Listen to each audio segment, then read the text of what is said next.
their cowmen and are now in hiding, and they are stating that that's inside their camp.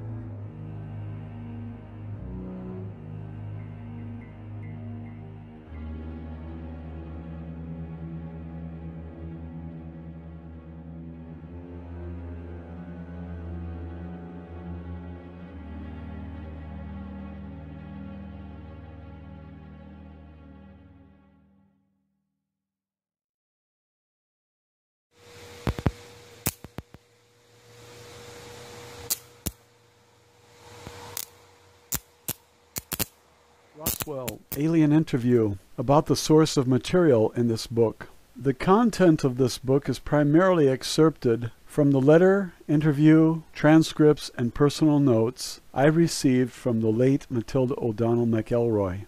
Her letter to me asserts that this material is based on her recollection of communication with an alien being who spoke with her telepathically. During July and August of 1947, she interviewed an extraterrestrial being who she identifies as Errol, and whom she claims was and continues to be an officer, pilot, and engineer who was recovered from a flying saucer that crashed near Roswell, New Mexico on July 8, 1947. Obviously, anyone reading anything about this most famous or infamous of all flying saucer or alien encounter events must necessarily be highly suspicious regarding 1, the authenticity of the report, and 2, the credibility of the source of information, especially when it appears for the first time after 60 years after the alleged event.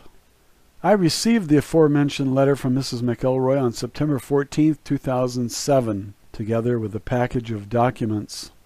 The package contained 3 types of documents. 1, handwritten notes in cursive on ordinary lined 8.5 by 11-inch school notebook paper, which I assumed had been written personally by Mrs. McElroy. 2, notes typed on a manual typewriter on plain white 20-pound bond paper, which I am assuming were prepared personally by her. At least both had the appearance of having been written in the same handwriting and or typed in the same typewriter consistently throughout. The writing in the notes I received also appeared to be the same as the writing on the address and return envelope of the manila envelope I received from Navan, Ireland, which was postmarked on September 3, 2007. Since I am not a forensic expert or handwriting analyst, my opinion in these matters is not a professionally qualified judgment. 3, many types of typewritten transcriptions of her interview with the alien. These were obviously typed on a different typewriter. These pages were typed on a different type of paper and showed apparent signs of age and repeated handling. None of these notes were assembled in any particular order or by date except were indicated by a sentence or paragraph of preamble or explanation by her, or by extrapolation from the context of the pages. Voltaire is quoted as having said, "History is a Mississippi of lies." According to the comments made by the alien in the interview transcripts supplied by Mrs. McElroy, the fundamental lesson of history is that many, many gods have become men, but very few men, if any, have returned to being a god again. According to the alien being, Errol, if anything he, she, or it supposedly communicated can be trusted, and if the translation or interpretation of this alleged communication is accurate, the history of this universe is a river of lies, down which the might and freedom of all-powerful godlike immortal spiritual beings ended and was lost in a sea of matter and mortality. Furthermore, according to the very direct and undiplomatic statements made, which seem to express the personal opinion of the alien, if one were traveling the far reaches of the universe in search of a place called Hell, it would be an accurate description of Earth and the inhabitants in its current condition. To further compound, complicate, and magnify the incredible source of the interview transcripts I received from Mrs. McElroy is the fact that they are 1, based almost entirely on telepathic communication between the alien and Mrs. McElroy. 2, many of these interviews discuss paranormal activities of immortal spiritual beings. Of course, most scientific authorities are unwilling to acknowledge or perceive spiritual phenomena of any kind. The dictionary definition of the word paranormal is Adjective. 1. Cannot be explained by scientific methods. 2. Supernatural or seemingly outside the normal sensory channels. By definition, people who use the word paranormal are 1. Not able to explain spiritual phenomena, and 2. Spiritual phenomena are outside of their normal sensory channels. In short, scientists suffer from the inability and or unwillingness to perceive and or explain spiritual activities. Therefore, the discussion of spiritual activities or spiritual universes in this book are expected to be understood only by those who can and will perceive such things. According to the time spans related by the alien in several of the interviews, there are a number of compelling and heretofore unknown reasons that suggest the possibility that many extraordinary miscalculations have been made by Earth scientists regarding the origins and antiquity of the universe, Earth, life forms, and events. Of course, these may or may not be accurate either, as time and its ugly stepchild, history, are largely subjective. However, it can be observed that, by contrast with interstellar or macrocosmic time, the historical perspectives of residents of Earth is limited to a relatively microscopic period of time compared to what are considered to be recent times in the chronology of a space travel civilization, much less the entire span of the universe. The geological record of Earth is reckoned by the best guesses of scientists to be about 4 billion years. The antiquity of Homo sapiens in the archaeological textbooks is estimated at only a few million years at most. Even the entire biological spectrum is considered to have existed on this planet for only a few 100 million years, and by and large the personal memory of individual beings on this planet is limited to only one lifetime.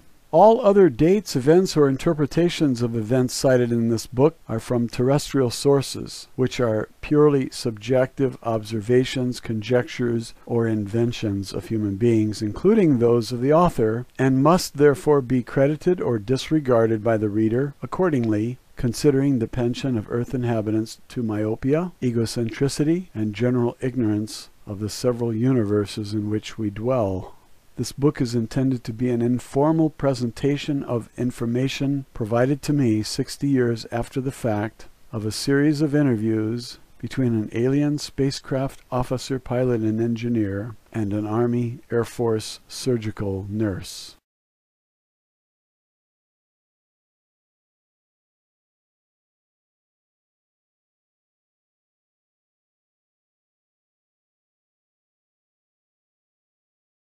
Roswell, alien interview. The letter from Mrs. McElroy. Dear Lawrence, I'm typing this letter to you on my old Underwood typewriter that I bought after I was discharged from the Army. Somehow it seems like a fitting contrast to the subject of this letter and the documents you will find enclosed in this envelope. The last time I spoke to you was about 8 years ago. During your brief telephone interview with me, you asked me to assist you with the research for the Oz Factors book you were writing, because you suspected that I might know something that would help your investigation into the possibility that extraterrestrial beings may have influenced the history of Earth. When we spoke, I told you that I did not have any information that I could share with you about anything. Since then, I have read your book and found it very interesting and compelling. You are obviously a man who has done his homework and who could understand my experiences. I've been thinking a lot about your allusion to the old philosopher whom you paraphrased in our conversation, "With great power comes great responsibility." Although I didn't think power is pertinent in my life or to my reasons for sending you the enclosed documents, you certainly did get me thinking about my responsibility. I have reconsidered my position for a variety of reasons, not the least of which is my realization that you were right. I do have a responsibility to myself at least. I cannot possibly tell you all the personal hell of ethical irresolution and spiritual ambivalence I have endured since 1947. I do not want to keep playing the game of maybe I should have or maybe I shouldn't have through the rest of eternity. Many men have been killed to extinguish the possibility of revealing the knowledge I have helped to withhold from society until now. Only a small handful of people on Earth have seen and heard what I have had the burden of keeping secret for 60 years. All those years I thought that I had been entrusted with a great deal of confidence by the powers that be in our government. although I have often felt that power is greatly misguided to protect mankind from certain knowledge that not only do intelligent extraterrestrial life forms exist, but they have and continue to aggressively monitor and invade the lives of everyone on Earth every day. Therefore, I think the time has come to pass along my secret knowledge to someone I think will understand it. I don't think it would be responsible of me to take the knowledge I have into the silent afterlife beyond reach of recognition. I think there is a greater good to be served than protecting the vested interests for whom this information is considered a matter of national security, whatever that means, and therefore justification for making it top secret.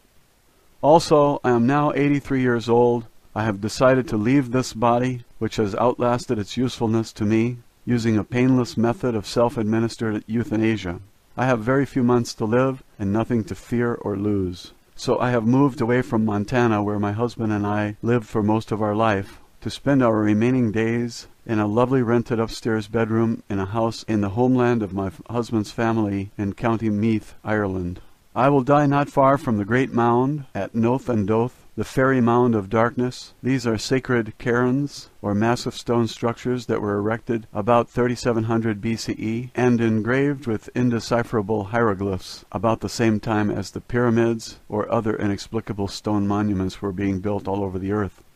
I am also not far from the hill of Tara, that was once the ancient seat of power in Ireland, where 142 kings are said to have reigned in prehistoric and historic times. In ancient Irish religion and mythology, this was the sacred place of dwelling for the gods and was the entrance to the other world.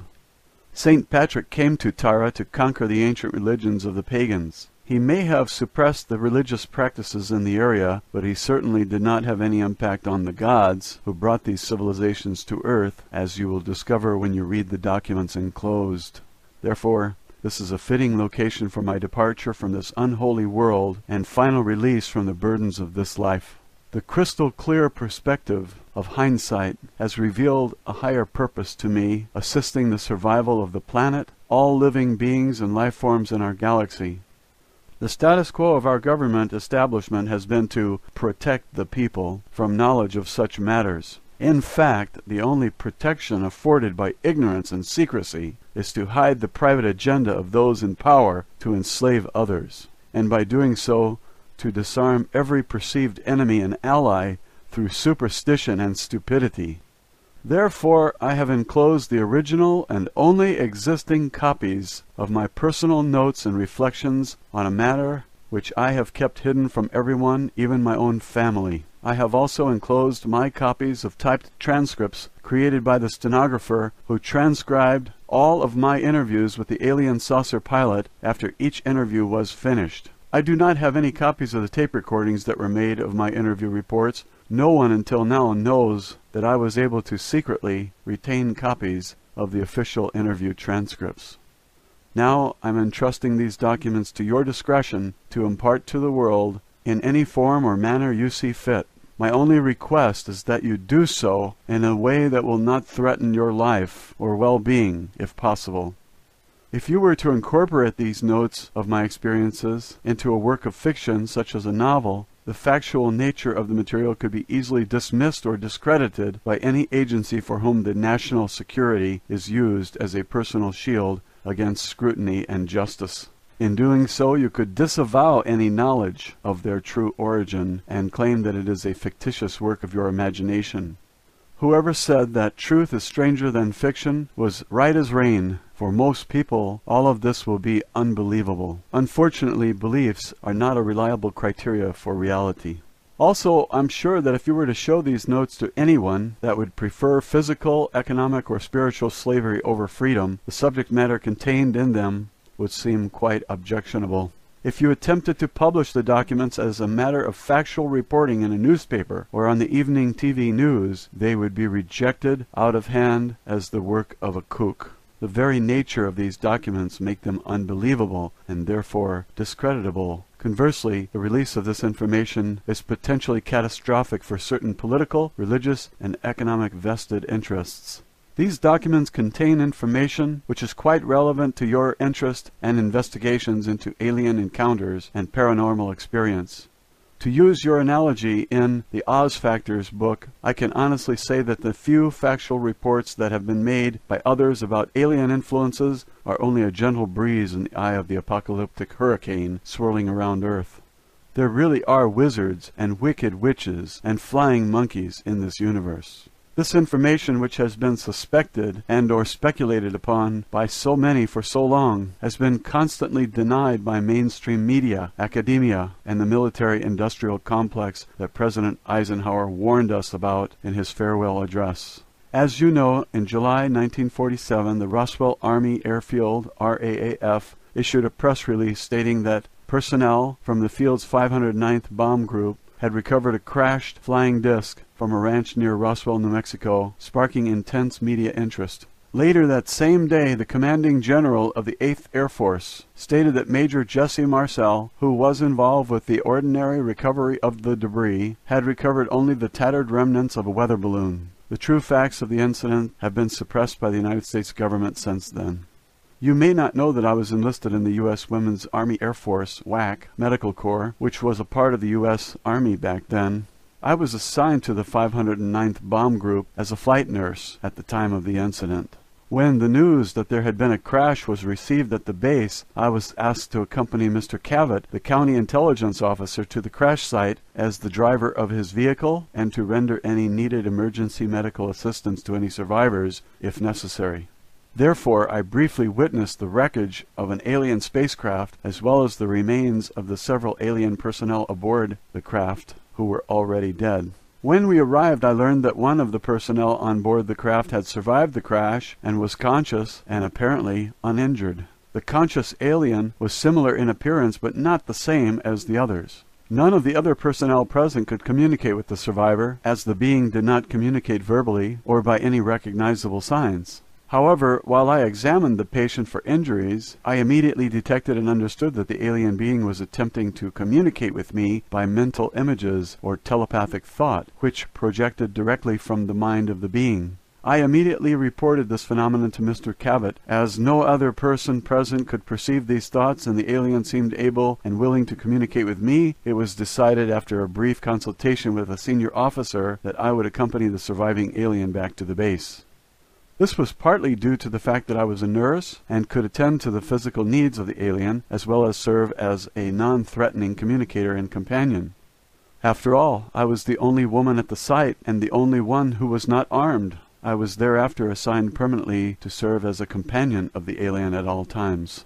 My duty was to communicate with and interview the alien and to make a complete report of all that I had discovered to command authorities. Subsequently, I was supplied with specific lists of questions provided to me by military and non-military personnel, which I was to interpret for the alien and record the responses to the questions provided. I also accompanied the alien at times during medical testing and the many other examinations to which the alien was subjected by staff from numerous government agencies. I was given a promotion in rank to Senior Master Sergeant to improve my security rating and to increase my pay grade from $54 a month to $138 per month for this very unusual assignment. I performed these duties from July 7 through August 1947, at which time the alien died or departed the body, as you will read about in my notes. Although I was never left entirely alone with the alien, as there were always military personnel, intelligence agency people, and a variety of other officials present from time to time, I did have uninterrupted access to and communication with the alien being for nearly 6 weeks. Hereinafter is an overview and summary of my personal recollections of conversations with the alien craft pilot, whom I came to know by the identity of Errol. I feel that it is my duty at this time, in the best interest of the citizens of Earth, to reveal what I have learned from my interaction with Errol during those 6 weeks, on the anniversary of her death or departure 60 years ago. Although I served as a nurse in the Army Air Force, I am not a pilot or technician. Further, I did not have any direct contact with the spacecraft or other materials recovered from the crash site at that time or thereafter. To that degree, it must be taken into consideration that my understanding of the communications I had with Errol are based on my own subjective ability to interpret the meaning of the thoughts and mental images I was able to perceive. Our communication did not consist of spoken language in the conventional sense. Indeed, the body of the alien had no mouth through which to speak. Our communication was by telepathy. At first I could not understand Errol very clearly. I could perceive images, emotions, and impressions, but it was difficult for me to express these verbally. Once Errol learned the English language, she was able to focus her thoughts more precisely using symbols and meanings of words I could understand. Learning the English language was done as a favor to me. It was more for my own benefit than hers. By the end of our interview sessions, and increasingly since then, I have become more comfortable with telepathic communication. I have become more adept at understanding Errol's thoughts as though they are my own. Somehow, her thoughts became my thoughts. Her emotions are my emotions. However, this is limited by her willingness and intention to share her own personal universe with me. She is able to be selective about what communication I am allowed to receive from her. Likewise, her experience, training, education, relationships, and purposes are uniquely her own. This is the symbol of the domain. The domain is a race or civilization of which Errol, the alien I interviewed, is an officer, pilot, and engineer serving in the Domain Expeditionary Force. The symbol represents the origin and unlimited boundary of the known universe, united and integrated into a vast civilization under the control of the domain. Errol is currently stationed at a base in the asteroid belt, which she refers as a space station in the solar system of Earth. First and foremost, Errol is herself. Secondarily, she voluntarily serves as an officer, pilot, and engineer in the Domain Expeditionary Force. In that capacity, she has duties and responsibilities, but she is at leave to come and go as she pleases also. Please accept this material and make it known to as many people as possible. I repeat that it is not my intention to endanger your life with the possession of this material, nor do I really expect you to believe any of it either. However, I do sense that you can appreciate the value that such knowledge may have to those who are willing and able to face the reality of it. Mankind needs to know the answers to questions which are contained in these documents. Who are we? Where did we come from? What is our purpose on Earth? Is mankind alone in the universe? If there is intelligent life elsewhere, why have they not contacted us? It is vital that people understand the devastating consequences to our spiritual and physical survival if we fail to take effective action to undo the long-standing and pervasive effects of alien intervention on Earth. Perhaps the information in these documents will serve as a stepping stone to a better future for mankind. I hope that you can be more clever, creative, and courageous in the distribution of this information than I have been. May the gods bless you and keep you. Mrs. Matilda O'Donnell McElroy, Senior Master Sergeant, Women's Army Air Force Medical Corps, retired. 100 Troytown Heights, Nevenmeath County, Meath, Ireland.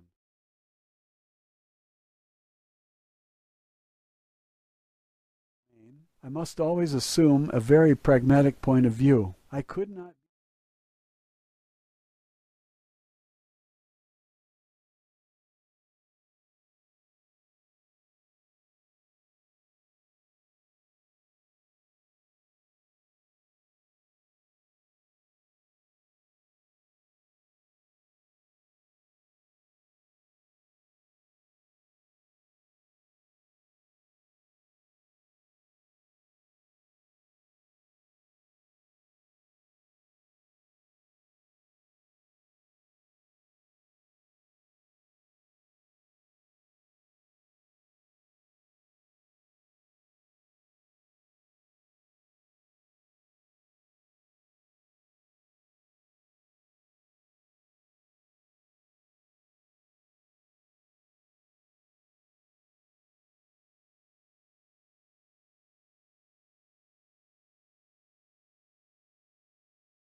Chapter 1. My first interview with the alien. Matilda O'Donnell McElroy personal note. By the time the alien had been returned to the base, I had already spent several hours with her. As I mentioned, Mr. Cavett told me to stay with the alien since I was the only person among us who could understand her communication. I could not understand my ability to communicate with the being. I had never before that time experienced telepathic communication with anyone. The non-verbal communication I experienced was like the understanding you might have when a child or dog is trying to get you to understand something, but much, much more direct and powerful. Even though there were no words spoken or signs made, the intention of the thoughts were unmistakable to me. I realized later that although I received the thought, I did not necessarily interpret its meaning exactly. I think that the alien being was not willing to discuss technical matters due to the nature of her position as an officer and pilot with the duty to maintain the security and confidentiality required by her own unit or organization. Any soldier who is captured by the enemy in the line of duty has a responsibility to withhold vital information, even in the face of interrogation or torture, of course. But in spite of that, I have always felt that the alien being was not really trying to hide anything from me. I just never got that feeling. Her communication always seemed honest and sincere to me, but I suppose you can never know for sure. I definitely feel that I shared a unique bond with the alien. It was a kind of trust or empathy that you have with a patient or a child. I think it was because the alien could understand that I was really interested in her and had no harmful intention. Nor would I allow any harm to come to her if I could prevent it. This was true too. I refer to the alien as her. Actually, the being was not sexual in any way, either physiologically or psychologically. She did have a rather strong feminine presence and demeanor. However, in terms of psychology, the being was asexual and had no internal or external reproductive organs. Her body was more like the body of a doll or robot. There were no internal organs, as the body was not constructed of biological cells. It did have a kind of circuit system or electrical nervous system that ran throughout the body, but I could not understand how it worked. In stature and appearance, the body was quite short and petite, about 40 inches tall. The head was disproportionately large relative to arms, legs, and torso, which were thin. There were 3 fingers on each of 2 hands and feet, which were somewhat prehensile. The head had no operational nose or mouth or ears.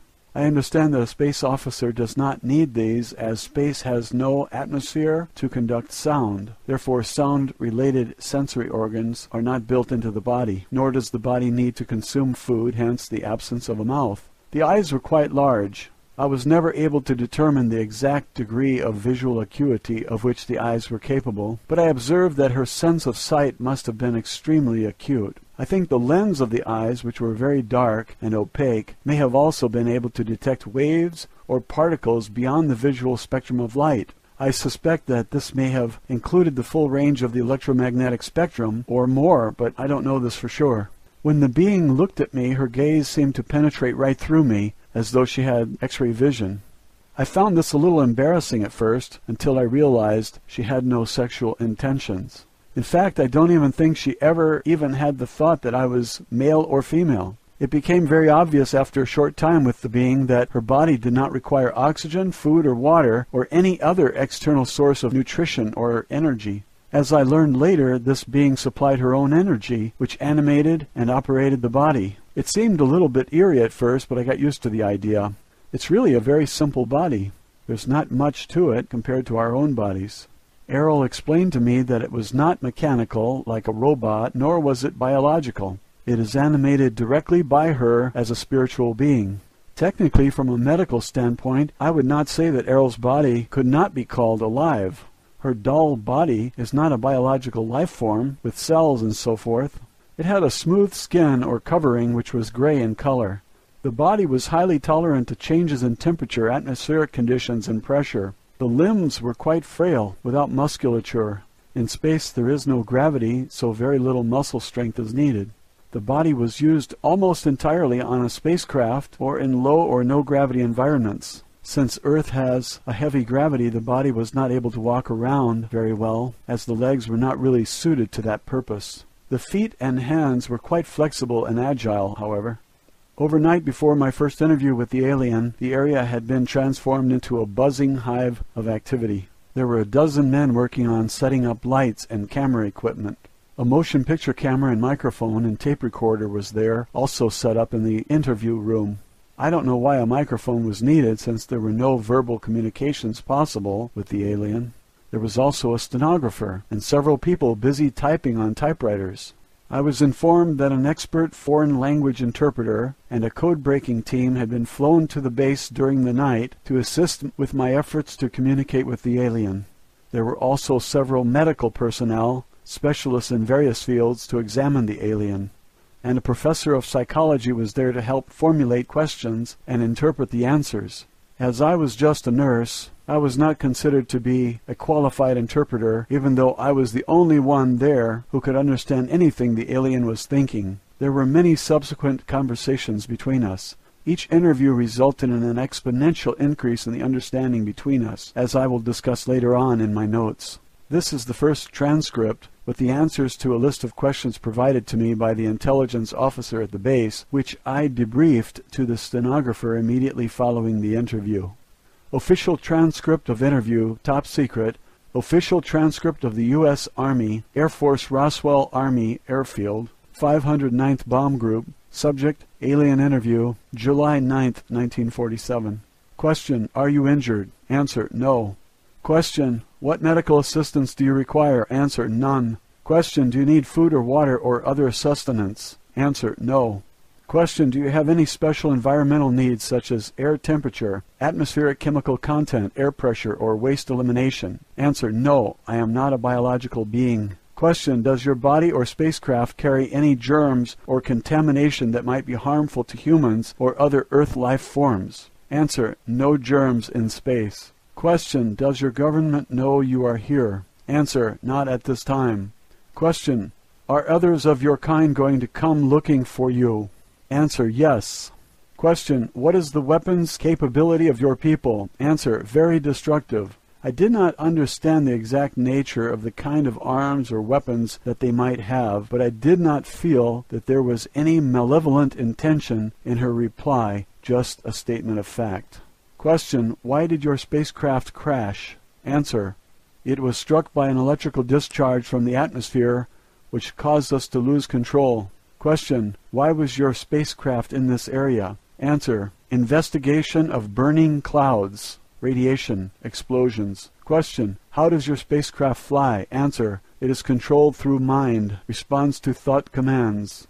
Mind or thought command are the only English language words I can think of to describe the thought. Their bodies, and I think the spacecraft, are connected directly to them through some kind of electrical nervous system that they control with their own thoughts. Question, how do your people communicate with each other? Answer, through mind, thought. The words mind and thought combined together are the closest English language words I can think of to describe the idea at this time. However, it is very obvious to me that they communicate directly from the mind, just as she is communicating with me. Question, do you have a written language or symbols for communication? Answer, yes. Question, what planet are you from? Answer, the home, birthplace world of the domain. Since I am not an astronomer, I have no way of thinking in terms of stars, galaxies, constellations, and directions in space. The impression I received was of a planet in the center of a huge cluster of galaxies that is to her like home or birthplace. The word domain is the closest word I can think of to describe her concept, images, and thoughts about where she is from. It could as easily be called the territory or the realm. However, I'm sure that it was not just a planet or a solar system or a cluster of stars, but an enormous number of galaxies. Question, will your government send representatives to meet with our leaders? Answer, no. Question, what are your intentions concerning Earth? Answer, preserve, protect property of the domain. Question, what have you learned about Earth governments and military installations? Answer, poor, small, destroy planet. Question, why haven't your people made your existence known to the people of Earth? Answer, watch, observe, no contact. I got the impression that contact with people on Earth was not permitted, but I could not think of a word or idea that communicated the impression I got exactly. They are just observing us. Question, have your people visited Earth previously? Answer, periodic, repeating observations. Question, how long have you known about Earth? Answer, long before humans. I'm not sure if the word prehistoric would be more accurate, but it was definitely a very long period of time before human beings evolved. Question: what do you know about the history of civilization on Earth? Answer: small interest, attention, small time. The answer to this question seemed very vague to me. However, I perceived that her interest in Earth history is not very strong, or that she did not pay much attention to it. Or maybe, I don't know. I really didn't get an answer to the question. Question: can you describe your home world to us? Answer: place of civilization, culture, history, large planet, wealth, resources always, order, power, knowledge, wisdom, 2 stars, 3 moons. Question: what is the state of development of your civilization? Answer: ancient, trillions of years, always, above all others, plan, schedule, progress, win, high goals, ideas. I use the number trillions because I am sure that the meaning was a number larger than many billions. The idea of the length of time she communicated is beyond me. It's really closer to the idea of infinity in terms of Earth years. Question: do you believe in God? Answer: we think. It is. Make it continue. Always. I am sure that the alien being does not understand the concept of God or worship as we do. I assume that the people in her civilization were all atheists. My impression was that they think very highly of themselves and are very prideful indeed. Question: what type of society do you have? Answer: order, power, future always, control, grow. These are the closest words I can use to describe the idea she had about her own society or civilization. Her emotion when communicating her response to this question became very intense, very bright and emphatic. Her thought was filled with an emotion that gave me a feeling of jubilation or joy, but it made me very nervous also. Question: are there other intelligent life forms besides yourself in the universe? Answer: everywhere. We are greatest, highest of all. Due to her small stature, I'm sure that she did not mean tallest or biggest. Again, her prideful nature showed through in the feeling I received from her. Matilda O'Donnell McElroy, personal note. This was the conclusion of the first interview. When the answers to the first list of questions were typed and given to the people who were waiting for them, they were very excited that I was able to get the alien to say anything. However, after they finished reading my answers, they were disappointed that I could not understand more clearly. Now they had a lot of new questions because of the answers I received to the first list of questions. An officer told me to await further instructions. I waited several hours in the adjoining office. I was not allowed to continue my interview with the alien. However, I was always well treated and allowed to eat and sleep and use the restroom facilities whenever I wanted. Eventually, a new list of questions was written for me to ask the alien. I gathered that quite a few other agents, government and military officials had arrived at the base by this time. They told me that several other people would be in the room with me during the next interview, so they could prompt me to ask for more detail during the interview. However, when I attempted to conduct the interview with these people in the room, I received no thoughts, emotions, or any other perceptible communication from the alien. Nothing. The alien just sat in a chair without moving. We all left the interview room. The intelligence agent became very agitated about this. He accused me of lying or making up the answers to the first questions. I insisted that all my answers were honest and as accurate as I could make them. Later that day it was decided that several other people would attempt to ask questions of the alien. However, in spite of several attempts by different experts, no one else was ever able to get any communication at all from the alien. Over the next several days, a psychic research scientist from back east was flown to the base to interview the alien. Her name was Gertrude something or other. I don't remember the last name. On another occasion, an Indian clairvoyant named Krishnamurti came to the base to try to communicate with the alien. Neither one was successful at getting the alien to communicate anything. I was personally not able to communicate telepathically with either of these people either, although I did not think that Mr. Krishnamurti was a very kind and intelligent gentleman. Finally, it was decided that I should be left with the alien by myself to see if I could get any answers.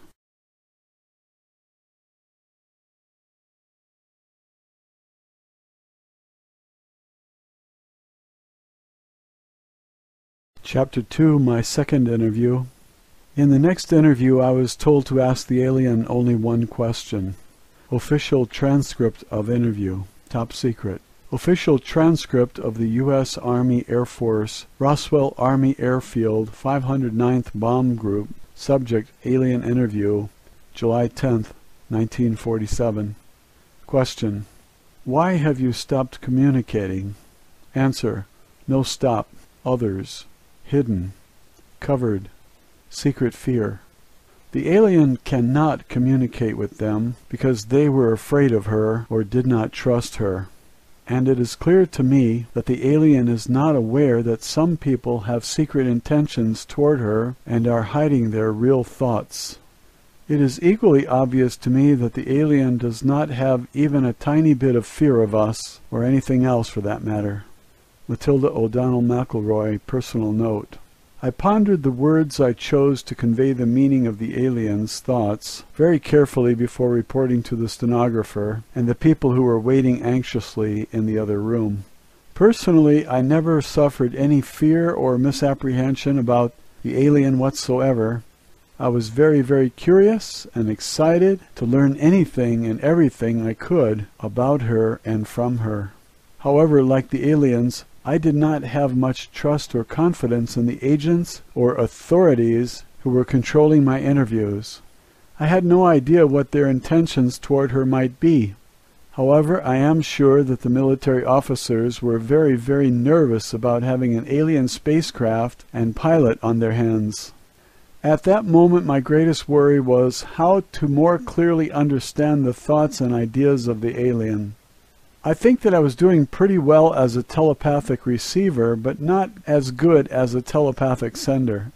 I wanted desperately to figure out a better way to communicate with the alien, in a way that would enable the growing legion of government officials to understand her more directly, without having to rely on my interpretation of her thoughts. I did not feel very well qualified to act as an interpreter, yet I was the only person with whom the alien would communicate, so it was up to me to get the job done. I was also becoming acutely aware that this was probably the biggest news event in the history of the Earth, and that I should be proud to have had any part in it. Of course, by that time the entire incident had been officially denied in the press, and a cover-up of immense proportions by the military and the powers that be had already begun. However, I was beginning to feel the pressure of the responsibility for being the first person on Earth, as far as I knew, to communicate with an extraterrestrial life form.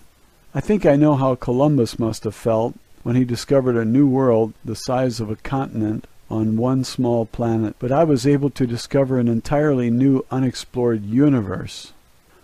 While I waited for my next instructions from my superiors, I went to my quarters under escort of several heavily armed MPs. Several other men dressed in black suits and ties accompanied me also. They were still there when I got up in the morning. After breakfast, which was brought to me in my own quarters, they escorted me back to the office at the base that was used for the interview. Roswell, Alien Interview, Chapter 3, My Third Interview, Matilda O'Donnell McElroy, personal note. The third interview and all subsequent interviews that I had with the alien were observed and recorded, as I mentioned above, by dozens of other people. Although they were not physically present, a special room had been constructed with a window of one-way glass through which the interview could be observed from an adjoining room without intruding on the alien. The alien had been moved into a newly constructed room and was seated in an ordinary overstuffed living room chair covered with a flowery fabric. I'm sure that someone had been sent into town to buy a chair from the nearest available furniture store. The alien's body was about the same size as a very thin 5-year-old child, so she was dwarfed by the chair. Since her body was not biological, it didn't need any food, air, or heat, and apparently she didn't sleep either. There were no eyelids or eyebrows above her eyes, so the eyes didn't close. I don't think anyone could tell whether she was sleeping or awake as long as she was sitting upright in the chair. Unless she moved her body or gestured with her hand, it would be hard to tell whether she was even alive or not unless you could perceive her thoughts.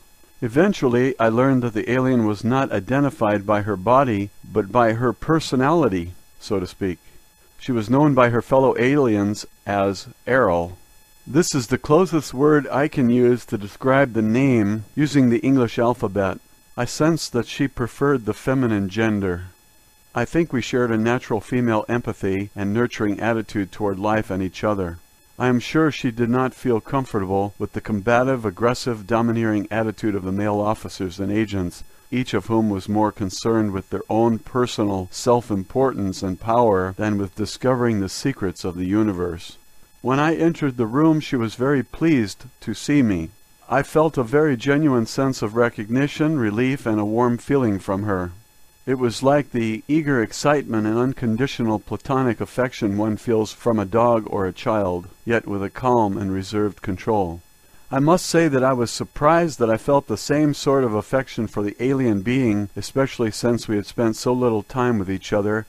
I was pleased that I was able to continue my interviews with her in spite of all the attention it was getting from the stream of government and military people arriving at the base.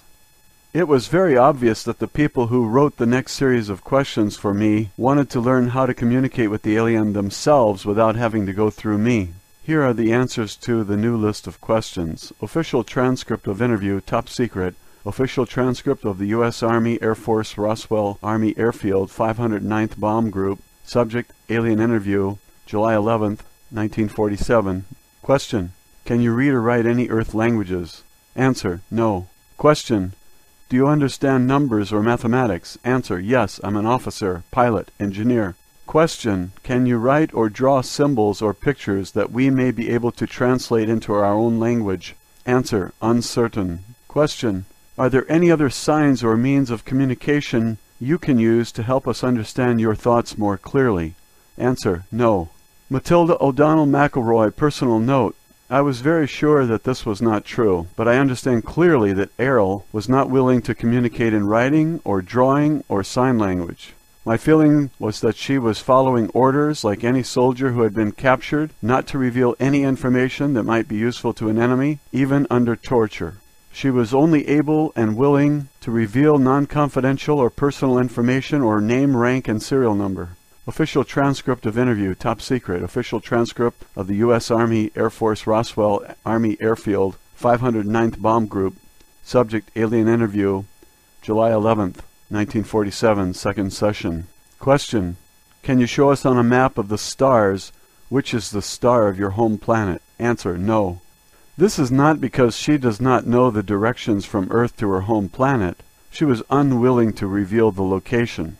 It was also due to the fact that the star system of her home planet does not exist on any star map on Earth. It's too far away. Question, how long will it take your people to locate you here? Answer, unknown. Question, how long would it take your people to travel here to rescue you? Answer, minutes or hours. Question, how can we make them understand that we do not intend to harm you? Answer, intentions are clear. See in your mind. Images, feelings. Question, if you are not a biological entity, why do you refer to yourself as feminine? Answer, I am a creator, mother, source. Matilda O'Donnell McElroy, personal note. These questions only took me a few minutes to complete. I realized then that we may be in for some serious trouble if the alien was not willing to cooperate or reveal any information that the military or intelligence agencies or scientists consider to be useful to them. I was also sure that the alien was very certain of the actual intentions of the people who wrote these questions, as she could read their minds just as easily as she could read my thoughts and communicate with me telepathically. Because of these intentions, she was unwilling and unable to cooperate with any of them in any way under any circumstances. And I am equally sure that since she is not a biological life form, that there was no kind of torture or coercion that would change her mind. Roswell, Alien Interview, Chapter 4. The Language Barrier. Matilda O'Donnell McElroy, personal note. After I explained what I thought were the reasons for the no answer to the intelligence agents, there was a great deal of upset and turmoil. A very heated discussion took place between some of the intelligence officers, military officials, psychologists, and the language interpreters. This lasted for several hours. It was finally decided that I should be allowed to continue to interview the alien, provided I could get a satisfactory answer from her to the following question. Official transcript of interview, top secret. Official transcript of the U.S. Army Air Force, Roswell Army Airfield, 509th Bomb Group. Subject, alien interview, July 11th, 1947, third session. Question. What assurance or proof do you require from us that will make you feel safe enough to answer our questions? Answer. Only she speaks, only she hears. Only she questions, no others. Must learn, know, understand. Matilda O'Donnell McElroy, personal note. When I returned to the interview room to report the alien response to this question, I received a grim and skeptical reception from the assembled intelligence agents and military personnel. They could not understand what the alien meant by this. I admitted that I really couldn't understand what she meant either, but I was doing the best that I could to articulate her telepathic intentions. I told the officials that perhaps the communication problem had to do with my inability to understand the telepathic language of the alien clearly enough to be satisfactory. I was so discouraged at that point I almost felt like giving up. And now there was even more arguments than before. I was sure I was going to be removed from my position in spite of the fact that the alien refused to communicate with anyone else, or that no one else had been found who could communicate with her. Fortunately, a very clever fellow named John Newble, who was a Japanese language specialist from the Navy, had an explanation and a solution to the problem.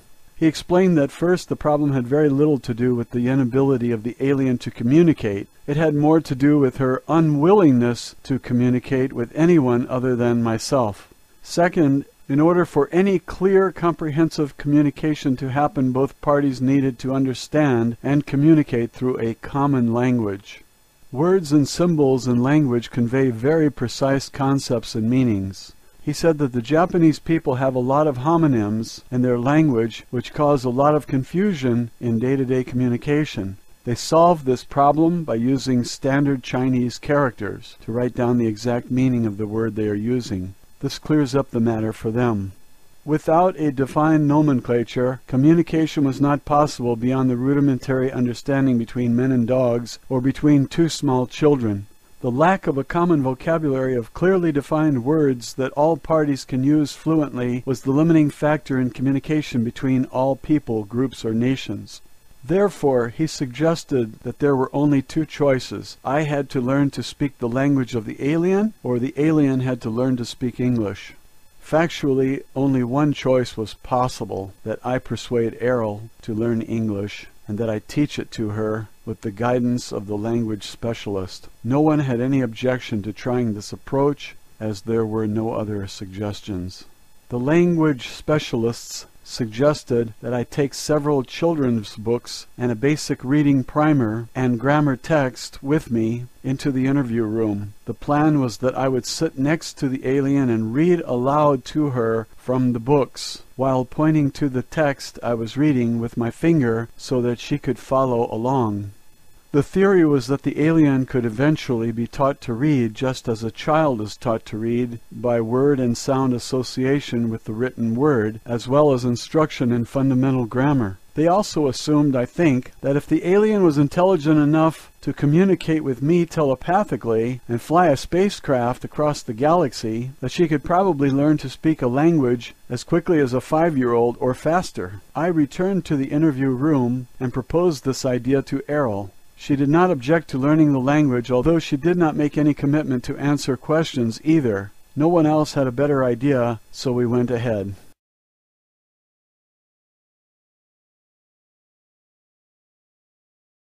Roswell, Alien Interview, Chapter 5, Reading Lessons, Matilda O'Donnell McElroy, Personal Note. I began the reading lessons with the first pages of a book that had been used to teach pioneer children in the 1800s on the frontiers of America. It is called McGuffey's Eclectic Reader, Primer through 6th. Since I am a nurse and not a teacher, the language expert who gave me the books also gave me an extensive briefing. a course that took an entire day, on how to use the books to teach the alien. He said the reason he chose these particular books was because the original 1836 version of these books were used for 3/4 of a century to teach about 4/5 of all American school children how to read. No other books ever had so much influence over American children for so long.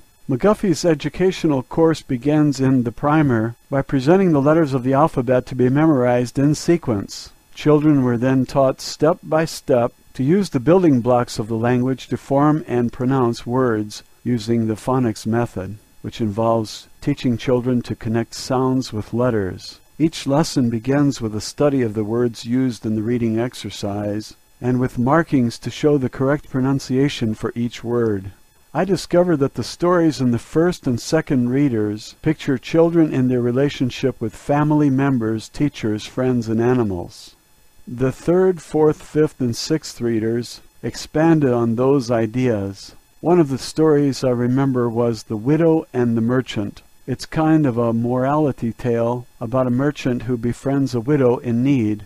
Later, when the widow proves herself to be honest, the merchant gives her a nice gift. The books do not necessarily teach you to believe that charity is expected only of wealthy, though. We all know that generosity is a virtue that should be practiced by everyone. All of the stories were very wholesome, and they gave very good explanations to illustrate virtues like honesty, charity, thrift, hard work, courage, patriotism, reverence for God, and respect for parents.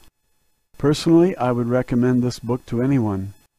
I also discovered that the vocabulary used in the book was very advanced compared to the relatively limited number of words people use commonly in our modern age.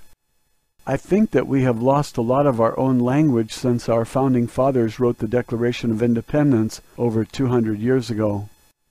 As instructed, I sat next to Errol in the interview room, reading aloud to her from each successive book in the series of the McGuffey Readers. Each of the books had excellent, simple illustrations of the stories and subjects being taught, although they are very outdated by today's standards. Nonetheless, Errol seemed to understand and absorb every word, sound, syllable, and meaning as we progressed. We continued this process for 14 hours a day for 3 consecutive days without interruption, except for a few meals and rest breaks on my part. Errol did not take breaks for anything. She did not sleep. Instead, she remained sitting in the overstuffed chair in the interview room, reviewing the lessons we already covered. When I returned each morning to begin where we'd left off, she had already memorized the previous lessons and was well into the next pages. This pattern continued to accelerate until it became pointless for me to continue reading to her. Although Errol did not have a mouth to speak with, she was now able to think at me in English. At the end of these lessons, Errol was able to read and study by herself. I showed her how to use a dictionary to look up new words she encountered. Errol consulted the dictionary continually after that. From then on, my job was acting as a courier for her, requesting that reference books be brought to her in a steady stream. Next, Mr. Newble brought in a set of the Encyclopedia Britannica. Errol especially enjoyed this because it had a lot of pictures. After that, she requested many more picture books and reference books with photographs and drawings, because it was much easier to understand the meaning if she could see a picture of the thing she was studying. Over the next 6 days, books were brought in from libraries all over the country, I presume, because it wasn't more than a few more days before she had read through several hundred of them. She studied every subject I could imagine, and many other very technical things I never wanted to know anything about, like astronomy, metallurgy, engineering, mathematics, various technical manuals, and so forth. Later she began to read fiction books, novels, poetry, and the classics of literature. Errol also asked to read a great many books on the subjects in the humanities, especially history. I think she must have read at least 50 books about human history and archaeology. Of course, I made sure that she received a copy of the Holy Bible also, which she read from cover to cover without comment or questions. Although I continued to stay with Errol for 12 to 14 hours each day, most of that time during the following week had been spent without much communication between us, except for an occasional question she asked me. The questions were usually meant to give her a sense of context or to clarify something in the books she was reading. Oddly, Errol told me that her favorite books were Alice's Adventures in Wonderland, Don Quixote's de la Mancha, and 1001 Nights. She said the authors of these stories showed that it is more important to have a great spirit and imagination than great skill or power. I could not answer a lot of her questions, so I consulted with people in the outer rooms for answers. Most of these had to do with technical and scientific things. A few of her questions were about the humanities. The depth of complex understanding and subtlety of her questions showed that she had a very penetrating intellect. Personally, I think she had already known a lot more about the culture and history of Earth than she was willing to admit when we started. I would soon discover how much more.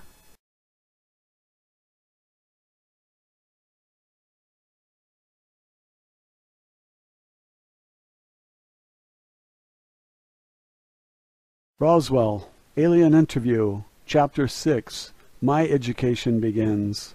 Matilda O'Donnell McElroy personal note. By the 15th day after rescuing Errol from the crash site, I was able to communicate fluidly and effortlessly with her in English.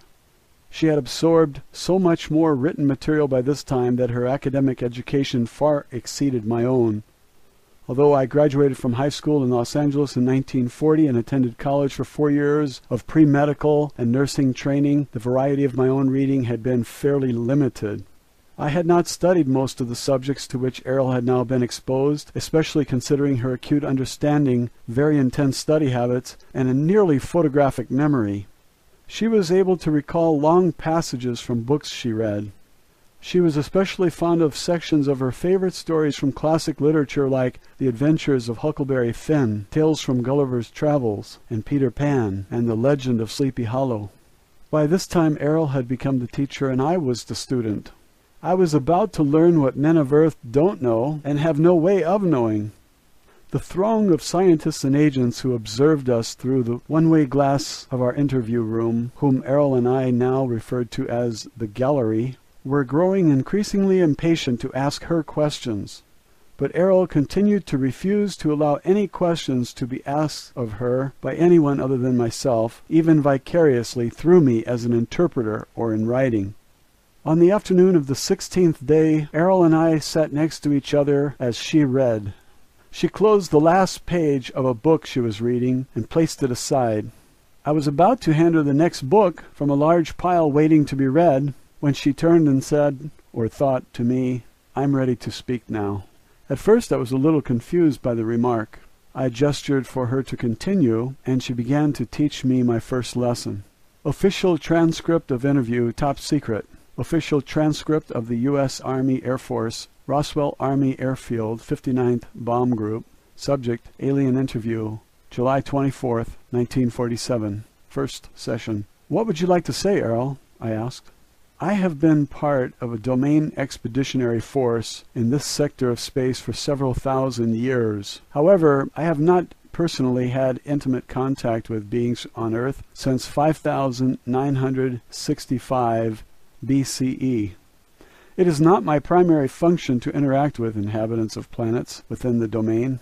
I am an officer, pilot, and engineer, with many duties to perform. Nonetheless, although I'm fluent in 347 other languages within the domain, I have not been exposed to your English language. The last Earth language with which I was conversant was the Sanskrit language of the Vedic hymns. At that time I was a member of a mission sent to investigate the loss of a domain base located in the Himalaya Mountains. An entire battalion of officers, pilots, communications, and administrative personnel disappeared and the base destroyed. Several million years ago, I was trained and served as an investigation, data evaluation, and program development officer for the domain. Because I was experienced in that technology, I was sent to Earth as part of a search team. One of my duties involved interrogation of the human population that inhabited the adjoining area at that time. Many of the people in that region reported sighting Vimanas, or spacecraft, in the area. Following the logical extension of evidence, testimony, observation, as well as the absence of certain evidence, I led my team to the discovery that there were still old Empire ships and well-hidden old Empire installations in this solar system of which we had been completely unaware. You and I were unable to communicate in your language because I personally have not been exposed to your language. However, now that I have scanned the books and the material you provided me, this data has been relayed to our space station in this region and processed by our communications officer through our computers. It has been translated into my own language and relayed back to me in a context that I can think with. I have also received additional information from the files stored in our computers about the English language and domain records concerning Earth civilization. Now I'm prepared to give you certain information that I feel will be of great value to you. I will tell you the truth. Although truth is relative to all other truth, I wish to share with you, as honestly and accurately as possible, truth as I see it, within the boundaries of my integrity to myself, to my race, and without violating my obligations to the organization I serve and have sworn to uphold and protect. Okay, I thought. Will you answer questions from the gallery now? No, I will not answer questions. I will provide information to you that I think will be beneficial to the well-being of the immortal spiritual beings who comprise humanity, and that will foster the survival of all the myriad life forms and the environment of Earth, as it is a part of my mission to ensure the preservation of Earth. Personally, it is my conviction that all sentient beings are immortal spiritual beings. This includes human beings. For the sake of accuracy and simplicity, I will use a made-up word, is-be, because the primary nature of an immortal being is that we live in a timeless state of is, and the only reason for their existence is that they decide to be. No matter how lowly their station in a society, every is-be deserves the respect and treatment that I myself would like to receive from others. Each person on Earth continues to be an is-be, whether they are aware of the fact or not. Matilda O'Donnell McElroy, personal note. I will never forget this conversation. Her tone was very matter-of-fact and emotionless. However, for the first time I sensed the presence of a warm and real personality in Errol. Her reference to immortal spiritual beings struck me like a flash of light in a dark room. I had never before considered that a human being could be an immortal being. I thought that status or power was reserved solely for the Father, the Son, and the Holy Ghost. And because I am a devout Catholic and subject to the word of the Lord Jesus and the Holy Father, I have never thought of a woman as an immortal spiritual being either, not even the Holy Mother Mary. Yet when Errol thought that thought, I became vividly aware for the first time that she personally was an immortal spiritual being, and so are we all. Errol said that she sensed that I was confused about the idea. She said she would demonstrate to me that I am also an immortal spiritual being. She said, "Be above your body." Immediately I realized that I was outside of my body, looking down from the ceiling at the top of my body's head. I was also able to see the room around me, including Errol's body, sitting in the chair next to my own body. After a moment I realized the simple but shocking reality that I am not a body. In that moment a black veil lifted, and for the first time in my life, and for a very long time into the past, I realized that I am not my soul, but that I am me, a spiritual being.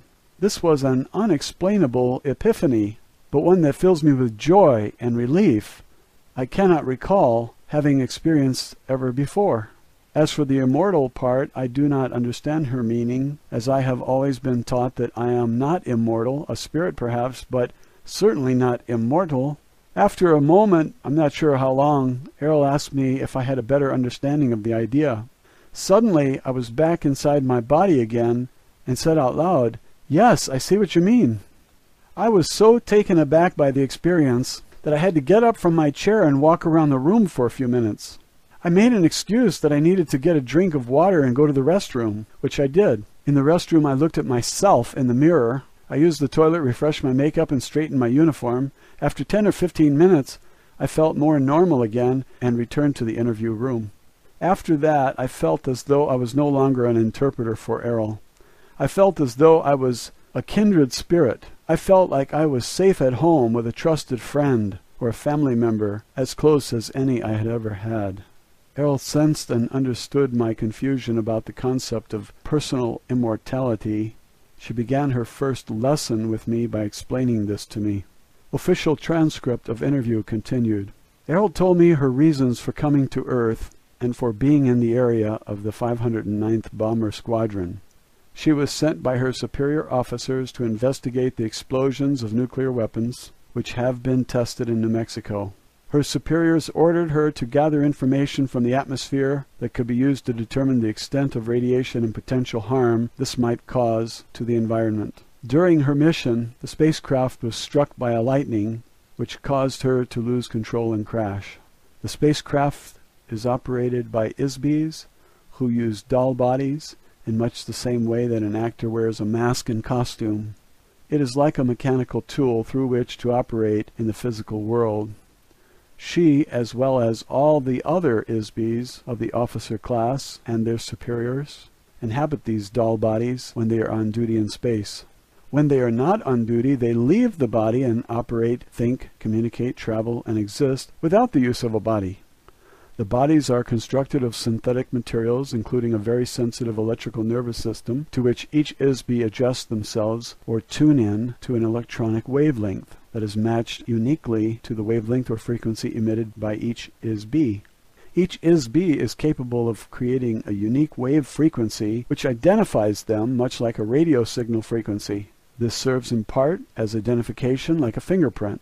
The doll body acts like a radio receiver for the ISB. No two frequencies or doll bodies are exactly the same. The bodies of each ISB crew member are likewise tuned into and connected to a nervous system built into the spacecraft. The spacecraft is built in much the same way as the doll body. It is adjusted specifically to the frequency of each ISB crew member. Therefore, the craft can be operated by the thoughts or energy emitted by the ISB. It is really a very simple direct control system, so there are no complicated controls or navigation equipment on board the spacecraft. They operate as an extension of the ISB. When the lightning bolt struck the spacecraft, this caused a short circuit and consequently disconnected them from the control of the ship momentarily, which resulted in the crash. Errol was and still is an officer, pilot, and engineer in an expeditionary force which is part of a space opera civilization which refers to itself as the Domain. This civilization controls the vast number of galaxies, stars, planets, moons, and asteroids throughout an area of space that is approximately 1/4 of the entire physical universe. The continuing mission of her organization is to secure, control, and expand the territory and resources of the Domain. Errol pointed out that their own activities were very similar in many ways to the European explorers who discovered and claimed the New World for the Holy Father, the Pope, and for the kings of Spain, Portugal, and later Holland, England, France, and so forth. Europe benefited from the property acquired from the native inhabitants. However, the native inhabitants were never consulted with or asked for their permission to become a part of the domain of the European nations, and the soldiers and priests they sent to acquire territory and wealth in order to advance their interests. Errol said she read in a history book that the Spanish king regretted the brutal treatment of the native inhabitants by his soldiers. He feared retribution from the gods he worshipped, as described in the various testaments of the Bible. He asked the Pope to prepare a statement called the Requirement, which was supposed to be read to each of the newly encountered native inhabitants. The king hoped that the statement, whether it was accepted or rejected by the natives, would absolve the king of all responsibility for the resulting slaughter and enslavement of these people. He used this statement as justification to confiscate their lands and possessions by his soldiers and the Pope's priests. Apparently, the Pope, personally, did not have any feelings of guilt or responsibility in the matter. Errol thought that such actions were those of a coward, and that it is no surprise that the territory of Spain was diminished so quickly. Only a few years later the king was dead, and his empire had been assimilated by other nations. Errol said that this sort of behavior does not occur in the Domain. Their leaders assume full responsibility for the actions of the Domain and would not denigrate themselves in this fashion. Nor do they fear any gods or have any regret for their actions. This idea reinforces my earlier suggestion that Errol and her people are probably atheists. In the case of the acquisition of Earth by the domain, the rulers of the domain have chosen not to openly reveal this intention to their native inhabitants of Earth until a later time when it may or may not suit their interest to reveal themselves. For the present time, it is not strategically necessary to make the presence of the domain expeditionary force known to mankind. In fact, until now, it has been very aggressively hidden for reasons that will be revealed later. The asteroid belt near Earth is very small, but important location for the domain in this part of space. Actually, some of the objects in our solar system are very valuable for their use as low-gravity space stations. They are interested primarily in the low-gravity satellites in this solar system, which consists mainly of the side of the moon facing away from Earth and the asteroid belt, which is a planet that was destroyed billions of years ago, and to a lesser degree Mars and Venus. Dome structures synthesized from gypsum or underground bases covered by electromagnetic force fields are easily constructed to house the domain forces.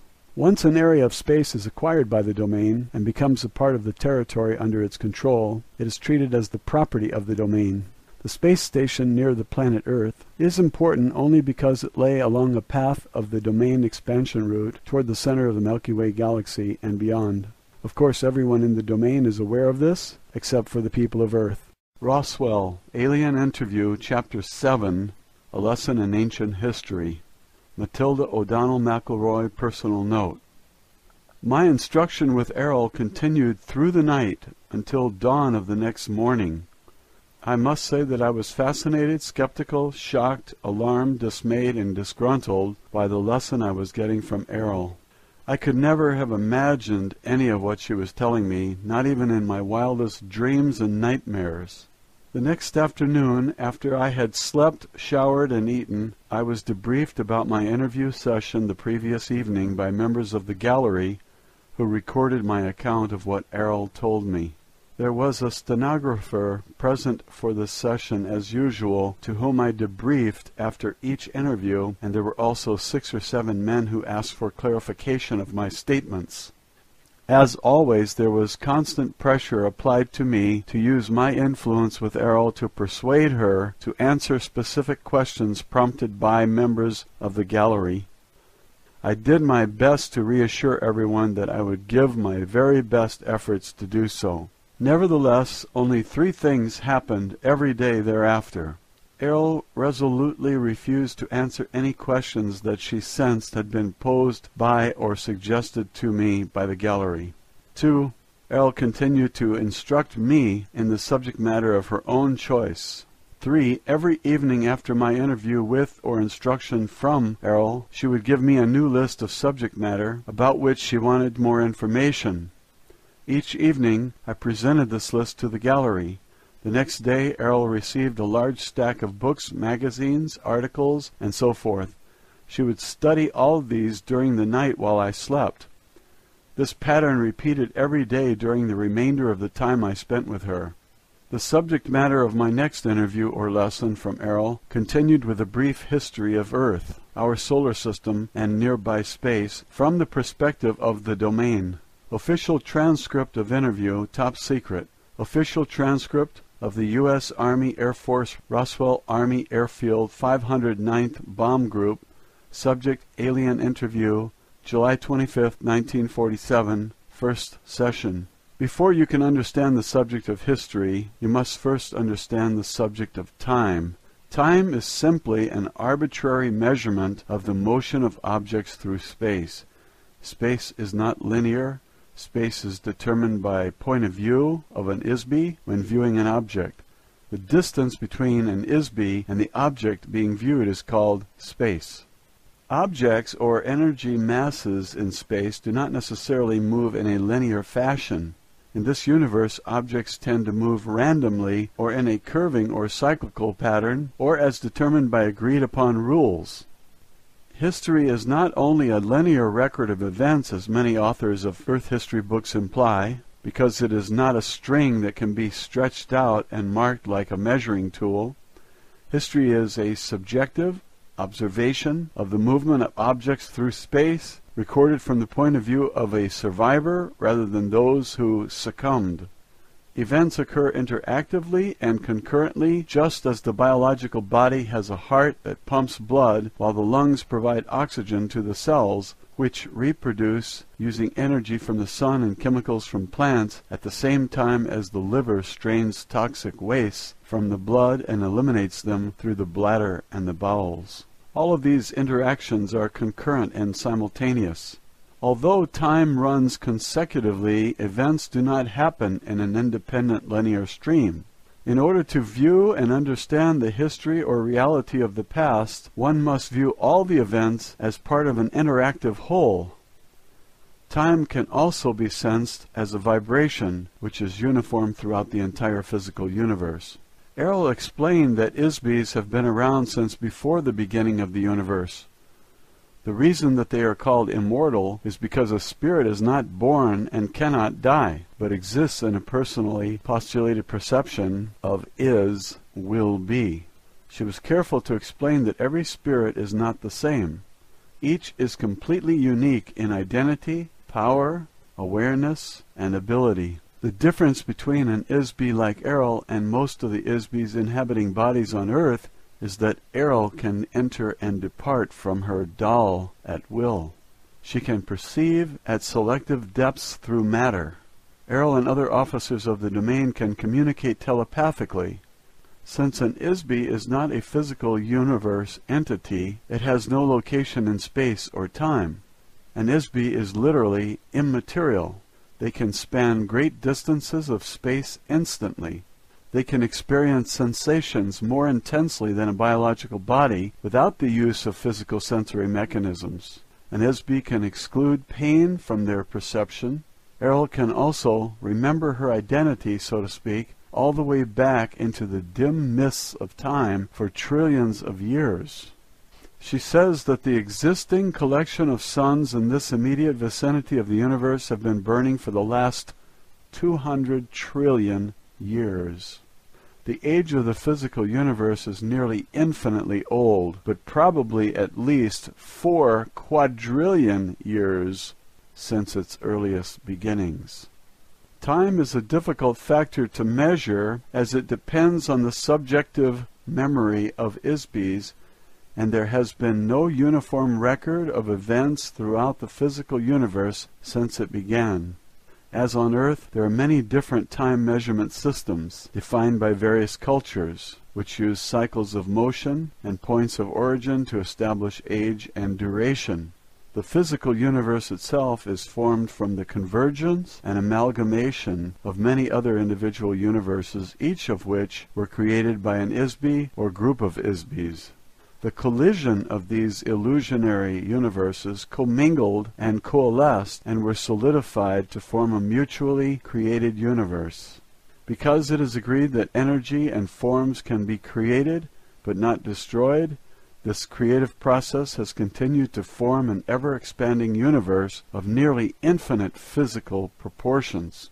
Before the formation of the physical universe, there was a vast period during which universes were not solid, but wholly illusionary. You might say that the universe was a universe of magic illusions, which were made to appear and vanish at the will of the magician. In every case, the magician was one or more Isbis. Many Isbis on Earth can still recall vague images from that period. Tales of magic, sorcery, and enchantment, fairy tales and mythology speak of such things, although in very crude terms. Each Isbi entered into the physical universe when they lost their own home universe. That is, when an Isbi's home universe was overwhelmed by the physical universe, or when the Isbi joined with other Isbis to create or conquer the physical universe. On Earth, the ability to determine when an Isbi entered the physical universe is difficult for 2 reasons. 1, the memory of Isbis on Earth have been erased, and 2, Isbi's arrival or invasion into the physical universe took place at different times, some 60 trillion years ago, and others only 3 trillion. Every once in a short while, a few million years, an area or planet will be taken over by another group of Isbis entering into the area. Sometimes they will capture other Isbis as slaves. they will be forced to inhibit bodies to perform menial or manual work, especially mining mineral ores on heavy gravity planets such as Earth. Errol says that she has been a member of the Domain Expeditionary Force for more than 625 million years. When she became a pilot for a biological survey mission, which included occasional visits to Earth. She can remember her entire career there and for a very long time before that. She told me that Earth scientists do not have an accurate measuring system to gauge the age of matter. They assume that because certain types of materials seem to deteriorate rather quickly, such as organic or carbon-based matter, that there is a deterioration of matter. It is not accurate to measure the age of stone based on the measurement of the age of wood or bone. This is a fundamental error. Factually, matter does not deteriorate. It cannot be destroyed. Matter can only be altered in form, but it is never truly destroyed. The domain has conducted a periodic survey of the galaxies in this sector of the universe since it developed space travel technologies about 80 trillion years ago. A review of changes in the complexion of Earth revealed that mountain ranges rise and fall, continents change location, the poles of the planet shift, ice caps come and go, oceans appear and disappear, rivers, valleys, and canyons change. In all cases the matter is the same. It is always the same sand. Every form and substance is made of the same basic materials which never deteriorates. Matilda O'Donnell McElroy, personal note. I cannot even begin to imagine how advanced a civilization may have become technically and mentally after trillions of years. Just think of how advanced our own country has become compared to only 150 years ago. Only a few generations ago, transportation was on foot, horseback, or boat. Reading was done by candlelight. Heating and cooking were done over a fireplace, and there wasn't any indoor plumbing. Official transcript of interview. Errol described the abilities of an ISB officer of the domain to me, and she demonstrated one to me when she contacted telepathically a communications officer of the domain who was stationed in the asteroid belt. The asteroid belt is composed of thousands of broken-up pieces of a planet that once existed between Mars and Jupiter. It serves as a good low-gravity jumping-off point for incoming spacecraft traveling toward the center of our galaxy. She requested that this officer consult information stored in the files of the domain concerning the history of Earth. She asked the communications officer to feed this information to Errol. The communications officer immediately complied with the request. Based on the information stored in the files of the domain, Errol was able to give me a brief overview of our history lesson. This is what Errol told me that the domain had observed about the history of Earth. She told me that the Domain Expeditionary Force first entered into the Milky Way galaxy very recently, only about 10,000 years ago. Their first action was to conquer the home planets of the Old Empire. This is not the official name, but a nickname given to the conquered civilization by the Domain forces, that served as the seat of central government for this galaxy and other adjoining regions of space. These planets are located in the stars systems in the tail of the Big Dipper constellation. She did not mention which stars exactly. About 1,500 years later, the domain began the installation bases for their own forces along the path of invasion which leads towards the center of the galaxy and beyond. About 8,200 years ago, the domain forces set up a base on Earth in the Himalaya Mountains near the border of modern Pakistan and Afghanistan. This was a base for the battalion of the Domain Expeditionary Force, which included about 3,000 members. They set up a base under or inside the top of the mountain.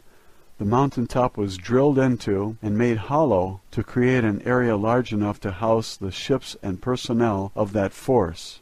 An electronic illusion of the mountain top was created to hide the base by projecting a false image from inside the mountain against a force screen.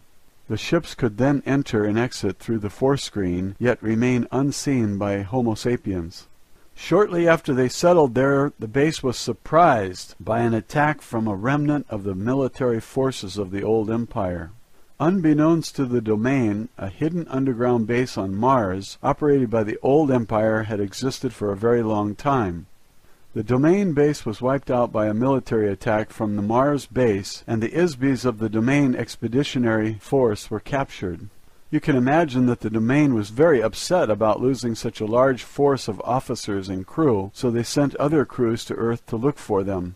Those crews were also attacked. The captured ISBs from the domain forces were handled in the same fashion as all other ISBs who have been sent to Earth. They were each given amnesia, had their memories replaced with false pictures and hypnotic commands, and sent to Earth to inhabit biological bodies. They are still a part of the human population today. After a very persistent and extensive investigation into the loss of their crews, the domain discovered that Old World Empire has been operating a very extensive and very carefully hidden base of operations in this part of the galaxy for millions of years. No one knows exactly how long. Eventually the spacecraft of the Old Empire forces and the domain engaged each other in open combat in the space of the solar system. According to Errol, there was a running battle between the Old Empire forces and the domain until about 1235 AD, when the domain forces finally destroyed the last of the spacecraft of the Old Empire force in this area. The domain expeditionary force lost many of its own ships in this area during that time also. About 1,000 years later, the Old Empire base was discovered by accident in the spring of 1914 AD. About 1,000 years later, the Old Empire base was discovered by accident in the spring of 1914 AD. The discovery was made when the body of the Archduke of Austria was taken over by an officer of the domain expeditionary force. This officer, who was stationed in the asteroid belt, was sent to Earth on a routine mission to gather reconnaissance. The purpose of this takeover was to use the body as a disguise through which to infiltrate human society in order to gather information about current events on Earth. The officer, as an ISB, having greater power than the being inhabiting the body of the Archduke, simply pushed the being out and took over control of the body. However, this officer did not realize how much the Habsburgs were hated by feuding factions in the country, so he was caught off guard when the body of the Archduke was assassinated by the Bosnian student. The officer, or ISB, was suddenly knocked out of the body when it was shot by the assassin. Disoriented, the ISB inadvertently penetrated one of the amnesia force screens and was captured. Eventually, the domain discovered that a wide area of space is monitored by an electronic force field which controls all of the ISBs in this end of the galaxy, including Earth. The electronic force screen is designed to detect ISBs and prevent them from leaving the area. If an ISB attempts to penetrate the force screen, it captures them in a kind of electronic net. The result is that the captured ISB is subjected to very severe brainwashing treatment, which erases the memory of the ISB. This process uses a tremendous electrical shock, just like the Earth psychiatrists use electrical shock therapy to erase the memory and personality of a patient and to make them more cooperative. On Earth, this therapy uses only a few hundred volts of electricity. However, the electrical voltage used by the Old Empire operation against ISBs is on the order of magnitude of billions of volts. This tremendous shock completely wipes out all the memory of the ISB. The memory erasure is not just for one life or one body. It wipes out all the accumulated experiences of a nearly infinite past, as well as the identity of the ISB. The shock was intended to make it impossible for the ISB to remember who they are, where they came from, their knowledge or skills, their memory of the past, and ability to function as a spiritual entity. They are overwhelmed into becoming a mindless, robotic non-entity. After the shock, a series of post-hypnotic suggestions are used to install false memories and a false time orientation in each ISB. This includes the command to return to the base after the body dies, so that the same kind of shock and hypnosis can be done again and again and again forever.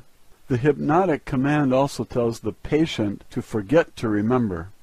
What the domain learned from the experience of this officer is that the old empire has been using Earth as a prison planet for a very long time. Exactly how long is unknown, perhaps millions of years. So when the body of the ISB dies, they depart from the body. They are detected by the force screen, they are captured, and ordered by hypnotic command to return to the light.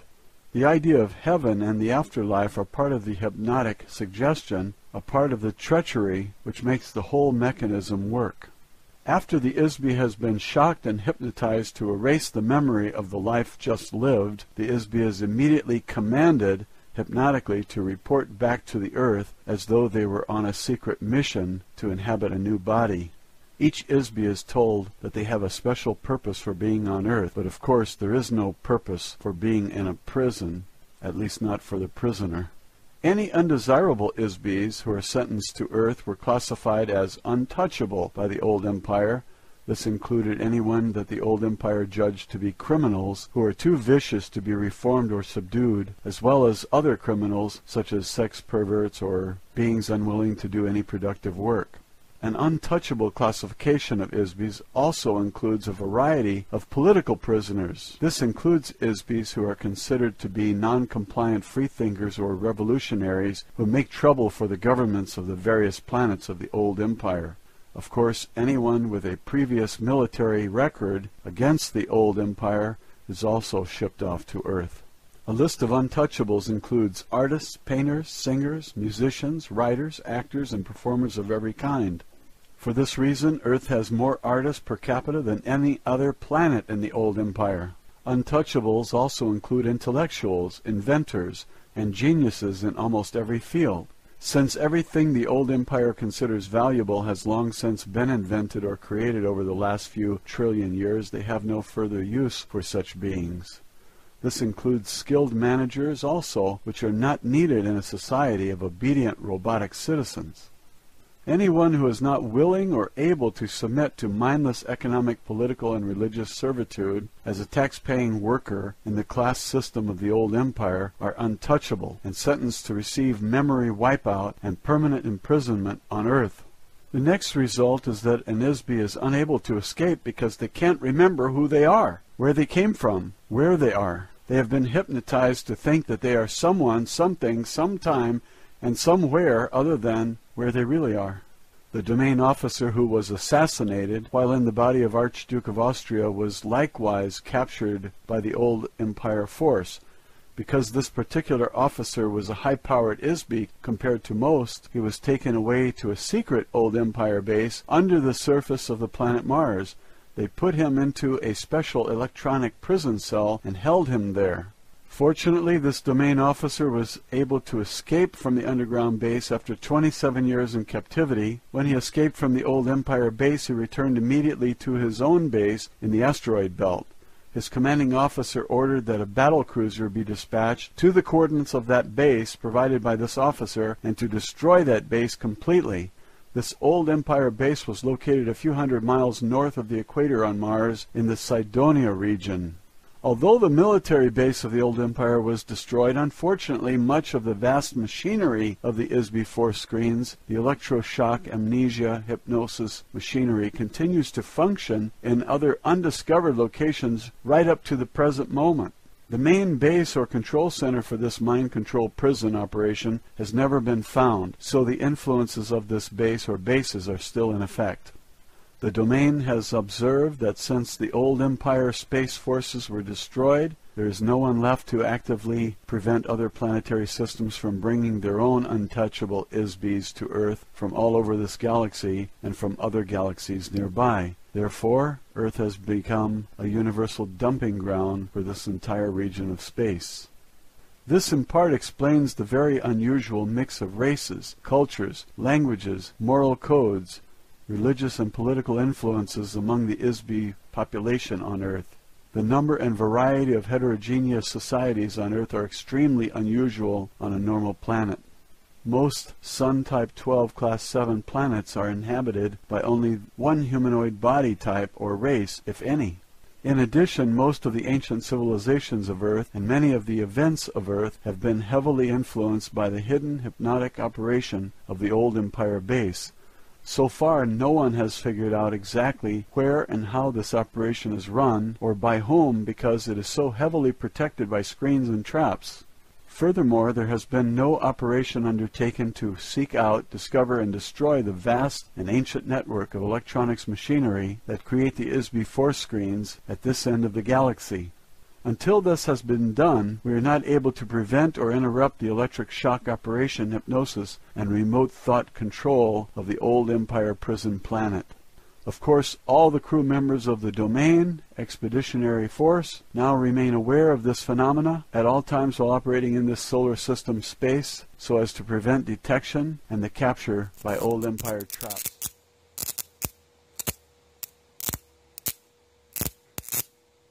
Roswell, Alien Interview, Chapter 8, A Lesson in Recent History. Matilda O'Donnell McElroy, personal note. This interview taught me a history lesson I will never read in any textbook written on Earth. The Domain has a much different view of events than we do. Official transcript of interview, top secret. Official transcript of the U.S. Army Air Force, Roswell Army Airfield, 509th Bomb Group. Subject, Alien Interview, July 26, 1947, first session. The Domain Expeditionary Force has observed the resurgence in science and culture of the Western world since 1150 AD, when the remaining remnants of the space fleet of the old empire in this solar system were destroyed. The influence of the remote control hypnosis operation diminished slightly after that time, but still remains largely in force. Apparently a small amount of damage was done to the old world remote mind control operation, which resulted in a small decrease in the power of this mechanism. As a result, some memory of technologies that ISBs already knew before they came to Earth started to be remembered. Thereafter, the oppression of knowledge that is called the Dark Ages in Europe began to diminish after that time. Since then, the knowledge of the basic laws of physics and electricity have revolutionized Earth culture virtually overnight. The ability to remember technology by many of the geniuses in the ISB population of Earth was partially restored, when not so actively suppressed as it was before 1150 AD. Sir Isaac Newton is one of the best examples of this. In only a few decades, he single-handedly reinvented several major and fundamental scientific and mathematic principles. The men who remembered these sciences already knew them before they were sent to Earth. Ordinarily, no one would ever observe or discover as much about science and mathematics in a single lifetime, or even a few hundred lifetimes.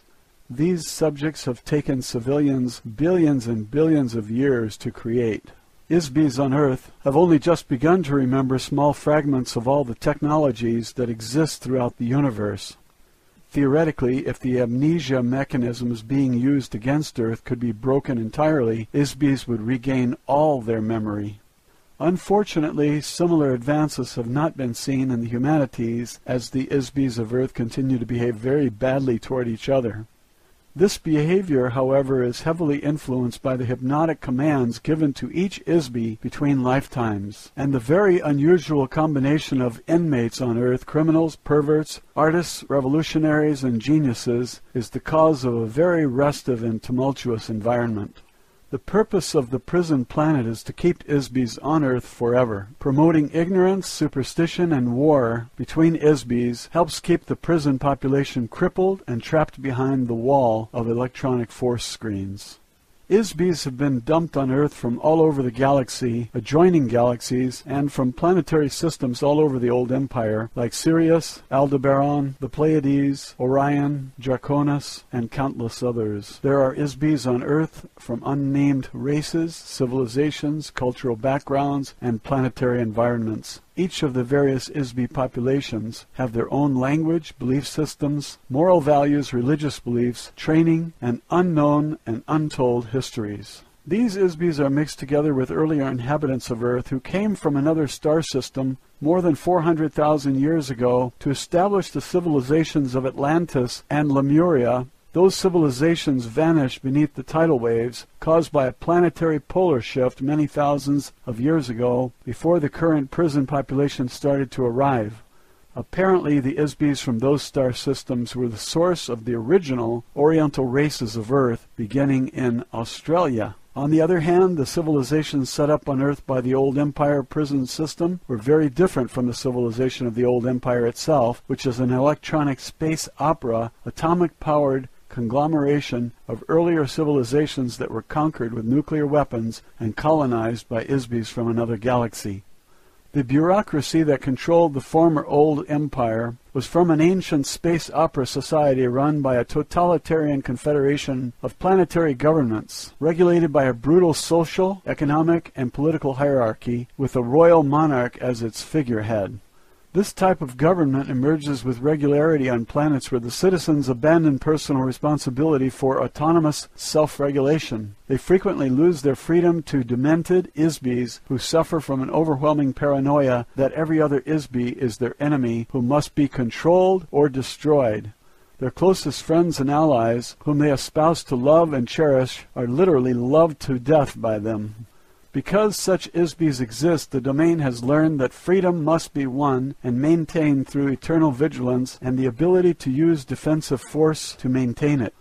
As a result, the domain has already conquered the governing planet of the old empire. The civilization of the domain, although considerably younger and smaller in size, is already more powerful, better organized, and united by an egalitarian esprit de corps never known in the history of the old empire. The recently despoiled German totalitarian state on Earth was similar to the old empire, but not nearly as brutal, and about 10,000 times less powerful. Many of the Isbis on Earth are here because they are violently opposed to the totalitarian government, or because they were so psychotically vicious that they could not be controlled by the old empire government. Consequently, the population of Earth is disproportionately comprised of a very high percentage of such beings. The conflicting cultural and ethical moral codes of the Isbis on Earth is unusual in the extreme.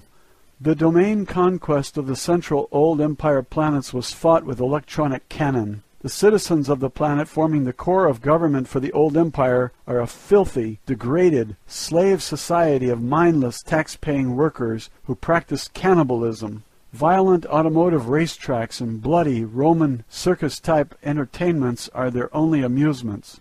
Regardless of any reasonable justification we may have had for using atomic weapons to vanquish the planets of the old empire, the domain is careful not to ruin the resources of those planets by using weapons of crude radioactive force. The current U.S. civilization is beginning to mimic some of the trappings of that civilization, especially in the design of airplanes, automobiles, ships, trains, and telephones. Likewise, buildings in the cities of Earth are thought to be modern or futuristic if their design resembles the architecture of the old empire. The government of the old empire, before being supplanted by the domain, was comprised of beings who possessed a very craven intelligence, very much like the Axis powers during your recent World War. Those beings manifested precisely the same behavior as the galactic government that exiled them to external imprisonment on Earth. They were a gruesome reminder of the ageless maxim that an Isbi will often manifest the treatment they have received from others. Kindness fosters kindness, cruelty begets cruelty. One must be able and willing to use force tempered with intelligence to prevent harm to the innocent. However, extraordinary understanding, self-discipline, and courage are required to effectively prevent brutality without being overwhelmed by the malice that motivated the brutality. Only a demonic, self-serving government would employ a logic or science to conceive that an ultimate solution to any problem is to murder and permanently erase the memory of every artist, genius, skilled manager, and inventor, and cast them into a planetary prison, together with political opponents, killers, thieves, perverts, and disabled beings of an entire galaxy. Once the Isbis expelled from the old empire arrived on Earth, they were given amnesia and hypnotically tricked into thinking that something else had happened to them. The next step was to implant the Isbis into biological bodies on Earth. The bodies became the human populations of false civilizations which were designed and installed in the minds of the Isbis to look completely unlike the old empire.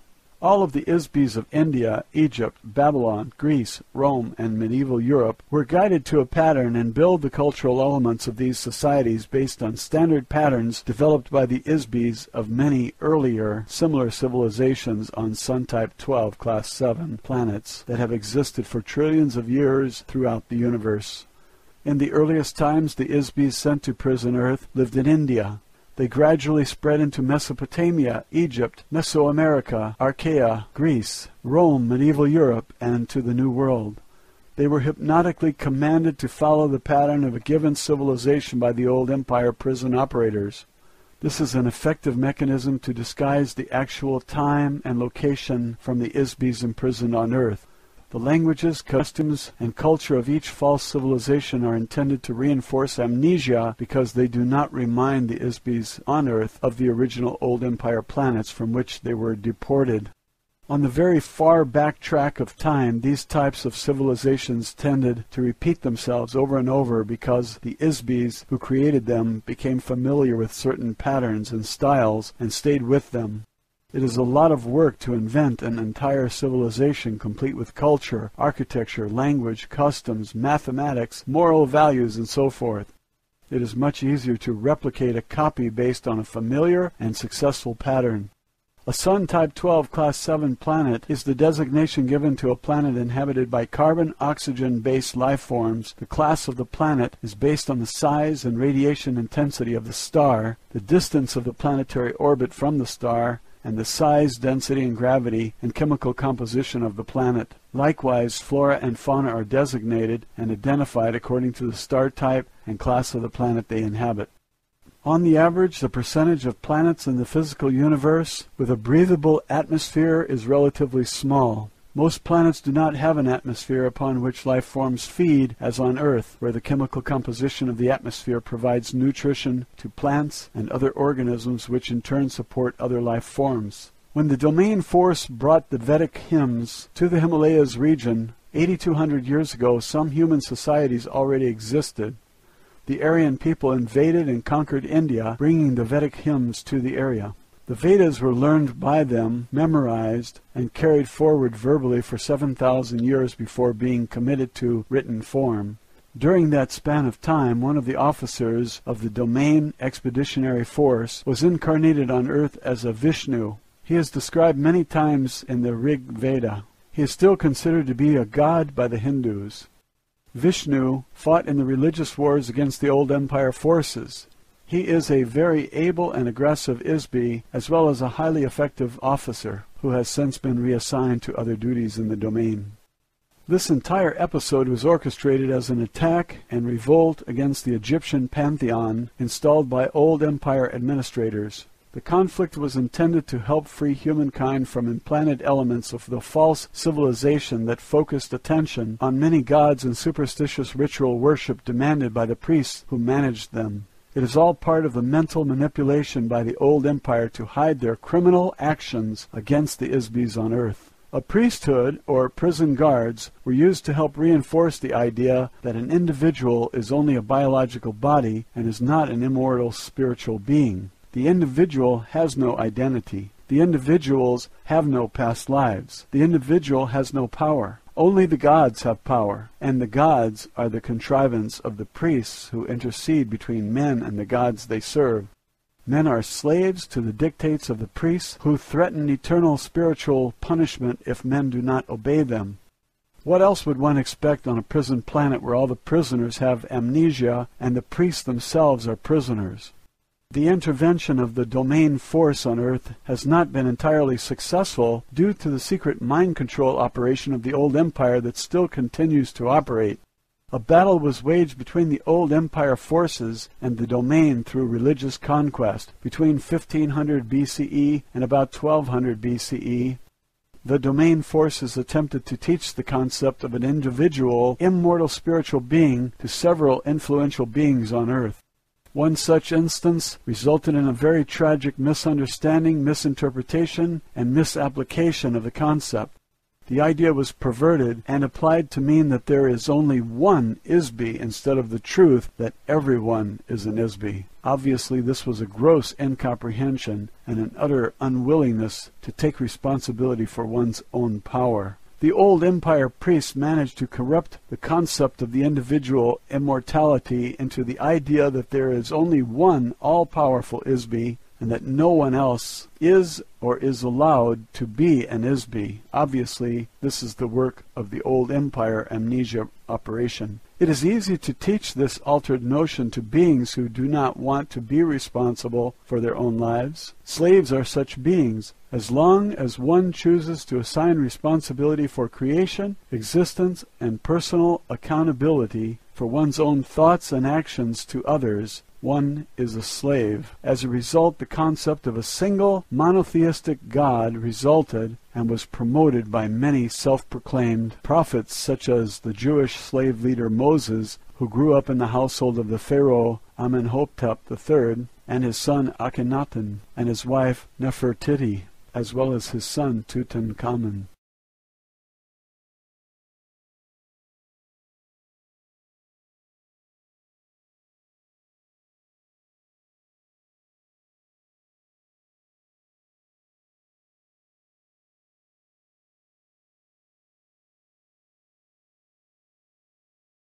As a result, the concept of a single monotheistic God resulted and was promoted by many self-proclaimed prophets such as the Jewish slave leader Moses, who grew up in the household of the Pharaoh Amenhotep III, and his son Akhenaten, and his wife Nefertiti, as well as his son Tutankhamun. The attempt to teach certain beings on earth the truth that they are themselves Isbis was part of a plan to overthrow the fictional, metaphorical, anthropomorphic panoply of gods created by the old empire mystery cult called the Brothers of the Serpent, known in Egypt as the Priests of Amun. They were a very ancient secret society within the old empire.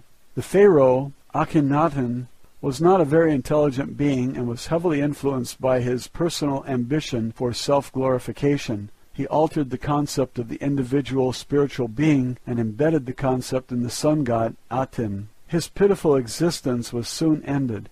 He was assassinated by Maya and Paranefer, two of the priests of Amun, or Amen, which the Christians still say, who represented the interests of the old empire forces. The idea of one God was perpetuated by the Hebrew leader Moses while he was in Egypt.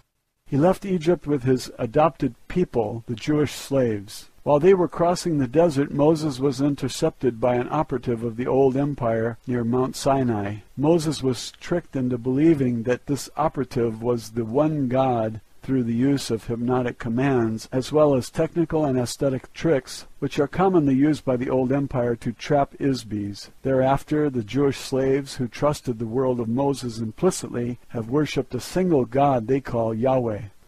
The name Yahweh means anonymous, as the Isbi who worked with Moses could not use an actual name or anything that would identify himself or blow the cover of the amnesia prison operation. The last thing the covert amnesia hypnosis prison system wants to do is reveal themselves openly to the Isbis on earth. They feel that this would restore the inmates' memories. This is the reason that all traces of physical encounters between operatives of space civilizations and humans is very carefully hidden, disguised, covered up, denied, or misdirected. This old empire operative contacted Moses on a desert mountaintop and delivered the 10 hypnotic commands to him. These commands are very forcefully worded and compel the Isbi into utter subservience to the will of the operator. These hypnotic commands are still in effect and influence the thought patterns of millions of Isbis thousands of years later. Incidentally, we later discovered that the so-called Yahweh also wrote, programmed, and encoded the text of the Torah, which, when it is read literally or in its decoded form, will provide a great deal of more false information to those who read it. Ultimately, the Vedic hymns became the source of nearly all Eastern religions and were the philosophical source of the ideas common to Buddha, Laozi, Zoroaster, and other philosophers. The civilizing influences of these philosophies eventually replaced the brutal idolatry of the old empire religions and were the true genius of kindness and compassion. You asked me earlier why the domain and other space civilizations do not land on Earth or make their presence known. Land on Earth? Do you think we are crazy or want to be crazy? It takes a very brave Isby to come down through the atmosphere and land on Earth because this is a prison planet with a very uncontrolled psychotic population, and no Isby is entirely proof against the risk of entrapment, as with the members of the Domain Expeditionary Force who were captured in the Himalayas 8,200 years ago. No one knows what Isbys on Earth are going to do. We are not scheduled to invest the resources of the domain to take control of all the space surrounding the area at this time. This will occur in the not-too-distant future, about 5,000 Earth years, according to the time schedule of the domain. At this time, we do not prevent transports from other planetary systems or galaxies from continuing to drop Isbys into the amnesia force screen area. Eventually, this will change. In addition, Earth inherently is a highly unstable planet. It is not suitable for settlement or permanent habitation for any sustainable civilization. This is part of the reason why it is being used as a prison planet. No one else would seriously consider living here for a variety of simple and compelling reasons. 1. The continental land masses of Earth are floating on a sea of molten lava beneath the surface, which causes the land masses to crack, crumble, and drift continually. 2. Because of the liquid nature of the core, the planet is largely volcanic and subject to earthquakes and volcanic explosions. 3. The magnetic poles of the planet shift radically about once every 20,000 years. This causes a greater or lesser degree of devastation as a result of tidal waves and climate changes. 4. Earth is very distant from the center of the galaxy and from any other significant galactic civilization. This isolation makes it unsuitable for use except as a pit stop or jumping off point along the way between galaxies. The Moon and asteroids are far more suitable for this purpose because they do not have any significant gravity. 5. Earth is a heavy gravity planet with heavy metallic soil and a dense atmosphere. This makes it treacherous for navigational purposes. The fact that I am in this room as a result of an in-flight accident, in spite of the technology of my craft and my extensive expertise as a pilot, are proof of these facts. 6. There are approximately 60 billion Earth-like Sun-type 12 Class 7 planets in the Milky Way galaxy alone, not to mention the vast expanses of the domain and the territories we claim in the future. It is difficult to stretch our resources to do much more than a periodic reconnaissance of Earth, especially when there are no immediate advantages to invest resources here. On Earth, most beings are not aware that they are Isbys, or that there are spirits of any kind. Many other beings are aware of this, but nearly everyone has very limited understanding of themselves as an Isby. One of the reasons for this is that Isbys have been waging war against each other since the beginning of time. The purpose of these wars has always been to establish domination by one Isby or group of Isbys over another. Since an Isby cannot be killed, the objective has been to capture and immobilize Isbys. This has been done in a nearly unlimited variety of ways. The most basic method to capture and immobilize an Isby is through the use of various kinds of traps. Isby traps have been made and put in place by many invading societies, such as the one that established the old empire beginning about 64 trillion years ago. Traps are often set up in the territory of the Isbys being attacked. Usually a trap is set up with the electronic wave of beauty to attract the interest and attention of the Isby. When the Isby moves toward the source of the aesthetic wave, such as a beautiful building or beautiful music, the trap is activated by the energy put out by the Isby. One of the most common trap mechanisms uses the Isby's own thought energy output when the Isby tries to attack or fight back against the trap. The trap is activated and energized by the Isby's own thought energy. The harder the Isby fights against the trap, the more it pulls the Isby toward it and keeps them stuck in the trap. Throughout the entire history of this physical universe, vast areas of space have been taken over and colonized by Isby societies who invade and take over new areas of space in this fashion. In the past, these invasions have always shared common elements. 1. The overwhelming use of force of arms, usually with nuclear or electronic weapons. 2. Mind control of the ISBs in the invaded area through the use of electroshock, drugs, hypnosis, erasure of memory, and the implantation of false memory or false information intended to subjugate and enslave the local ISB population. 3. Takeover of natural resources by the invading ISBs. 4. Political, economic, and social slavery of the local population. These activities continue in present time. All of the ISBs on Earth have been members of one or more of these activities in the past, both as an invader or as part of the population being invaded. There are no saints in this universe. Very few have avoided or been exempted from warfare between ISBs. ISBs on Earth are still the victims of this activity at this very moment. The between lives amnesia administered to ISBs is one of the mechanisms of an elaborate system of old world ISB traps that prevent an ISB from escaping. This operation is managed by an illicit renegade secret police force of the old empire using false provocation operations to disguise their activities in order to prevent detection by their own government, the domain, and by the victims of their activities. They are mind control methods developed by government psychiatrists. Earth is a ghetto planet. It is the result of an intergalactic holocaust. ISBs have been sentenced to Earth either because 1. They are too viciously insane or perverse to function as part of any civilization no matter how degraded or corrupt. 2. Or they may be a revolutionary threat to the social, economic, and political caste system that has been so carefully built and brutally enforced in the old empire. Biological bodies are specifically designed as the lowest order of the entity of the old empire caste system. When an ISB is sent to Earth and then tricked or coerced into operating in a biological body, they are actually in a prison inside a prison. 3. In an effort to permanently and irreversibly rid the old empire of such untouchables, the external identity, memory, and abilities of every ISB is forcefully erased. This final solution was conceived and carried out by the psychopathic criminals who are controlled by the old empire. The mass extermination of untouchables in prison camps created by Germany during World War II were recently revealed. Likewise, the ISBs of Earth are the victims of spiritual eradication and eternal slavery inside frail biological bodies inspired by the same kind of craven hatred in the old empire. The kind and creative inmates of Earth are continuously tortured by butchers and lunatics who are controlled by the old empire prison operators.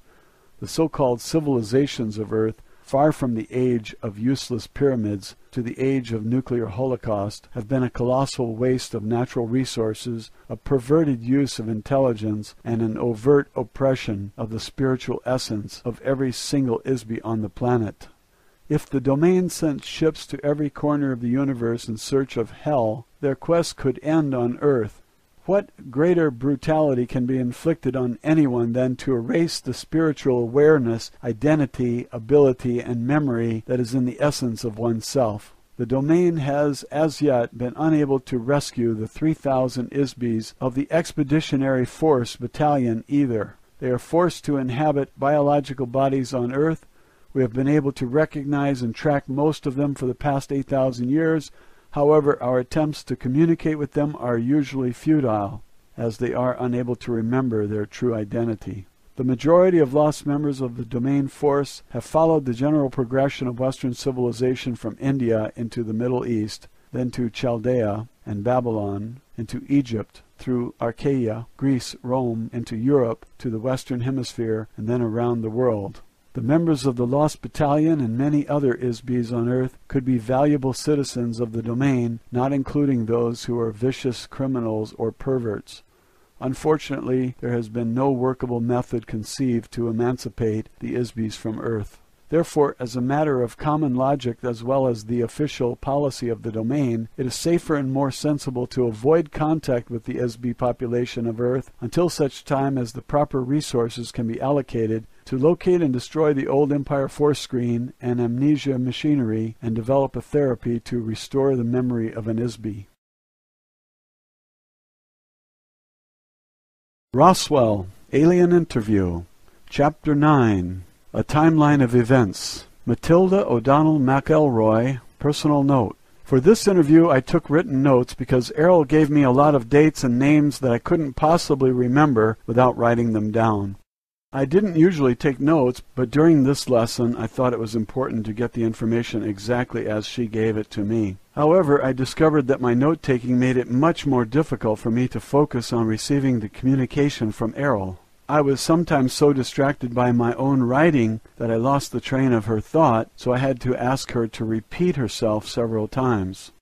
Errol continued to stay in communication with the communications officer on the asteroid belt station, from which she received much of this information. Since Errol was an officer, pilot, and engineer of the domain, and not a historian, she had to get this information from records of reconnaissance missions conducted by other officers of the Domain Expeditionary Force.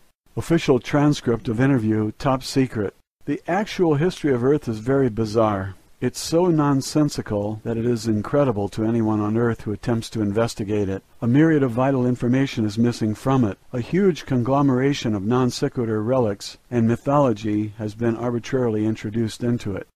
The volatile nature of the Earth itself cyclically covers, drowns, mixes, and shreds physical evidence. These factors, combined with amnesia, post-hypnotic suggestions, false facades, and cover manipulation, make a reconstruction of the factual origins and history of Earth civilizations virtually indecipherable.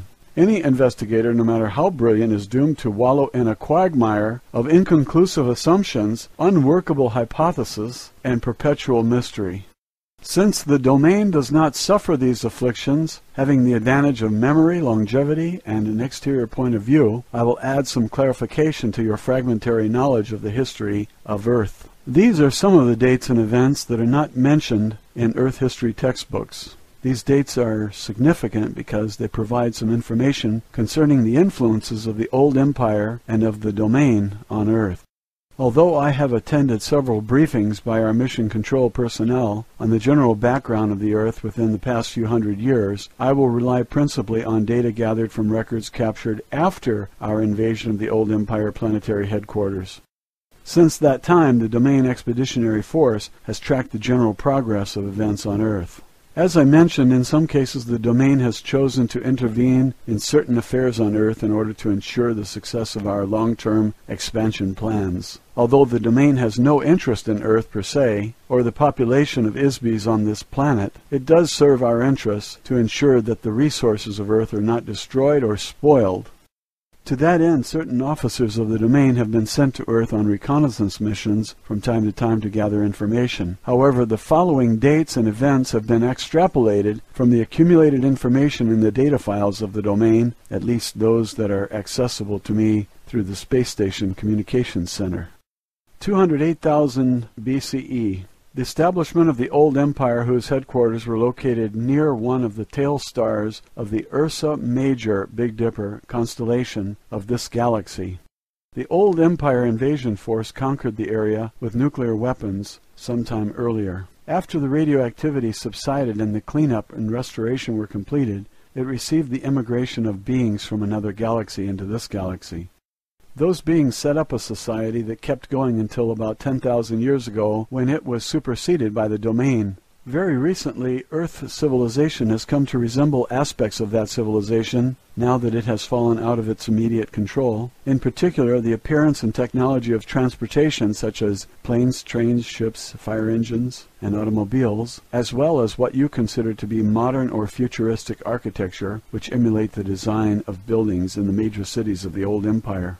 Before 75,000 BCE, the domain records contain very little information about the civilizations on the continental landmasses of Atlanta and Lemur, except to note that they did coexist on Earth at more or less the same time. Apparently both civilizations were founded by remnants of electronic space opera cultures who fled from their native planetary systems to escape political or religious persecution.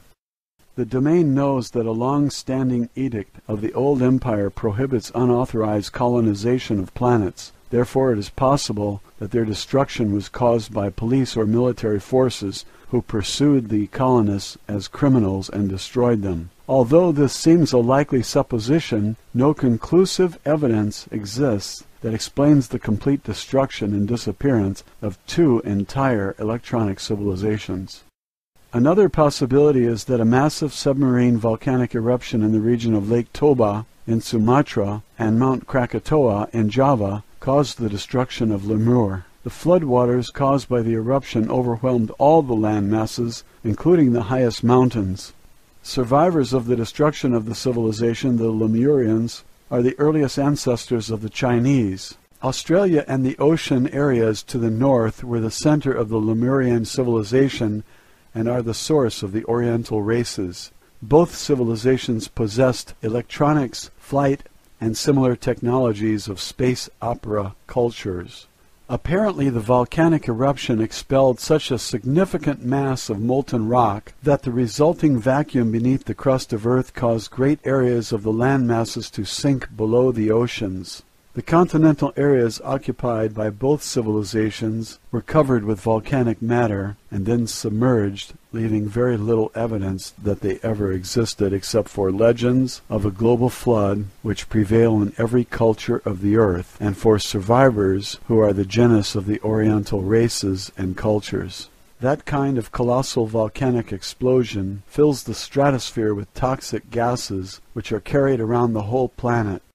The usual refuse of these volcanic eruptions can easily cause a rain that lasts 40 days and 40 nights due to atmospheric pollution, as well as an extensive period during which radiation from the sun is deflected back into space and causes global cooling. Certainly such an event would cause an ice age, extinctions of life forms, and many other relatively long-term changes lasting thousands of years. Due to the myriad types of naturally occurring global cataclysmic events which are indigenous to Earth, it is not a suitable planet for habitation by ISBs. In addition, there have been occasional global cataclysms caused by ISBs, such as the one that destroyed the dinosaurs more than 70 million years ago. That destruction was caused by an intergalactic warfare, during which time Earth and many other neighboring moons and planets were bombarded by atomic weapons. Atomic explosions cause atmospheric fallout much like that of volcanic eruptions. Most of the planets in this sector of the galaxy have been uninhabitable deserts since then. Earth is undesirable for many other reasons: heavy gravity and dense atmosphere, floods, earthquakes, volcanoes, polar shifts, continental drift, meteor impacts, atmospheric and climatic changes, to name a few. What kind of lasting civilization could any sophisticated culture propose to develop in such an environment? In addition, Earth is a small planet of a rim star of a galaxy. This makes Earth very isolated geographically from the more concentrated planetary civilizations which exist toward the center of the galaxy. These obvious facts have made Earth suitable for use only as a zoological or botanical garden, or for its current use as a prison, but not much else. Before 30,000 years BCE, Earth started being used as a dumping ground and prison for ISBs who were judged untouchable, meaning criminal or nonconformists. ISBs were captured, encapsulated in electronic traps, and transported to Earth from various parts of the old empire. Underground amnesia stations were set up on Mars and on Earth in the Rwenzori Mountains in Africa, in the Pyrenees Mountains of Portugal, and in steppes of Mongolia. These electronic monitoring points create force screens designed to detect and capture ISBs when the ISB departs the body at death. ISBs are brainwashed using extreme electronic force in order to maintain Earth's population in a state of perpetual amnesia. Further population controls are installed through the use of long-range electronic thought control mechanisms. These stations are still in operation, and they are extremely difficult to attack or destroy, even for the domain, which will not maintain a significant military force in this area until a later date.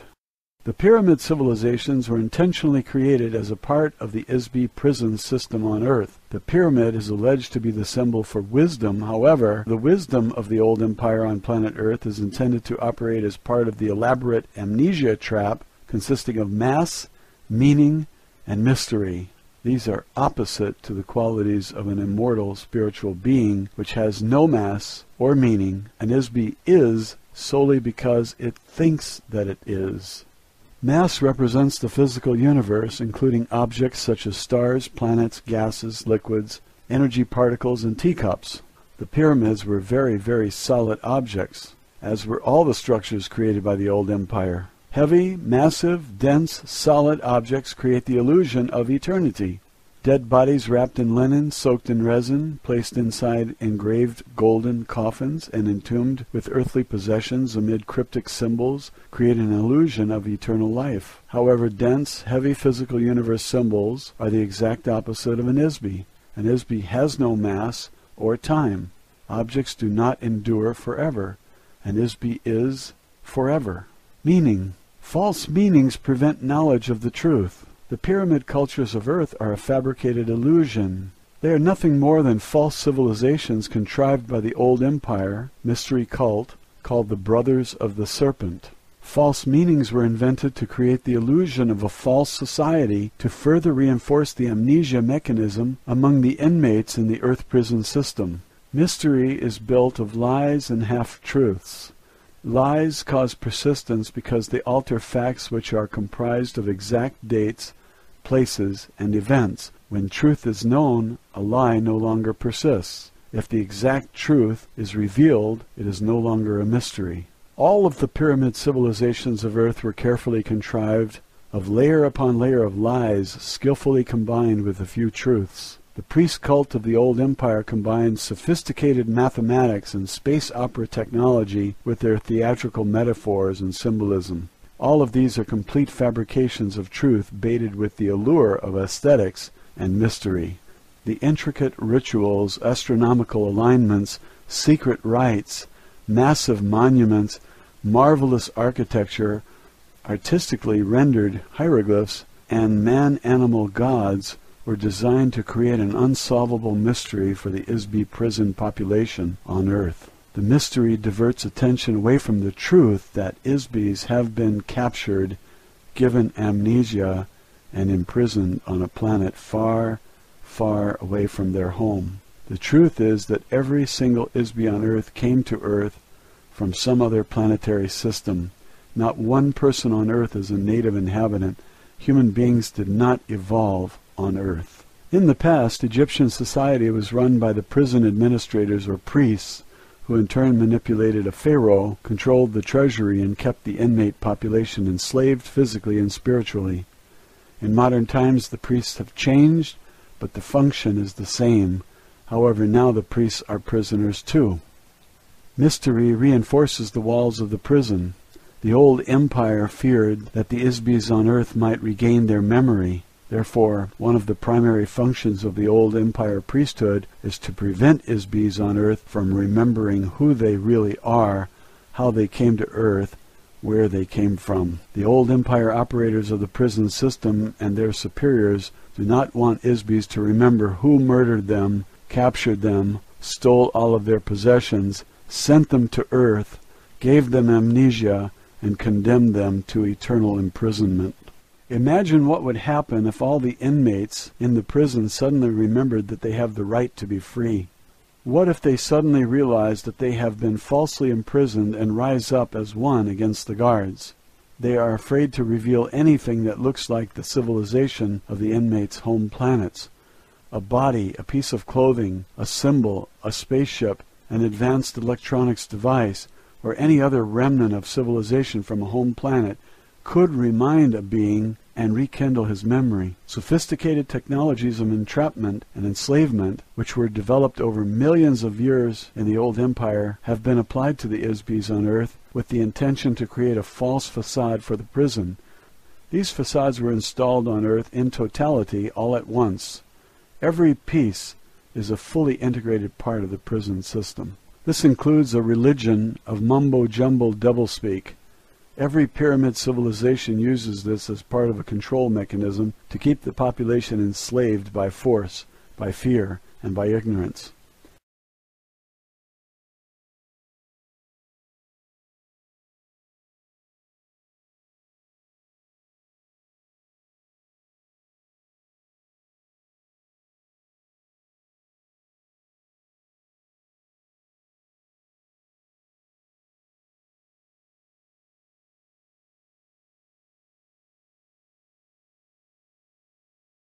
This includes a religion of mumbo-jumbo doublespeak. Every pyramid civilization uses this as part of a control mechanism to keep the population enslaved by force, by fear, and by ignorance.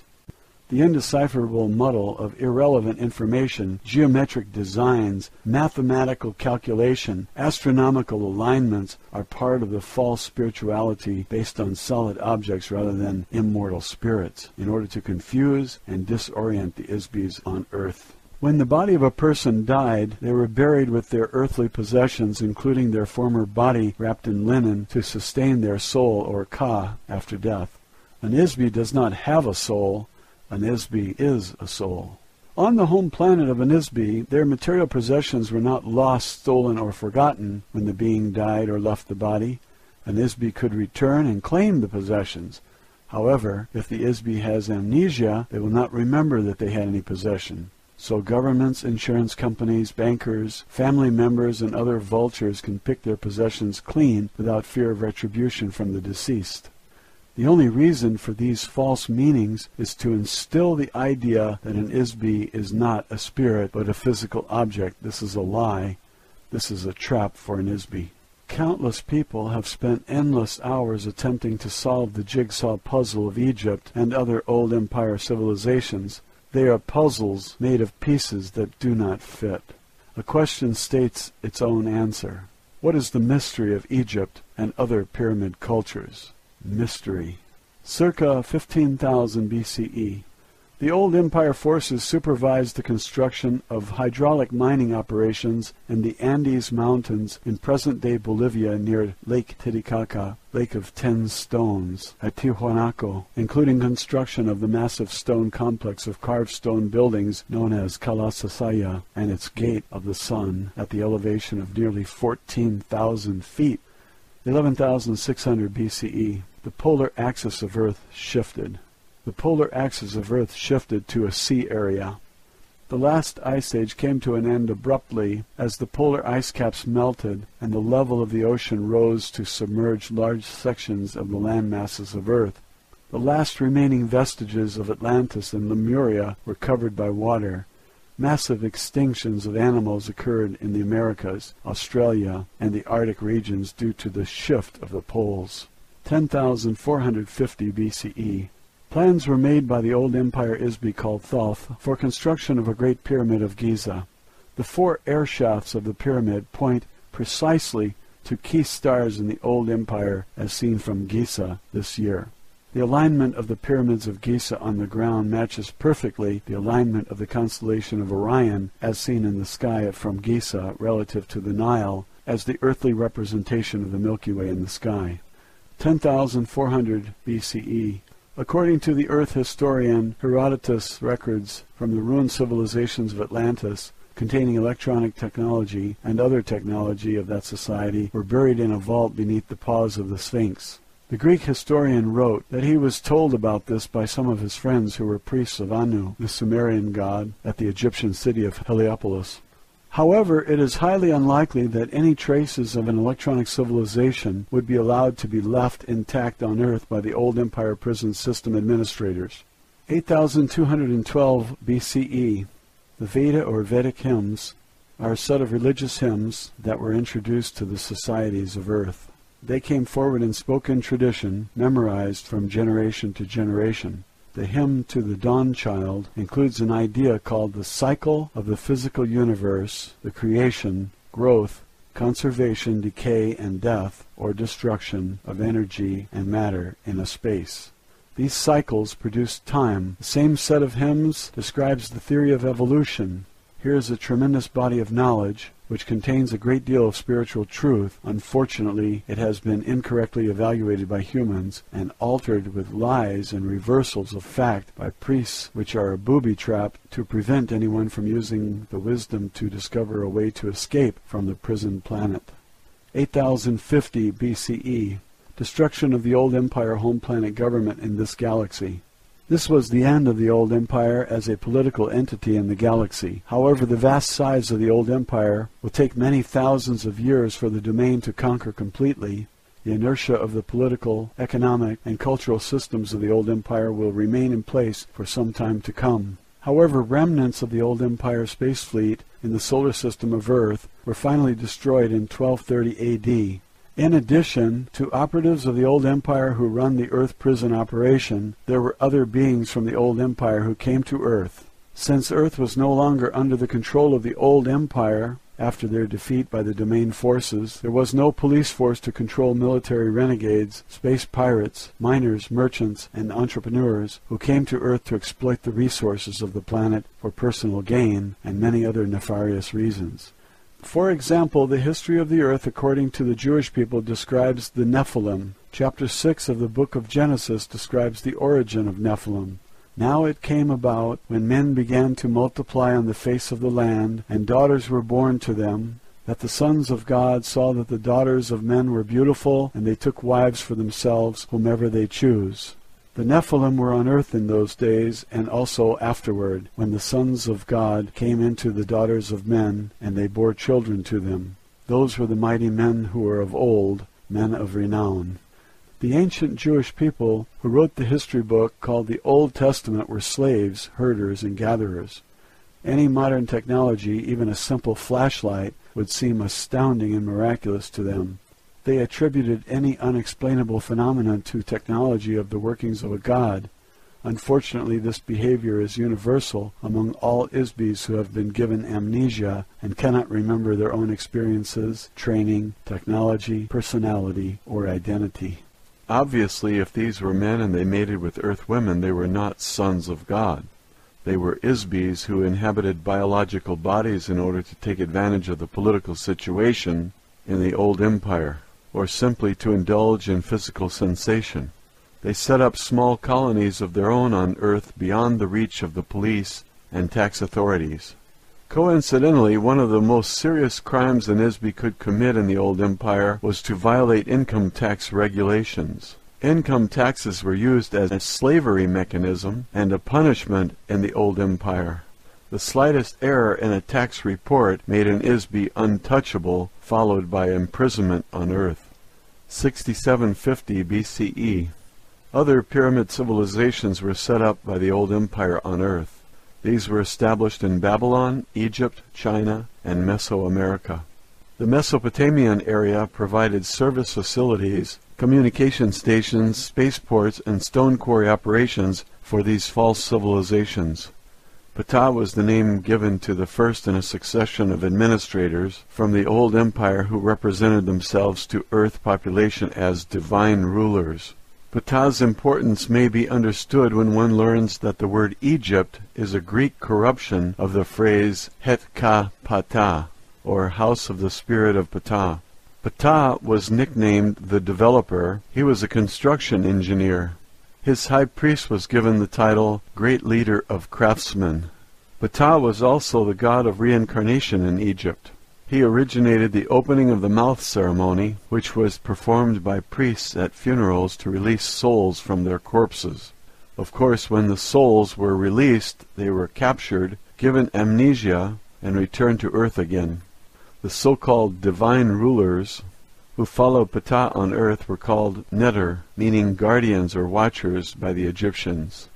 Their symbol was the serpent, or dragon, which represented a secret priesthood of the old empire called the Brothers of the Serpent. Old empire engineers used cutting tools of highly concentrated light waves to quickly carve and excavate stone blocks. They also used force fields and spacecraft to lift and transport blocks of stone weighing hundreds or thousands of tons each. The placement on the ground of some of these structures will be found to have geodesic or astronomical significance relative to various stars in this galactic region. The buildings are crude and impractical compared to building standards on most planets. As an engineer of the domain, I can attest that makeshift structures like these would never pass inspection on a planet in the domain. Stone blocks such as those used in pyramid civilizations can still be seen, partially excavated in the stone quarries in the Middle East and elsewhere. Most of the structures were hastily built props, much like the false facades of the Western town on a set of a motion picture. They appear to be real and to have some use or value. However, they have no value. They have no useful purpose. The pyramids and all of the other stone monuments erected by the old empire could be called mystery monuments. For what reason would anyone waste so many resources to construct so many useless buildings, to create a mysterious illusion?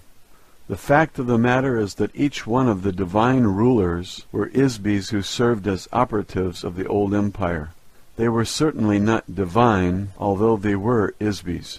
6248 BCE. The beginning of active warfare between the Domain Space Command and the surviving remnants of the old Empire space fleet in this solar system that lasted nearly 7,500 years. It began when an installation was established in the Himalaya Mountains by a battalion of the 3,000 officers and crew members of the Domain Expeditionary Force.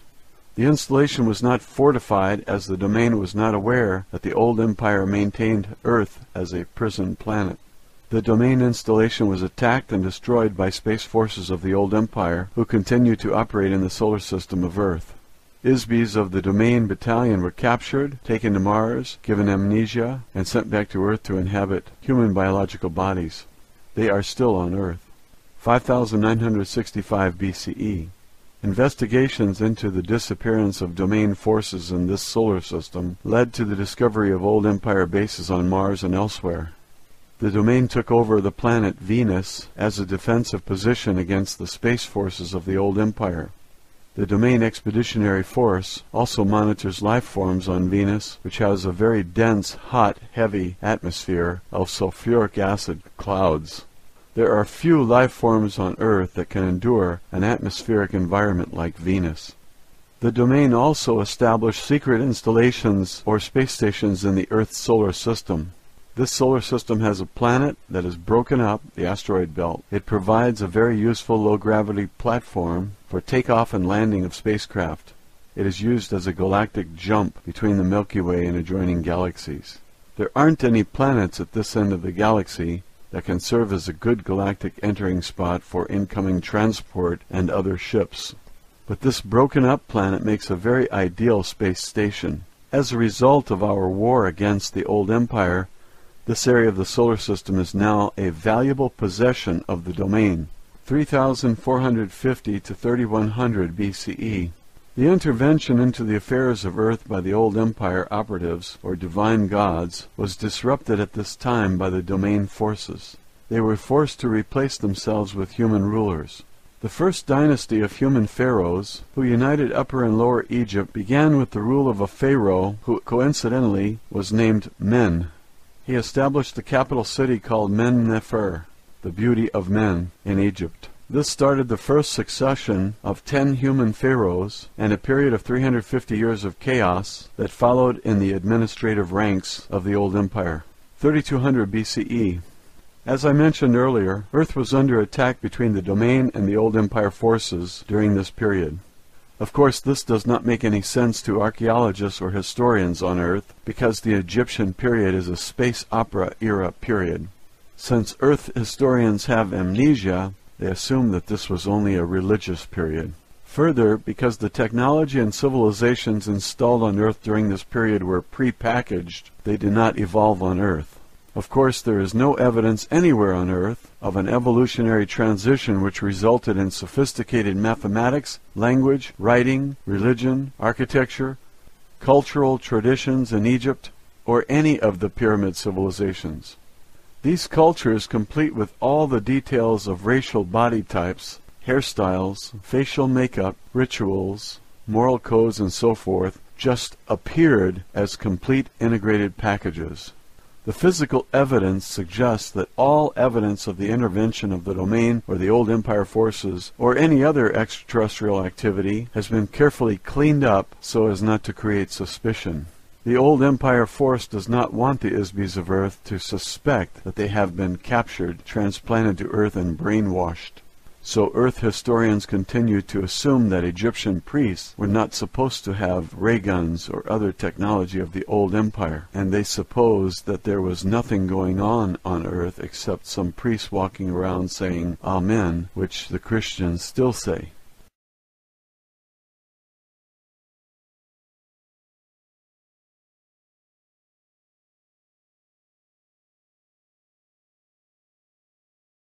3172 BCE. Layout of the astronomical grid that joins the key mining sites and astronomical buildings of the gods in the Andes Mountains such as Tiwanaku, Cusco, Quito, the cities of Ollantaytambo, Machu Picchu, and Pachacamac for the mining of rare metals, including tin for use in making bronze. Metals were the property of the gods, of course. A great variety of entrepreneurial mining was done on Earth at that time due to the war between the old empire force and the domain.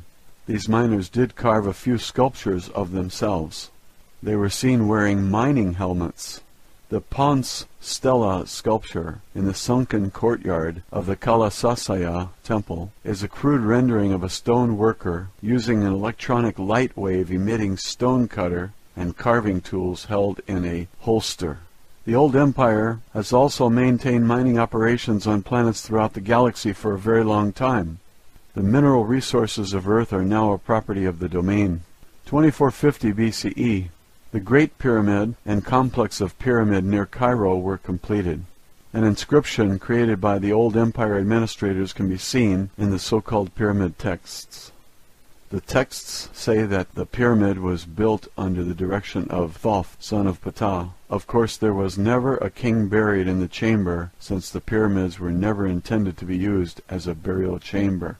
The Great Pyramid was located precisely at the exact center of all land masses of Earth, as viewed from space.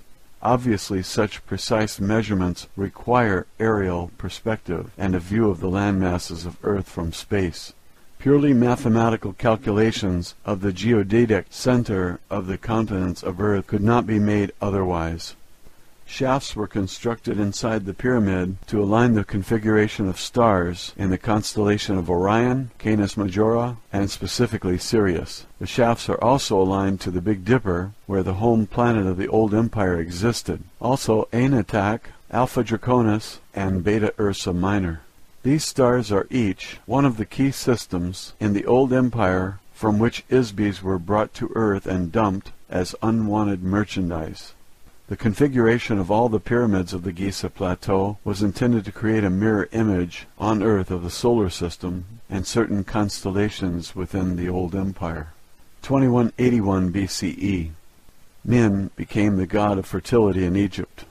The Isbi, also known as Pan, was also a Greek god. Min, or Pan, was an Isbi who somehow managed to escape from the old empire amnesia system. 2160 to 2040 BCE. One of the results of the intensifying battle between the domain forces and the old empire forces was that the control of the divine rulers was broken at this time. They finally left Egypt and returned to the heavens, so to speak, in defeat. Human beings took over the ruling role as pharaohs. The first human pharaoh moved the capital city of Egypt from Memphis to Heracleopolis, 1500 BCE.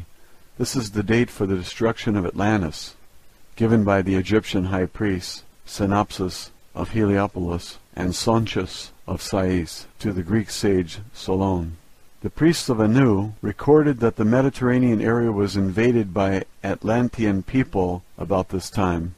Of course, these people were not from the ancient continent of Atlanta and the Atlantic Ocean, which existed more than 70,000 years earlier. These were refugees from the Minoan civilization on Crete, escaping from the volcanic eruption and tidal waves of Mount Thera that destroyed their civilization. Plato's references to Atlantis were borrowed from the writings of the Greek philosopher Solon, who was given the information by the Egyptian priest who called Atlantis Kepchu, which also happens to be the Egyptian name for the people of Crete. Some of the survivors of the Minoan volcanic disaster asked Egypt for help, since they were the only other civilization with high culture in the Mediterranean area at the time. 1351 BCE to 1337 BCE. The Domain Expeditionary Force actively waged a war of religious conquest against the Egyptian mystery cult called the Priest of Amun, also known as the Old Empire Brothers of the Serpent. During this time, the pharaoh Akhenaten abolished the priesthood of Amun and moved the capital of Egypt from Thebes to the new location at Amarna, at the exact geodetic center of Egypt. However, this plot to overthrow the old empire religious control was quickly spoiled. 1193 BCE. In the Near East, Achaea, the Greeks and Trojans fought for supremacy, which ended in the destruction of Troy as the finale of the Trojan War. During this same time, war was being fought out in the space of the solar system between two forces for control of the space stations surrounding Earth. That period of 300 years was a very violent resistance to the domain forces by the remnants of the old empire forces. It did not last long, however, as it is futile to resist the domain. 850 BCE. Homer, the blind Greek poet, wrote the stories, the gods, as borrowed and modified from earlier sources in the Vedic texts, Sumerian texts, Babylonian and Egyptian mythology. His poems, as well as many other myths of the ancient world, are very accurate descriptions of the exploits of Isbis on Earth, who were able to avoid the old empire amnesia operation and operate without biological bodies. 700 BCE, the Vedic hymns were first translated in the Greek language. This was the beginning of a cultural revolution in Western civilization that transformed crude and brutal tribal cultures into democratic republics based on more reasonable conduct. 638 to 559 BCE, Solon, a wise man from Greece, reported the existence of Atlantis. This was information he received from the old empire high priests Synopsis of Heliopolis and Sontius of Sais, with whom he studied in Egypt. 630 BCE, Zoroaster created religious practices in Persia around an Isbi called Ahura Mazda. This was yet another of the growing number of monotheistic gods put in place by operatives of the domain to displace a panoply of old empire gods. 604 BCE, Lao Ji, a philosopher who wrote a small book called The Way, was an Isbi of great wisdom who overcame the effects of the old empire amnesia, hypnosis machinery, and escaped from Earth. His understanding of the nature of an Isbi must have been very good to accomplish this. According to the common legend, his last lifetime as a human was lived in a small village in China. He contemplated the existence of his own life. Like Gautama Siddhartha, he confronted his own thoughts and past lives. In doing so, he recovered some of his own memory, ability, and immortality. As an old man, he decided to leave the village and go to the forest to depart the body. The village gatekeeper stopped him and begged him to write down his personal philosophy before leaving. Here is a small piece of the advice he gave about the way he rediscovered his own spirit. He who looks will not see it. He who listens will not hear it. He who gropes will not grasp it. The formless non-entity, the motionless source of motion, the infinite essence of the spirit, is the source of life. Spirit is self. Walls form and support a room, yet the space between them is most important. A pot is formed of clay, yet the space formed therein is most useful. Action is caused by the force of nothing on something, just as the nothing of spirit is the source of all form. One suffers great afflictions because one has a body. Without a body, what afflictions could one suffer? When one cares more for the body than for his own spirit, one becomes the body and loses the way of the spirit. The self, the spirit, creates illusion. The delusion of man is that reality is not an illusion. One who creates illusions and makes them more real than reality follows the path of the spirit and finds the way of heaven. 593 BCE, the Genesis story written by the Jewish people, described angels or sons of God mating with women of earth who bore them children. These were probably renegades from the old empire. They may also have been space pirates or merchants from a system outside the galaxy who came to steal mineral resources or smuggle drugs. The domain has observed that there are many visitors to Earth from neighboring planets and galaxies, but they rarely stop and live here. What kind of beings would live on a prison planet if they were not forced to do so? The same book also reports the story of a human named Ezekiel, who witnessed the spacecraft or aircraft landing near Chebar River in Chaldea. His description of the craft uses very archaic language, technically, but is nevertheless quite an accurate description of an old empire saucer or scout craft. It is similar to the sightings of Vimanas by the people in the foothills of the Himalayas. Their Genesis story also mentions that Yahweh designed biological bodies to live for 120 years on Earth. Biological bodies on most Sun-type 12 Class 7 planets are usually engineered to last for an average of about 150 years. Human bodies on Earth last only about one-half as long. We suspect this is because the prison administrators have altered the biological material of human bodies on Earth to die more frequently so that the Isbis who inhabit them will recycle through the amnesia mechanism more frequently. It should be noted that much of the Old Testament was written during the captivity of the Jews who were enslaved in Babylon, which was very heavily controlled by priests of the Old Empire. The book introduces a false sense of time and a false concept of the origin of the creation. The serpent is the symbol of the Old Empire. It appears in the beginning of their creation story, or as the Greeks say, Genesis, and causes the spiritual destruction of the first human beings, who are metaphorically represented by Adam and Eve. The Old Testament, clearly influenced by the Old Empire forces, gives a detailed description of the Isbis being induced into biological bodies on Earth.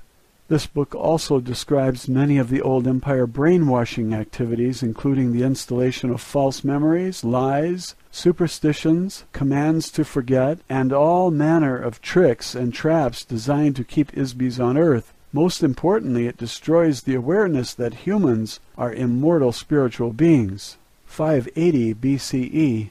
The oracle at Delphi was one temple in a network of many oracle temples. Each temple was a communication center. The Old Empire priests designated a local god for each temple. Each of the temples in this network were located at precisely 5 degrees of latitude intervals from the capital city of Thebes throughout the Mediterranean area as far north as the Baltic Sea. The shrines served, among other things, as a grid housing electronic beacons, later called omphalos stones.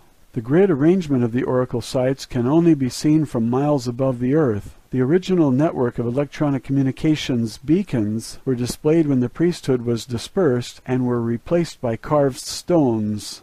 The symbol of the Old Empire priesthood is the python, dragon, or serpent.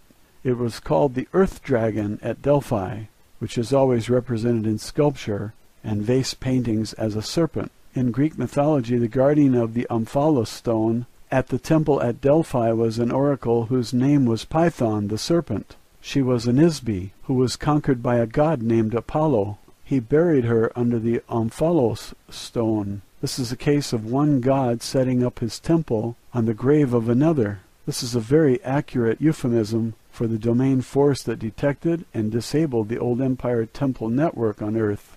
It was one of the fatal blows to the Old Empire force in the solar system of Earth. 559 BCE, the commanding officer of the Domain Battalion, who was lost in 5965 BCE, was detected and located by a search party sent to Earth from the Domain Expeditionary Force. He was incarnated as Cyrus II of Persia during this time. A unique system of organization was used by Cyrus II and the members of that battalion who followed him from India through his progression of human lives on Earth. In part, it enabled them to build the largest empire in the history of the Earth to that date. The Domain search party who located him traveled around the Earth searching for the lost battalion for several thousand years. The party consisted of 900 officers of the Domain, divided into teams of 300 each. One team searched the land, another team searched the oceans, and the third team searched the space surrounding Earth.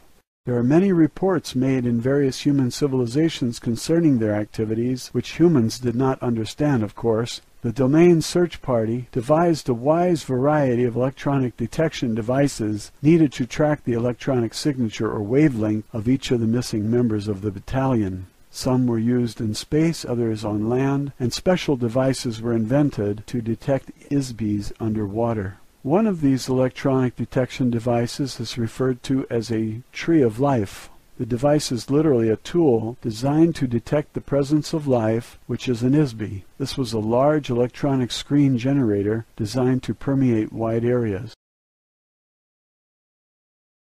To the ancient humans on Earth, it resembled a sort of tree, since it consists of an interwoven lattice of electronic field generators and receivers. The electronic field detects the presence of ISBYs, whether the ISBY is occupying a body or if they are outside a body.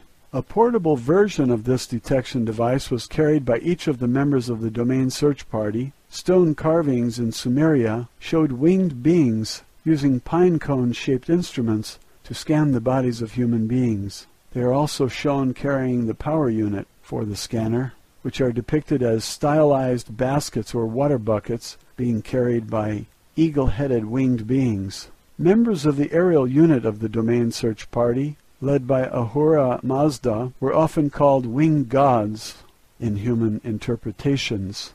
Throughout the Persian civilization there are a great many stone relief carving that depict winged spacecraft that they call a Faravahar. Members of the aquatic unit of the domain search party were called Ons by local humans. Stone carvings of the so-called Ons are shown wearing silver diving suits. They lived in the sea and appeared to the human population to be men dressed to look like fish. Some members of the Lost Battalion were found in the oceans inhabiting the bodies of dolphins or whales. On land, the domain search party members were referred to as Anunnaki by the Sumerians and Nephilim in the Bible. Of course, their true mission and activities were never disclosed to Homo sapiens. Their activities have been purposely disguised. Therefore, the human stories and legends about the Anunnaki and the other members of the domain search party have not been understood and were badly misinterpreted. In the absence of complete and accurate data, anyone observing a phenomenon will assume or hypothesize explanations in an attempt to make sense of the data. Therefore, although mythology and history may be based on factual events, they are likewise full of misunderstood and misinterpreted evaluations of the data and embellished with assumptions, theories, and hypotheses which are false. The space unit of the Domain Expeditionary Force are shown flying in a winged disc. This is an allusion to the spiritual power of the ISBYs as well as to the spacecraft used by the Domain Search Party. The commander of the Lost Battalion, as Cyrus II, was an ISBY who was regarded as a messiah on Earth by both the Jews and the Muslims. In less than 50 years he established a highly ethical and humanitarian philosophy which pervaded all of Western civilization. His territorial conquests, organization of people, and monumental building projects were unprecedented before or since. Such sweeping accomplishments in a short period of time could only have been achieved by a leader and a team of trained officers, pilots, engineers, and crew members of a unit of the domain acting as a team who had been trained and worked together for thousands of years. Although we have discovered the location of many of the ISBYs in the Lost Battalion, the domain has been unable to restore their memory and return them to active duty as yet. Of course, we cannot transport ISBYs who are inhabiting biological bodies to the space stations of the domain since there is no oxygen in our spacecraft. Also, we do not maintain life support facilities for biological entities there. Our only hope has been to locate and rekindle the awareness, memory, and identity of the ISBYs of the Lost Battalion. One day they will be capable of rejoining us. 200 BCE. The last remnant of the old empire, pyramid civilization, is at Teotihuacan. The Aztec name means place of the gods, or where the men were transformed into gods. Like the astronomical configuration of the Giza pyramids in Egypt, the entire complex is a precise scale model of the solar system that accurately reflects the orbital distances of the inner planets, the asteroid belt, Jupiter, Saturn, Uranus, Neptune, and Pluto. Since the planet Uranus had only been discovered with the modern Earth telescopes in 1787, and Pluto not until 1930, it is apparent that the builders had information from other sources. A common element of the pyramid civilizations around the Earth is the constant use of the image of the snake, dragon, or serpent. This is because the beings who planted these civilizations here want to create an illusion that the gods are reptilian. This is also part of an illusion designed to perpetuate amnesia. The beings who placed false civilizations on Earth are Isbis, just like you. Many of the biological bodies inhabited by Isbis in the old empire are very similar in appearance to the bodies on Earth. The gods are not reptiles, although they often behave like snakes. 1034 to 1124 AD. The entire Arab world was enslaved by one man, Hassan ibn al-Sabah, the old man of the mountain.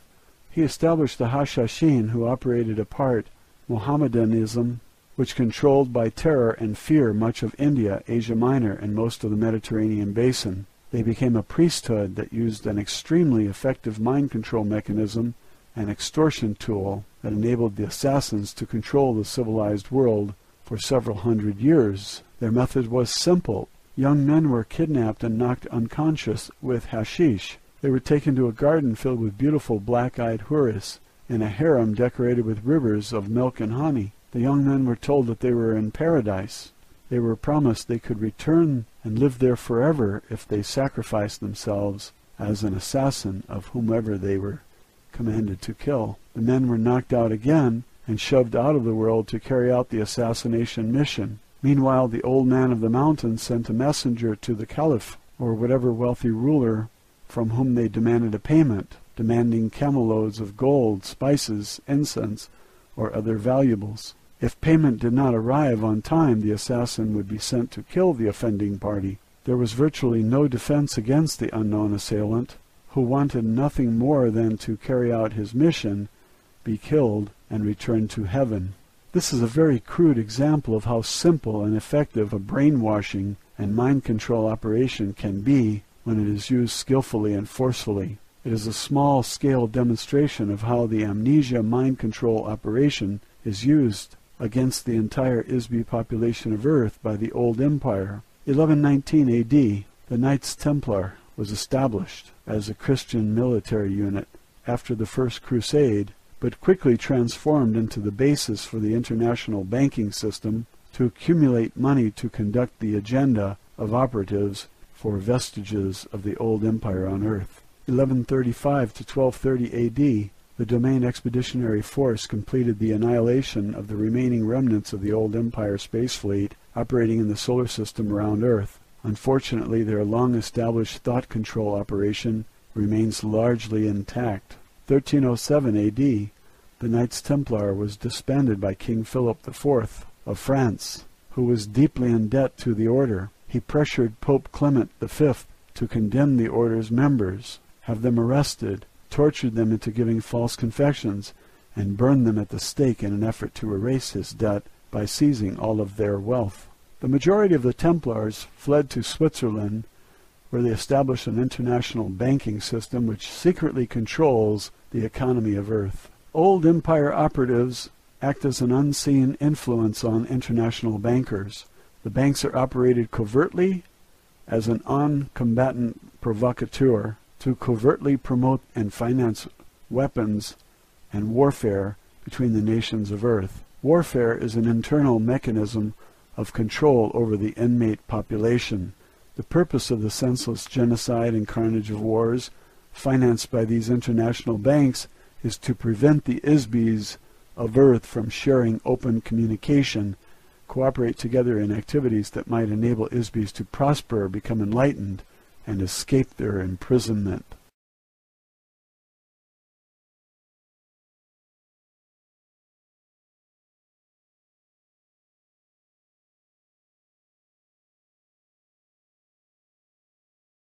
Roswell, Alien Interview, Chapter 10, A Lesson in Biology. Matilda O'Donnell McElroy, personal note. My debrief was also tape recorded as a backup and to add clarification to the stenographic notes. I debriefed immediately after my interview so that everything that was said was still fresh in my mind. When I recounted these stories to the gallery stenographer, I was still reeling a bit. The perspective on Earth history from the point of view of the domain is very strange, to say the least. I wasn't sure if my uncomfortable feeling came from being disoriented or if it came from being reoriented. Either way, I felt unsteady and confused. Yet at the same time, there was a ring of truth to it. I was elated and incredulous at the same time. The stenographer looked askance at me more than a few times as she recorded the history lesson I passed on to her. I'm sure she thought I'd lost my mind. Maybe she was right. However, if my mind had been filled with hypnotic suggestions and false memories by the old empire, as Errol suggested, perhaps losing my mind would be a good idea. I didn't have much time to ponder my personal thoughts about these things at the time. It was my duty to get all the information I could from Errol and pass it on to the stenographer as soon as Errol was finished. My job was not to analyze the information, just report it as accurately as possible. The analysis would be left to the men in the gallery, or whomever else was receiving copies of the transcripts. I also delivered a list of books and materials requested by Errol to the agent in the gallery room, so these could be gathered and delivered to Errol. Each night after I left Errol, she spent the rest of the night reading or scanning the materials which had been delivered to her. The members of the gallery each received a transcript of the stenographic dictation to study, each looking for information that was of interest to them. In the morning after breakfast, I reported back to the interview room to continue my interviews or lessons with Errol.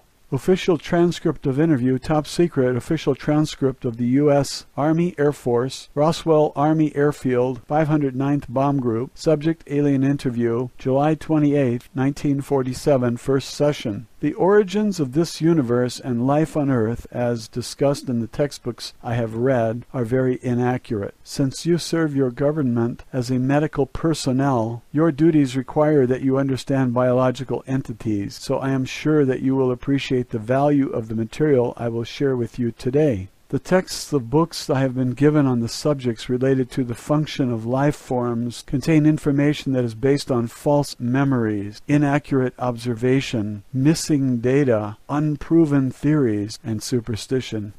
For example, just a few hundred years ago, your physicians practiced bloodletting as a means to release supposed ill humors from the body in an attempt to relieve or heal a wide variety of physical and mental afflictions. Although this has been corrected somewhat, many barbarisms are still being practiced in the name of medical science. In addition to the application of incorrect theories concerning biological engineering, many primary errors that Earth scientists make are the result of an ignorance of the nature and relative importance of ISBs as the source of energy and intelligence which animate every life form. Although it is not a priority of the domain to intervene in the affairs of Earth, the Domain Communications Office has authorized me to provide you with some information in an effort to provide more accurate and complete understanding of these things, and thereby enable you to discover more effective solutions to the unique problems you face on Earth. The correct information about the origins of biological entities has been erased from your mind, as well as from the minds of your mentors. In order to help you regain your own memory, I will share with you some factual material concerning the origin of biological entities. I asked Errol if she was referring to the subject of evolution. Errol said, no, not exactly. You will find evolution mentioned in the ancient Vedic hymns. The Vedic texts are like folk tales or common wisdoms and superstitions gathered throughout the systems of the domain. These were compiled into verses like a book of rhymes. For every statement of truth, the verses contain many half-truths, reversals of truth, and fanciful imaginings blended without qualification or distinction. The theory of evolution assumes that the motivational source of energy that animates every life form does not exist. It assumes that an inanimate object or chemical concoction can suddenly become alive or animate accidentally or spontaneously, or perhaps an electrical discharge into a pool of chemical ooze will magically spawn a self-animated entity. There is no evidence whatsoever that this is true, simply because it's not true. Dr. Frankenstein did not really resurrect the dead into a marauding monster, except in the imagination of the Isbys, who wrote a fictitious story one dark and stormy night. No Western scientists ever stopped to consider who, what, where, when, or how this animation happens. Complete ignorance, denial, or unawareness of the spirit as the source of life force required to animate inanimate objects or cellular tissue is the sole cause of failures in Western medicine. In addition, evolution does not occur accidentally. It requires a great deal of technology, which must be manipulated under the careful supervision of ISBs. Very simple examples are seen in the modification of farm animals or in the breeding of dogs. However, the notion that human biological organisms evolved naturally from earlier ape-like forms is incorrect. No physical evidence will ever be uncovered to substantiate the notion that modern humanoid bodies evolved on this planet.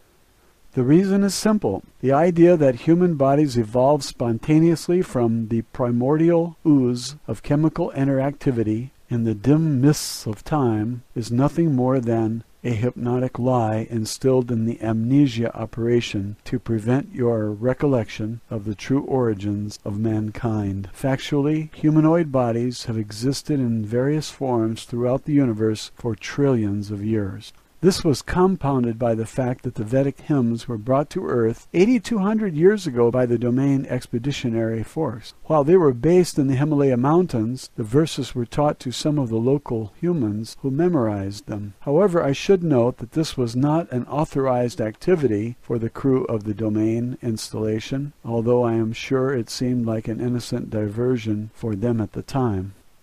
The verses were passed along verbally from one generation to the next for thousands of years in the foothills and eventually spread throughout India. No one in the domain credits any of the material in the Vedic hymns as factual material any more than you would use Grimm's fairy tales as a guide for rearing children. However, on a planet where all of the ISBs have had their memory erased, one can understand how these tales and fantasies could be taken seriously. Unfortunately, the humans who learned the Vedic verses passed them along to others, saying that they came from the gods. Eventually, the content of the verses were adopted verbatim as truth. The euphemistic and metaphorical content of the Veda were accepted and practiced as dogmatic fact. The philosophy of the verses were ignored, and the verses became the genesis of nearly every religion practiced on the planet except Hinduism.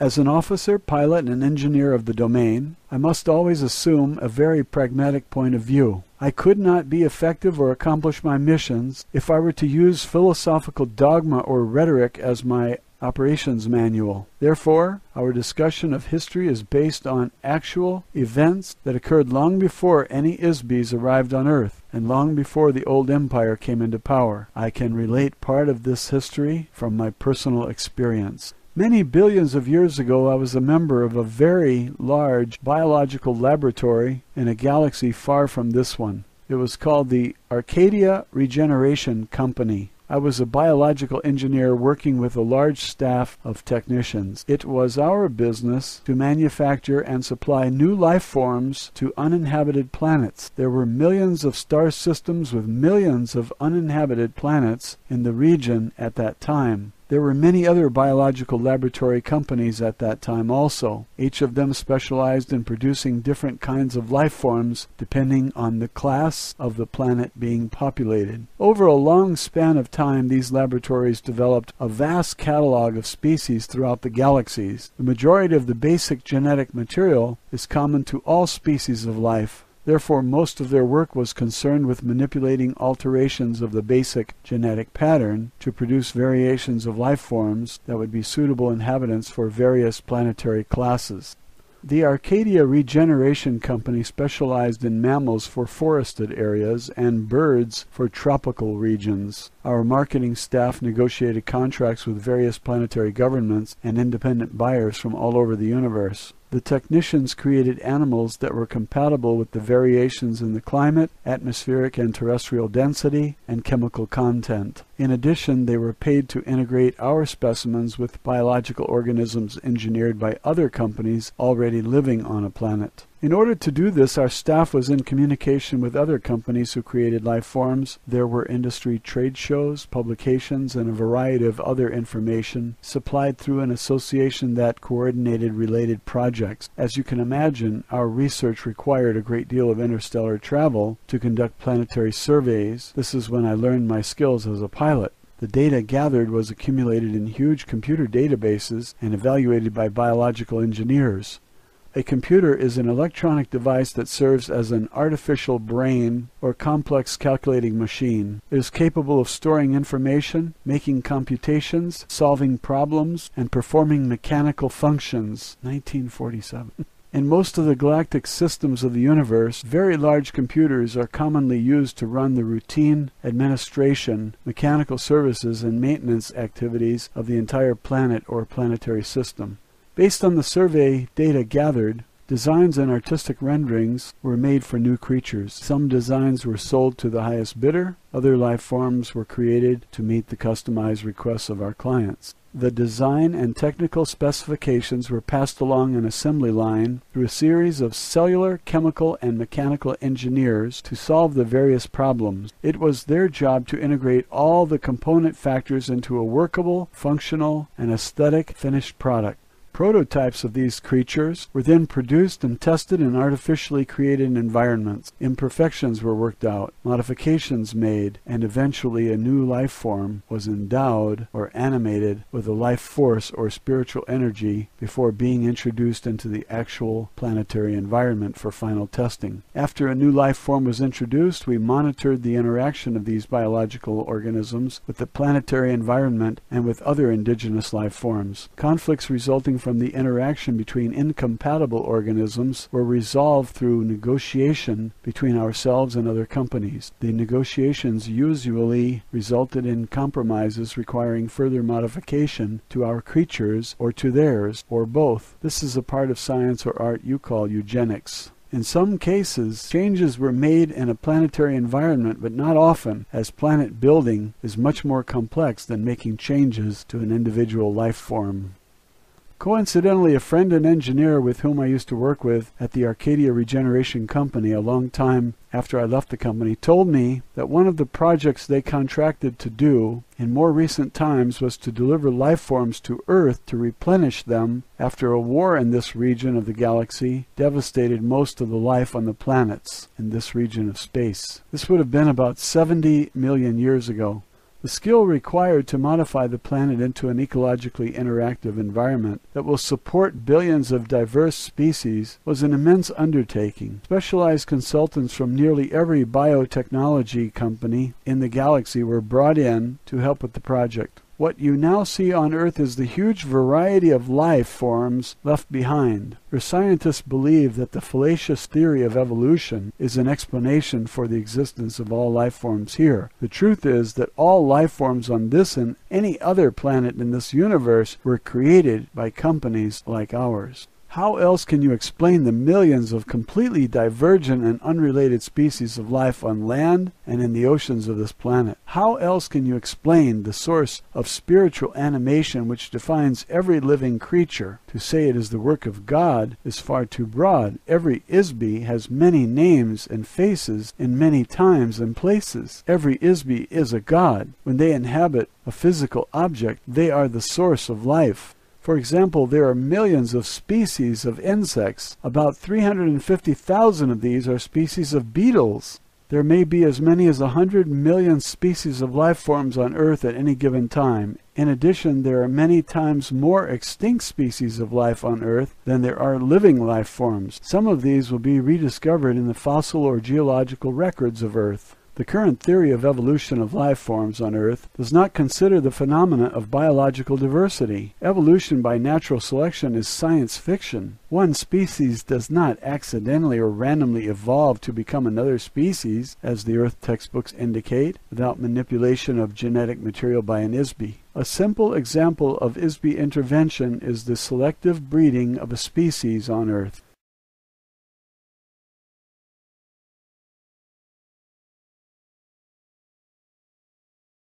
Within the past few hundred years, several hundred dog breeds and hundreds of varieties of pigeons and dozens of koi fish have been evolved in just a few years, beginning with one original breed. Without active intervention by ISBEs, biological organisms rarely change. The development of an animal like the duck-billed platypus required a lot of very clever engineering to combine the body of a beaver with the bill of a duck and make a mammal that lays eggs. Undoubtedly, some wealthy client placed a special order for it as a gift for some curious amusement. I'm sure that the laboratory of some biotechnical company worked on it for years to make it a self-replicating life form. The notion that the creation of any life form could have resulted from a coincidental chemical interaction moldering up from some primordial ooze is beyond absurdity. Factually, some organisms on Earth, such as proteobacteria, are modifications of a phylum designed primarily for the star Type 3 Class C planets. In other words, the domain designation for a planet with an anaerobic atmosphere nearest a large, intensely hot blue star, such as those in the constellation of Orion's belt in this galaxy.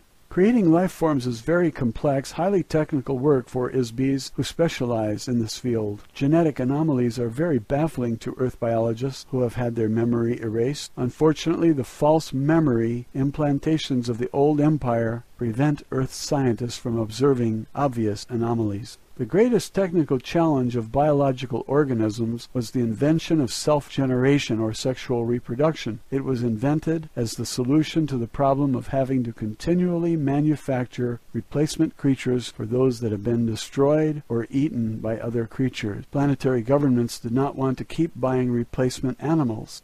The idea was contrived trillions of years ago as a result of a conference held to resolve arguments between disputing vested interests within the biotechnology industry. The infamous Council of Yumi Krum was responsible for coordinating creature production. A compromise was reached after certain members of the council were strategically bribed or murdered to author an agreement which resulted in the biological phenomenon which we now call the food chain. The idea that a creature would need to consume the body of another life form as an energy source was offered as a solution by one of the biggest companies in the biological engineering business. They specialized in creating insects and flowering plants. The connection between the two is obvious. Nearly every flowering plant requires a symbiotic relationship with an insect in order to propagate. The reason is obvious. Both the bugs and the flowers were created by the same company. Unfortunately, the same company also had a division which created parasites and bacteria. The name of the company, roughly translated into English, would be Bugs and Blossoms. They wanted to justify the fact that the old valid purpose of the parasitic creatures they manufactured was to aid the decomposition of organic material. There was a very limited market for such creatures at that time. In order to expand their business, they hired a big public relations firm and a powerful group of political lobbyists to glorify the idea that life forms should feed from other life forms. They invented a scientific theory to use as a promotion gimmick. The theory was that all creatures needed to have food as a source of energy. Before that, none of the life forms being manufactured required any external energy. Animals did not eat other animals for food, but consumed sunlight, minerals, or vegetable matter only. Of course, Bugs and Blossoms went into the business of designing and manufacturing carnivores. Before long, so many animals were being eaten as food that the problem of replenishing them became very difficult. As a solution, Bugs and Blossoms proposed, with the help of some strategically placed bribes in high places, that other companies begin using sexual reproduction as the basis for replenishing life forms. Bugs and Blossoms was the first company to develop blueprints for sexual reproduction. Of course, as expected, the patent licenses for the biological engineering process required to implant stimulus-response mating, cellular division, and pre-programmed growth patterns for self-regenerating animals were owned by Bugs and Blossoms too. Throughout the next few million years, laws were passed that required that these programs be purchased by the other biological technology companies. These were required to be imprinted into the cellular design of all existing life forms. It became a very expensive undertaking for other biotechnology companies to make such an awkward and impractical idea work. This led to the corruption and downfall of the entire industry. Ultimately, the food and sex idea completely ruined the biotechnology industry, including bugs and blossoms. The entire industry faded away as the market for manufactured life forms disappeared. Consequently, when a species became extinct, there is no way to replace them because the technology of creating new life forms has been lost. Obviously, none of this technology was ever known on Earth and probably never will be. There are still computer files on some planets far from here which record the procedures for biological engineering. Possibly the laboratories and computers still exist somewhere. However, there is no one around doing anything with them. Therefore, you can understand why it is so important for the domain to protect the dwindling number of creatures left on Earth. The core concept behind sexual reproduction technology was the invention of a chemical electronic interaction called cyclical stimulus response generators. This is a programmed genetic mechanism which causes a seemingly spontaneous recurring impulse to reproduce. The same technique was later adapted and applied to biological flesh bodies, including Homo sapiens. Another important mechanism used in the reproductive process, especially with Homo sapien-type bodies, is the implantation of a chemical electrical trigger mechanism in the body. The trigger which attracts ISBs to inhabit a human body, or any kind of flesh body, is the use of an artificially imprinted electronic wave which uses aesthetic pain to attract the ISB. Every trap in the universe, including those used to capture ISBs who remain free, is baited with an aesthetic electronic wave. The sensations caused by the aesthetic wavelength are more attractive to an ISB than any other sensation. When the electronic waves of pain and beauty are combined together, this causes the ISB to get stuck in the body. The reproductive trigger for lesser life forms, such as cattle and other animals, is triggered by chemicals emitted from scent glands. The scent glands, combined with reproductive chemical electrical impulses stimulated by testosterone or estrogen. These are also interactive with nutrition levels, which cause the life form to reproduce more when deprived of food sources. Starvation promoted reproductive activity as a means of perpetuating survival through future generations when the current organism fails to survive. These fundamental principles have been applied throughout all species of life. The debilitating impact and addiction to the sexual aesthetic pain electronic wave is the reason that the ruling class of the domain do not inhabit flesh bodies. This is also why officers of the domain forces only use doll bodies. This wave has proven to be the most effective trapping device ever created in the history of the universe as far as I know. The civilizations of the domain and the old empire both depend on this device to recruit and maintain a workforce of ISBs who inhabit flesh bodies on planets and installations. These ISBs are the working class beings who do all the slavish, manual, undesirable work on planets.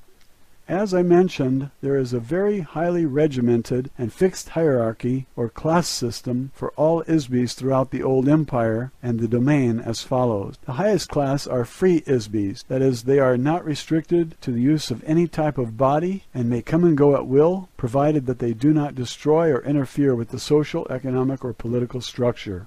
Below this class are many strata of limited ISBs who may or may not use a body from time to time. Limitations are imposed on each ISB regarding range of power, ability, and mobility they can exercise. Below these are doll body class, to which I belong. Nearly all space officers and crew members of spacecraft are required to travel through intergalactic space. Therefore, they are each equipped with a body manufactured from lightweight, durable materials. Various body types have been designed to facilitate specialized functions. Some bodies have accessories such as interchangeable tools or apparatus for activities such as maintenance, mining, chemical management, navigation, and so forth. There are many graduations of this body type, which also serve as an insignia of rank. Below these are the soldier class. The soldiers are equipped with a myriad of weapons and specialized armaments designed to detect, combat, and overwhelm any imaginable foe. Some soldiers are issued mechanical bodies. Most soldiers are merely remote-controlled robots with no class designation. The lower classes are limited to flesh bodies. Of course, it is not possible for these to travel through space for obvious reasons. Fundamentally, flesh bodies are far too fragile to endure the stresses of gravity, temperature extremes, radiation exposure, atmospheric chemicals, and the vacuum of space. There are also the obvious logistical inconveniences of food, defecation, sleep, atmospheric elements, and air pressure required by flesh bodies that dull bodies do not require.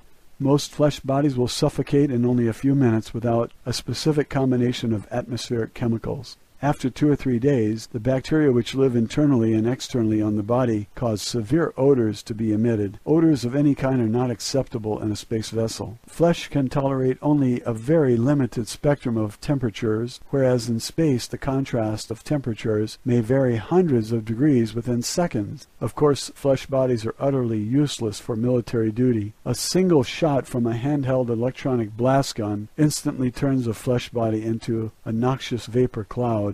Isbys who inhabit flesh bodies have lost much of their native ability and power. Although it is theoretically possible to regain or rehabilitate these abilities, no practical means has been discovered or authorized by the domain. Even though spacecraft of the domain travel trillions of light years in a single day, the time required to traverse the space between galaxies is significant, not to mention the length of time to complete just one set of mission orders, which may require thousands of years. Biological flesh bodies live for only a very short time, only 60 to 150 years at most, whereas dull bodies can be reused and repaired almost indefinitely. The first development of biological bodies began in this universe about 74 trillion years ago. It rapidly became a fad for Isbys to create and inhabit various types of bodies for an assortment of nefarious reasons. Especially for amusement, this is to experience various physical sensations vicariously through the body. Since that time there has been a continuing de-evolution in the relationship of Isbys to bodies. As Isbys continue to play around with these bodies, certain tricks were introduced to cause Isbys to get trapped inside a body so they were unable to leave again.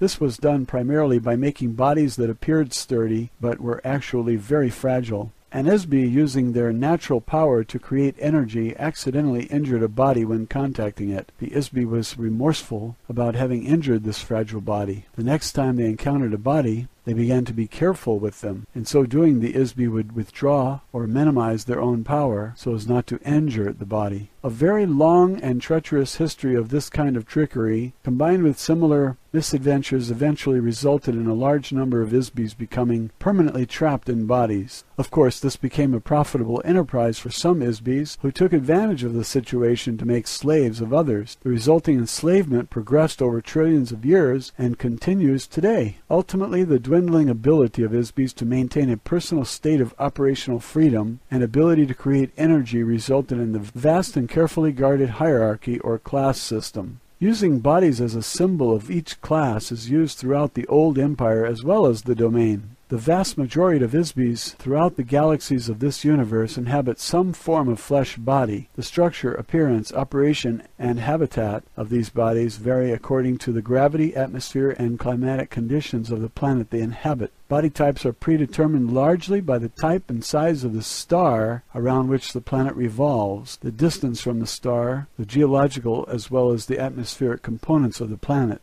On the average, these stars and planets fall into gradients of classification, which are fairly standard throughout the universe. For example, Earth is identified roughly as a Sun Type 12 Class 7 planet. This is a heavy gravity, nitrogen-oxygen atmosphere planet with biological life forms in proximity to a single yellow, medium-sized, low-radiation sun or Type 12 star. The proper designations are difficult to translate accurately due to the extreme limitations of astronomical nomenclature in the English language. There are as many varieties of life forms as there are grains of sand on the beach. You can imagine how many different creatures and types of bodies have been manufactured by millions of companies such as bugs and blossoms for all the myriad planetary systems during the course of 74 trillion years. Matilda O'Donnell McElroy, personal note. When Errol finished telling me this story, there was a long, silent pause while I muddled through all this in my mind. Had Errol been reading science fiction books and fantasy stories during the night? Why would she tell me something so incredibly far-fetched? If there had not been a 40-inch tall alien with gray skin and 3 fingers on each hand and foot sitting directly across from me, I would not have believed a single word of it. In retrospect, over the 60 years since Errol gave me this information, Earth doctors have begun to develop some of the biological engineering technology that Errol told me about right here on Earth. Heart bypasses, cloning, test tube babies, organ transplants, plastic surgery, genes, chromosomes, and so on. One thing is for sure, I have never looked at a bug or flower in the same way since then, not to mention my religious belief in Genesis. Roswell, Alien Interview, Chapter 11, A Lesson in Science. Matilda O'Donnell McElroy, personal note. The transcript of this interview is verbatim. There is nothing more I can add to it. It says everything. Official transcript of interview, top secret. Official transcript of the U.S. Army Air Force, Roswell Army Airfield, 509th Bomb Group. Subject, Alien Interview, July 29th, 1947, first session. Today, Errol told me some very technical things. I took a few notes to remind myself so I can repeat what she said as closely as possible. She began with an analogy about scientific knowledge. Can you imagine how much progress could have been made on Earth if people like Johannes Gutenberg, Sir Isaac Newton, Benjamin Franklin, George Washington Carver, Nikola Tesla, Jonas Salk, and Richard Trevithick, and many thousands of similar geniuses and inventors were living today? Imagine what technical accomplishments might have been developed if men like these never died. What if they were never given amnesia and made to forget everything they knew? What if they continued to learn and work forever? What level of technology and civilization could be attained if immortal spiritual beings like these were allowed to continue to create in the same place at the same time for billions or trillions of years? Essentially, the domain is one civilization that has existed for trillions of years with relatively uninterrupted progress. Knowledge has been accumulated, refined, and improved upon in nearly every field of study imaginable and beyond imagining. Originally, the interaction of ISB illusions or inventions created the very fabric of the physical universe, the microcosm and the macrocosm. Originally, the interaction of ISB illusions or inventions created the very fabric of the physical universe, the microcosm and the macrocosm. Every single particle of the universe has been imagined and brought into existence by an ISB. Everything created from an idea, a thought, with no weight or size or location in space. Every speck of dust in space, from the size of the tiniest subatomic particle to the size of a sun or Magellanic cloud, the size of many galaxies, was created from the nothingness of a thought. Even the tiniest individual cells were contrived and coordinated to enable a microbial entity to sense and navigate through infinitesimally small spaces. These also came from an idea thought up by an ISB. You and every ISB on Earth have participated in the creation of this universe, even though you are now confined to a fragile body made of flesh. You live only 65 short rotations of your planet around a star. You have been given overwhelming electric shock treatments to wipe out your memory. You must learn everything all over again each lifetime, in spite of all these circumstances. You are who you are and will always be, and deep down you still know that you are and what you know. You are still the essence of you. How else could anyone understand the child prodigy? An ISB who plays concertos on a piano at 3 years of age without formal training? Impossible if they do not simply remember what they have already learned from thousands of lives spent in front of a keyboard in times untold or on planets far away. They may not know how they know, they just know. Humankind has developed more technology in the past 100 years than in the past 2,000 years. Why? The answer is simple. The influence of the old empire over the mind and over the affairs of mankind has been diminished by the domain. A renaissance of invention of Earth began in 1250 AD with the destruction of the old Empire space fleet in the solar system. During the next 500 years, Earth may have the potential to regain autonomy and independence, but only to the degree that humankind can apply the concentrated genius of the Isbis on Earth to solve the amnesia problem. However, on a cautionary note, the inventive potential of the Isbis who have been exiled to this planet is severely compromised by the criminal elements of the Earth population, specifically politicians, warmongers, and irresponsible physicists who create unlimited weapons such as nuclear bombs, chemicals, disease, and social chaos. These have the potential to extinguish all life forms on Earth forever. Even the relatively small explosions that were tested and used in the past 2 years on Earth have the potential to destroy all life, if deployed in sufficient quantity. Larger weapons could consume all the oxygen in the global atmosphere in a single explosion. Therefore, the most fundamental problems that must be solved in order to ensure that Earth will not be destroyed by technology are social and humanitarian problems. The greatest scientific minds of Earth, in spite of mathematical or mechanical genius, have never addressed these problems. Therefore, do not look to scientists to save Earth or the future of humanity. Any so-called science that is solely based on the paradigm that existence is composed of energy and objects moving through space is not a science. Such beings utterly ignore the creative spark originated by an individual Isbi and collective work of the Isbis who continually create physical universe and all universes. Every science will remain relatively ineffective or destructive to the degree that it omits or devaluates the relative importance of the spiritual spark that ignites all creation and life. Unfortunately, this ignorance has been carefully and forcefully instilled in human beings by the old empire to ensure that Isbis on this planet will not be able to recover their innate ability to create space, energy, matter, and time, or any other component part of universes. As long as awareness of the immortal, powerful, spiritual self is ignored, humanity will remain imprisoned until the day of its own self-destruction and oblivion.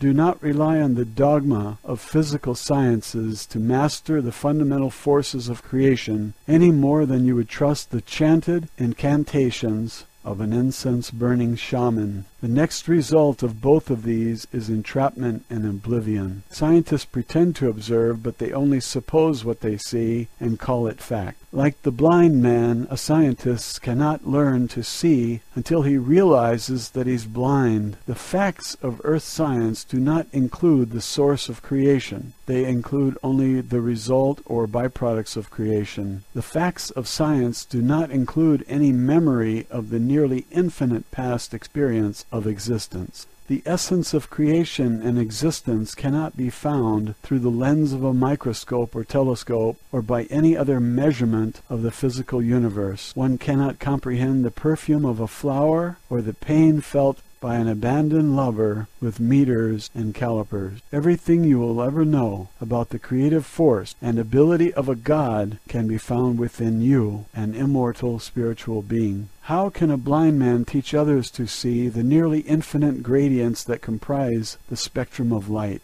The notion that one can understand the universe without understanding the nature of an Isbi is as absurd as conceiving that an artist is a speck of paint on his own canvas, or that the lace on a ballet shoe is the choreographer's vision, or the grace of a dancer, or the electric excitement of opening night. Study of the spirit has been booby-trapped by the thought control operation through religious superstitions they instill in the minds of men. Conversely, the study of the spirit and the mind have been prohibited by science, which eliminates anything that is not measurable in the physical universe. Science is the religion of matter. It worships matter. The paradigm of science is that creation is all and the creator is nothing. Religion says the creator is all and the creation is nothing. These two extremes are the bars of a prison cell. They prevent observation of all phenomenon as an interactive whole. Study of creation without knowing the is-be, the source of creation, is futile. When you sail to the edge of a universe conceived by science, you fall off the end into an abyss of dark, dispassionate space and lifeless, unrelenting force. On earth you have been convinced that the oceans of the mind and spirit are filled with gruesome, ghoulish monsters that will eat you alive if you dare to venture beyond the breakwater of superstition. The vested interest of the old empire prison system is to prevent you from looking at your own soul. They fear that you will see in your own memory the slave masters who kept you imprisoned. The prison is made of shadows in your mind. The shadows are made of lies and pain and loss and fear. The true geniuses of civilization are those is-bees who will enable other is-bees to recover their memory and regain self-realization and self-determination. This issue is not solved through enforcing moral regulation on behavior or through the control of beings through mystery, faith, drugs, guns, or other dogma of a slave society, and certainly not through the use of electric shock and hypnotic commands. The survival of Earth and every being on it depends on the ability to recover the memory of skills you have accrued through the trilenia, to recover the essence of yourself. Such an art, science, or technology has never been conceived in the old empire. Otherwise, they would not have restored to the solution that brought you to your current conditions on Earth. Neither has such technology ever been developed by the domain. Until recently, the necessity of rehabilitating an is-be with amnesia has not been needed. Therefore, no one has ever worked on solving this problem. So far, unfortunately, the domain has no solution to offer. A few officers of the Domain Expeditionary Force have taken it upon themselves to provide technology to Earth during their off-duty time. These officers leave their doll at the space station and as an is-be assume or take over a biological body on Earth. In some cases, an officer can remain on duty while they inhabit and control other bodies at the same time. This is a very dangerous and adventurous undertaking. It requires a very able is-be to accomplish such a mission and return to the base successfully. One officer who did this recently while continuing to attend his official duties was known on Earth as the electronics inventor Nikola Tesla. It is my intention, although is not a part of my mission orders, to assist you in your efforts to advance scientific and humanitarian progress on Earth. My intention is to help other is-bees to help themselves. In order to solve the amnesia problem on Earth, you will need much more advanced technology, as well as social stability to allow enough time for research, and need much more advanced technology as well as social stability to allow enough time for research and development of techniques to free the is-be from the body and to free the mind of the is-be from amnesia. Although the domain has a long-term interest in maintaining Earth as a useful planet, it has no particular interest in the human population of Earth other than its own personnel here. We are interested in preventing the destruction as well as accelerating the development of technologies that will sustain the infrastructures of the global biosphere, hydrosphere, and atmosphere. To this end, you will discover on very careful and thorough examination that my spacecraft contains a wide assortment of technology that does not exist on your Earth. If you distribute pieces of this craft to various scientists for study, they will be able to reverse engineer some of the technology to the extent that Earth has the raw materials required to replicate these components. Some features will be indecipherable. Other features cannot be duplicated as Earth does not have the natural resources required to replicate them. This is especially true of the metals used to construct the craft. Not only do these metals not exist on Earth, the refining process required to produce these metals took billions of years to develop. It is also true of the navigation system, which requires an is-be whose own personal wavelength has been specifically attuned to the neural network of the craft. The pilot of the craft must possess a very high order of energy, volition, discipline, training, and intelligence to manipulate such a craft. Is-bees on Earth are incapable of this expertise because it requires the use of an artificial body specifically created for this purpose. Certain individual Earth scientists, some of whom are among the most brilliant minds in the history of the universe, will have their memory of this technology jogged when they examine the craft components, just as some of the scientists and physicists on Earth have been able to remember how to recreate electronic generators, internal combustion, and steam locomotion, refrigeration, aircraft, antibiotics, and other tools of your civilization. They will also rediscover other vital technology in my craft. The following are the specific systems embodied in my craft that contain useful components. There is an assortment of microscopic wiring or fibers within the walls of the craft that control such things as communications, information storage, computer function, and automatic navigation. The same wiring is used for light, sublight, and ultralight spectrum detection and vision. The fabrics of the interior of the craft are far superior to any on Earth at this time and have hundreds of thousands of applications. You will also find mechanisms for creating, amplifying, and channeling light particles or waves as a form of energy. As an officer, pilot, and engineer of the domain forces, I am not at liberty to discuss or convey the detailed operation or construction of the craft in any way other than what I have just disclosed. However, I am confident that there are many competent engineers on Earth who will develop useful technology with these resources. I am providing these details to you in the hope that the greater good of the domain will be served.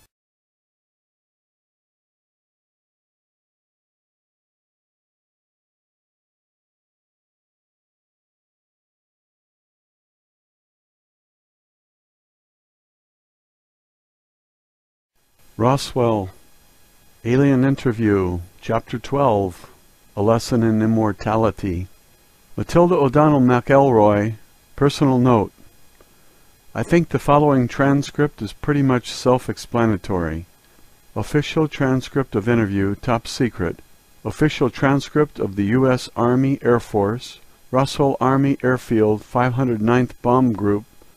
Subject, Alien Interview, July 30th, 1947, first session. Immortal spiritual beings, which I refer to as ISBs for the sake of convenience, are the source and creators of illusions.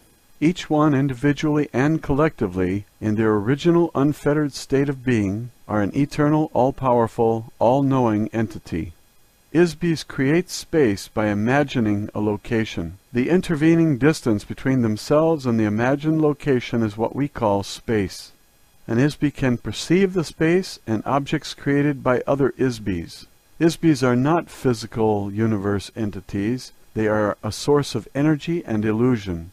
ISBs are not located in space or time, but can create space, place particles in space, create energy, and shape particles into various forms, cause the motion of forms, and animate forms. Any form which is animated by an ISB is called life. An ISB can decide to agree that they are located in space or time, and that they themselves are an object, or any other manner of illusion created by themselves, or another, or other ISBs. The disadvantages of creating an illusion is that an illusion must be continually created. If not continually created, it disappears. Continual creation of an illusion requires incessant attention to every detail of the illusion in order to sustain it. A common denominator of ISBs seems to be the desire to avoid boredom. A spirit only, without interaction with other ISBs, and the unpredictable motion, drama, and unanticipated intentions and illusions being created by other ISBs, is easily bored. What if you could imagine anything, perceive everything, and cause anything to happen at will? What if you couldn't do anything else? What if you always knew the outcome of every game and the answer to every question? Would you get bored? The entire back-time track of ISBs is immeasurable, nearly infinite, in terms of physical universe time. There is no measurable beginning or end for an ISB. They simply exist in an everlasting now. Another common denominator of ISBs is that admiration of one's own illusions by others is very desirable. If the desired admiration is not forthcoming, the ISB will keep creating the illusion in an attempt to get admiration. One could say that the entire physical universe is made of unadmired illusions. The origins of this universe began with the creation of individual illusionary spaces. These were the home of the Isbis. Sometimes a universe is a collaborative creation of illusions by two or more Isbis. A proliferation of Isbis and the universe they create sometimes collide or become commingled or merge to an extent that many Isbis shared in the co-creation of a universe. Isbis diminish their ability in order to have a game to play. Isbis think that any game is better than no game. They will endure pain, suffering, stupidity, privation, and all manner of unnecessary and undesirable conditions just to play a game. Pretending that one does not know all, see all, and cause all is a way to create the conditions necessary for playing a game. Unknowns, freedoms, barriers, and/or opponents and goals. Ultimately, playing a game solves the problem of boredom. In this fashion, all the space, galaxy, suns, planets, and physical phenomena of this universe, including life forms, places, and events that have been created by Isbis and sustained by mutual agreement that these things exist. There are as many universes as there are Isbis to imagine, build, and perceive them, each existing concurrently with its own continuum. Each universe is created using its own unique set of rules as imagined, altered, preserved, or destroyed by one or more Isbis who created it. Time, energy, objects, and space, as defined in terms of the physical universe, may or may not exist in other universes. The domain exists in such a universe as well as in the physical universe. One of the rules of the physical universe is that energy can be created but not destroyed. So the universe will keep expanding as long as Isbis keep adding more new energy to it. It's nearly infinite. It is like an automobile assembly line that never stops running, and none of the cars are ever destroyed. Every Isbi is basically good, therefore an Isbi does not enjoy doing things to other Isbis which they themselves do not want to experience. For an Isbi, there is no inherent standard for what is good or bad, right or wrong, ugly or beautiful. These ideas are all based on the opinion of each individual Isbi. The closest concept that human beings have to describe an Isbi is as a god, all-knowing, all-powerful, infinite. So how does a god stop being a god? They pretend not to know. How can you play a game of hide-and-seek if you always know where the other person is hiding? You pretend not to know where the other players are hiding, so you can go off and seek them. This is how games are created. You have forgotten that you are just pretending. In so doing, Isbis become entrapped and enslaved inside a maze of their own devising. How does one create a cage, lock one's own self inside the cage, throw away the key, and forget there is a key or cage, and forget there is an inside or outside, and even forget that there is a self? Create the illusion that there is no illusion, the entire universe is real, and that no other universe exists or can be created. On earth, the propaganda taught and agreed upon is that the gods are responsible and that human beings are not responsible. You are taught that only God can create universes, so the responsibility for every action is assigned to another Isbi or God, never oneself. No human being ever assumes personal responsibility for the fact that they themselves, individually and collectively, are gods. This fact alone is the source of entrapment for every Isbi.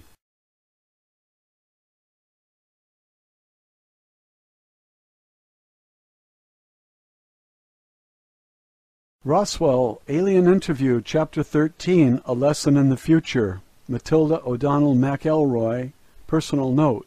I think this transcript speaks for itself also. I relayed Errol's exact communication as faithfully as possible. My superior officers became very alarmed about the possible military implications of what Errol said in this interview. Official transcript of interview, top secret. Official transcript of the U.S. Army Air Force. Roswell Army Airfield, 509th Bomb Group. Subject, Alien Interview, July 31st, 1947, first session. It is my personal belief that the truth should not be sacrificed on the altar of political, religious, or economic expediency. As an officer, pilot, and engineer of the domain, it is my duty to protect the greater good of the domain and its possessions. However, we cannot defend ourselves against forces of which we are not aware. The isolation of Earth from the rest of civilization prevents me from discussing many subjects with you at this time. Security and protocol prevent me from revealing any but the broadest general statements about the plans and activities of the domain. However, I can give you some information that you might find useful. I must return to my assigned duties on the space station now. I have provided as much help as I feel ethically able to offer, given the requirements and constraints of my duties as an officer, pilot, and engineer of the domain forces. Therefore, I will depart as an ISB from Earth within the next 24 hours.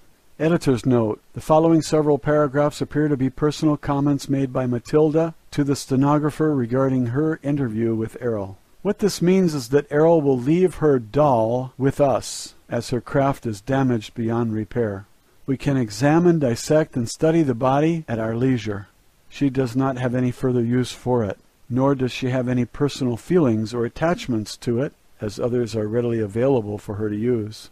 Errol does not recommend that there are any technology in the body that Earth scientists will find useful, however. The technology of the body is simple, yet vastly beyond the reckoning of our current ability to analyze or reverse engineer any facet of it. The body is neither biological or mechanical, but a unique fabrication of materials and ancient technologies not found on any Earth-type planet. As Errol mentioned previously, a very rigid and distinctive hierarchy of social, economic, and cultural classes exists throughout the domain, which has remained unvaried and inviolate for many millennia. The body type and function assigned to an ISB officer varies specifically according to the rank, class, longevity, training level, command level, service record, and meritorious citations earned by each individual ISB, as with any other military insignia. The body used by Errol is specifically designed for an officer, pilot, and engineer of her rank and class. The bodies of her companions, which were destroyed in the crash, were not the same rank or class, but of a junior rank. Therefore, the appearance, features, composition, and functionality of those bodies were specialized and limited to the requirements of their duties. The junior officers whose bodies were damaged in the crash have left their bodies and returned to their duties in the space station. The damage suffered by their bodies was due primarily to the fact that they were officers of lower rank. They used bodies which were partially biological and therefore far less durable and resilient than hers. Editor's note: at this point the transcript appears to resume with statements made by Errol. Although the domain will not hesitate to destroy any active vestiges of the old Empire operations wherever they are discovered, this is not our primary mission in this galaxy. I'm sure that the old Empire mind control mechanisms can be deactivated and destroyed eventually. However, it is not possible to estimate how long this may take, as we do not understand the extent of this operation at this time. We do know that the old Empire force screen is vast enough to cover this end of the galaxy at least. We also know from experience that each force generator and trapping device is very difficult to detect, locate, and destroy. Also, it is not the current mission of the Domain Expeditionary Force to commit resources to this endeavor. The eventual destruction of these devices may make it possible for your memory to be restored simply by virtue of not having it erased after each lifetime. Fortunately, the memory of an ISB cannot be permanently erased. There are many other active space civilizations who maintain various nefarious operations in this area, not the least of which is dumping unwanted ISBs on Earth. None of these craft are hostile or in violent opposition to the domain forces. They know better than to challenge us. For the most part, the domain ignores Earth and its inhabitants, except to ensure that the resources of the planet itself are not permanently spoiled. This sector of the galaxy was annexed by the domain and is the possession of the domain to do with or dispose of it as deems best. The moon of Earth and the asteroid belt have become a permanent base of operations for the domain forces. Needless to say, any attempt by humans or others to interfere in the activities of the domain in this solar system, even if it were possible, which it definitely is not, will be terminated swiftly. This is not a serious concern, as I mentioned earlier, since Homo sapiens cannot operate in open space. Of course, we will continue with the next steps of the domain expansion plan, which has remained on schedule for billions of years. Over the next 5,000 years, there will be increasing traffic and activity of the domain forces as we progress toward the center of this galaxy and beyond to spread our civilization through the universe. If humanity is to survive, it must cooperate to find effective solutions to the difficult conditions of your existence on Earth. Humanity must rise above its human form and discover where they are and that they are Isbis, and who they really are as Isbis in order to transcend the notion that they are merely biological bodies. Once these realizations have been made, it may be possible to escape your current imprisonment. Otherwise, there will be no future for the Isbis on Earth. Although there are no active battles or wars being waged between the domain and the old empire, there still exists the covert actions of the old empire taken against Earth through their thought control operation. When one knows that these activities exist, the effects can be observed clearly. The most obvious examples of these actions against the human race can be seen as incidents of sudden, inexplicable behavior. A very recent instance of this occurred in the United States military just before the Japanese attack on Pearl Harbor. Just 3 days before the attack, someone in authority ordered all the ships in Pearl Harbor to go into port and secure for inspection. The ships were ordered to take all the ammunition out of their magazines and store it below. On the afternoon before the attack, all of the admirals and generals were attending parties, even though 2 Japanese aircraft carriers were discovered standing right off Pearl Harbor. The obvious action to take would have been to contact Pearl Harbor by telephone to warn them of the danger of a fight starting, and to put the ammunition back and order the ships to get out of port into the open sea. About 6 hours before the Japanese attack began, a U.S. Navy ship sank a small Japanese submarine right outside the harbor. Instead of contacting Pearl Harbor by telephone to report the incident, a warning message was put into top-secret code, which took about 2 hours to encode. Then it took another 2 hours to decode. The word of warning to Pearl Harbor did not arrive until 10 a.m. Pearl Harbor time, Sunday, 2 hours after the Japanese attack destroyed the U.S. fleet. How do things like this happen? If the men who were responsible for these obviously disastrous errors were stood up and asked bluntly to justify their actions and intentions, we would find out that they were quite sincere in their jobs. Ordinarily, they do the very best they can do for people and nations. However, all of a sudden, from some completely unknown and undetectable source, enters these wild, unexplainable situations that just can't exist. The old empire thought control operation is run by a small group of old baboons with very small minds. They are playing insidious games with no purpose and no goal other than to control and destroy Isbis who could otherwise manage themselves perfectly well if left alone. These types of artificially created incidents are being forced upon the human race by the operations of the mind-control prison system. The prison guards will always promote and support oppressive and totalitarian activities of Isbis on Earth. Why not keep the inmates fighting between themselves? Why not empower madmen to run the governments of Earth? The men who run the criminal governments of Earth mirror the commands given them by covert thought controllers of the old empire. The human race will continue to shadowbox with this for a long as it remains the human race. Until then, the Isbis on Earth will continue to live a series of consecutive lives over and over and over. The same Isbi who lived during the rise and fall of civilizations in India, China, Mesopotamia, Greece, and Rome are inhabiting bodies in the present time in America, France, Russia, Africa, and around the world.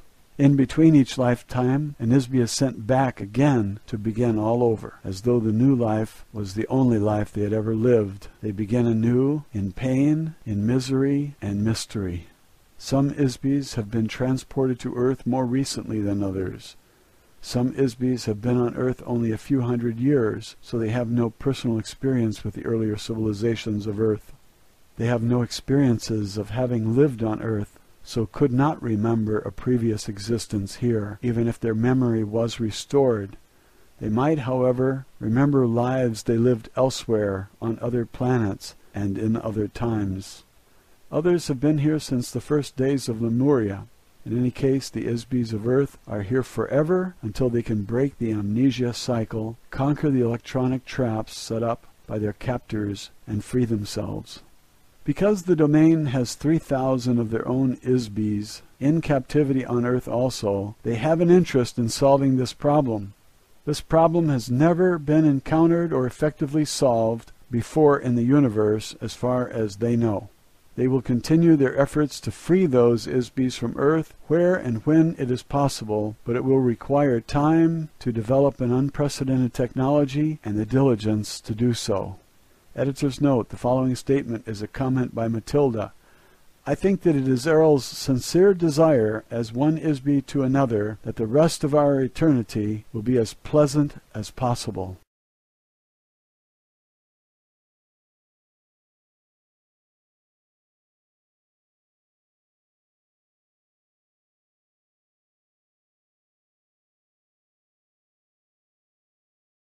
Roswell, Alien Interview, Chapter 14. Errol reviews the interview transcripts.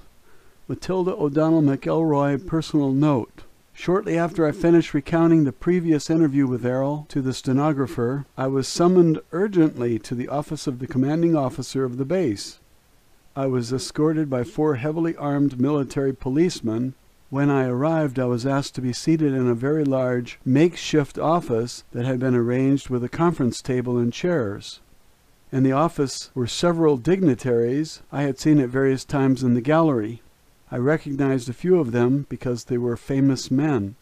I was introduced to these men, which included Army Air Force Secretary Symington, General Nathan Twining, General Jimmy Doolittle, General Vandenberg, and General Northstadt.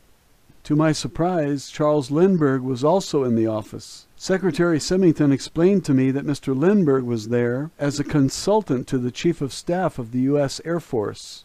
There were several other men present in the room who were not introduced. I assume these men were personal aides to the officers or agents of some intelligence service. All of this sudden attention, not only from the Secretary and generals, but from world-famous people as Mr. Lindbergh and Mr. Doolittle, made me realize how critically important my role as an interpreter for Errol was, as seen through the eyes of others. Until this time I was not really aware of this except in a peripheral sense. I suppose this was because I was so absorbed in details of the extraordinary situation. Suddenly I began to grasp the magnitude of my role. I think that the presence of these men in that meeting was intended, in part, to impress me with this fact. The secretary instructed me not to be nervous. He said that I was not in any trouble. He asked me if I thought the alien would be willing to answer a list of questions they had prepared. He explained that they were very eager to discover many more details about Errol, the flying disc, the domain, and many other subjects that Errol had disclosed in the interview transcripts.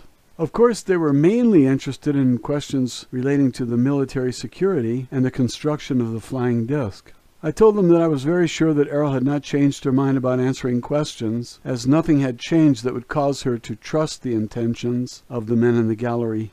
I repeated that Errol had communicated everything that she was willing and at liberty to discuss already. In spite of this, they insisted that I would ask Errol again if she would answer questions, and the answer was still no.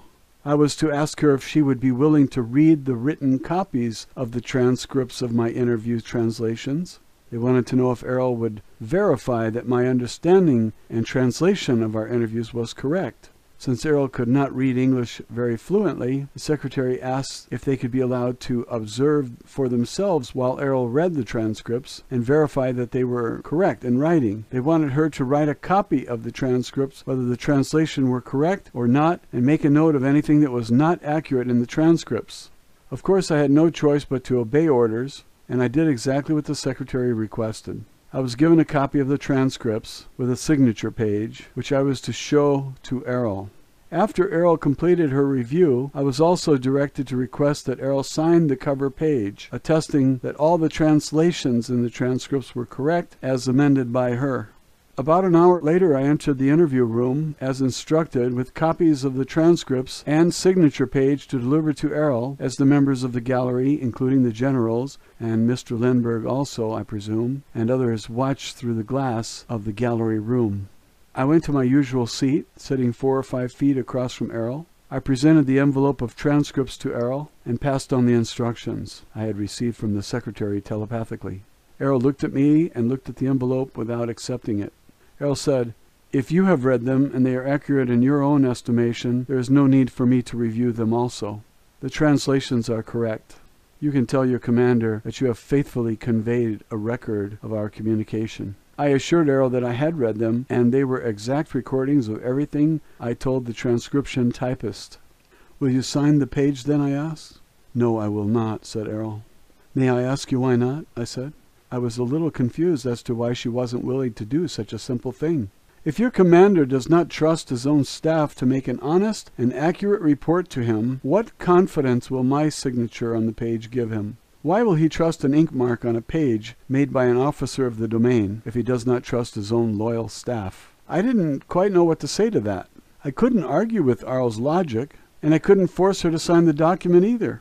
I sat in my chair for a minute, wondering what to do next.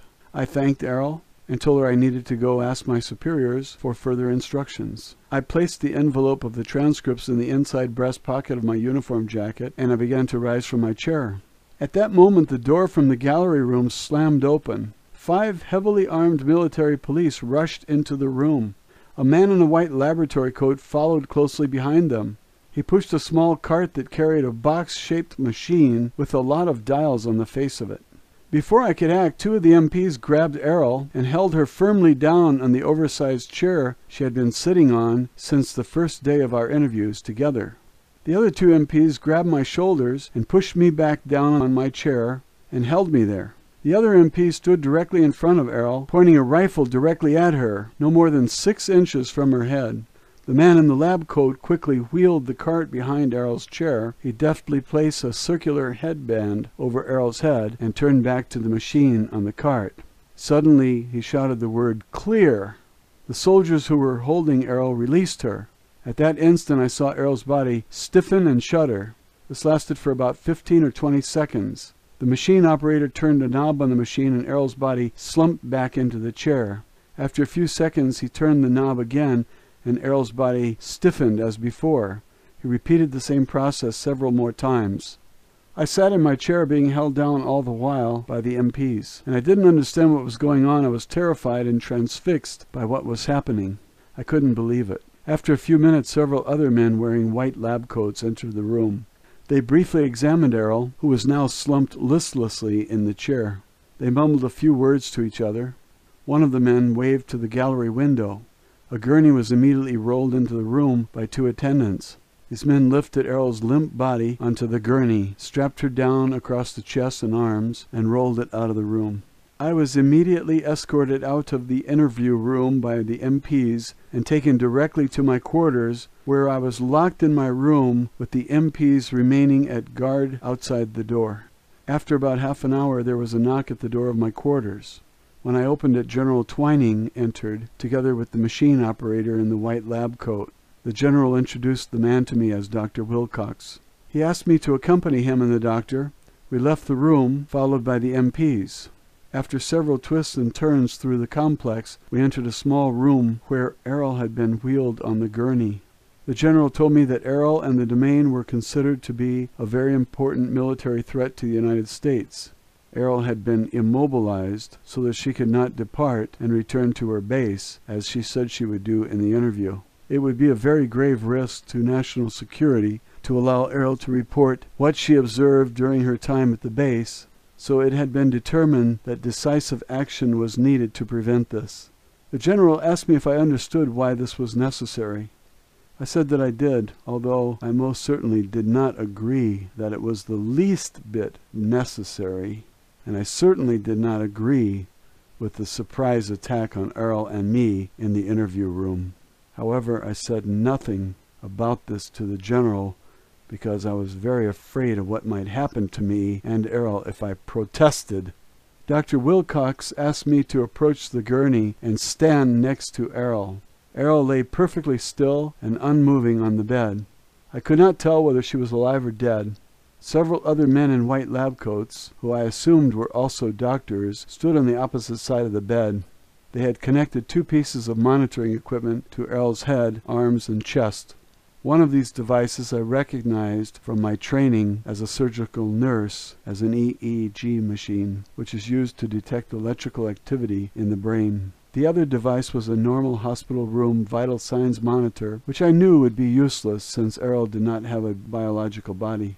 Dr. Wilcox explained to me that he had administered a series of mild electroshocks to Errol in an attempt to subdue her long enough to allow military authorities time to evaluate the situation and determine what to do with Errol. He asked me to attempt to communicate with Errol telepathically.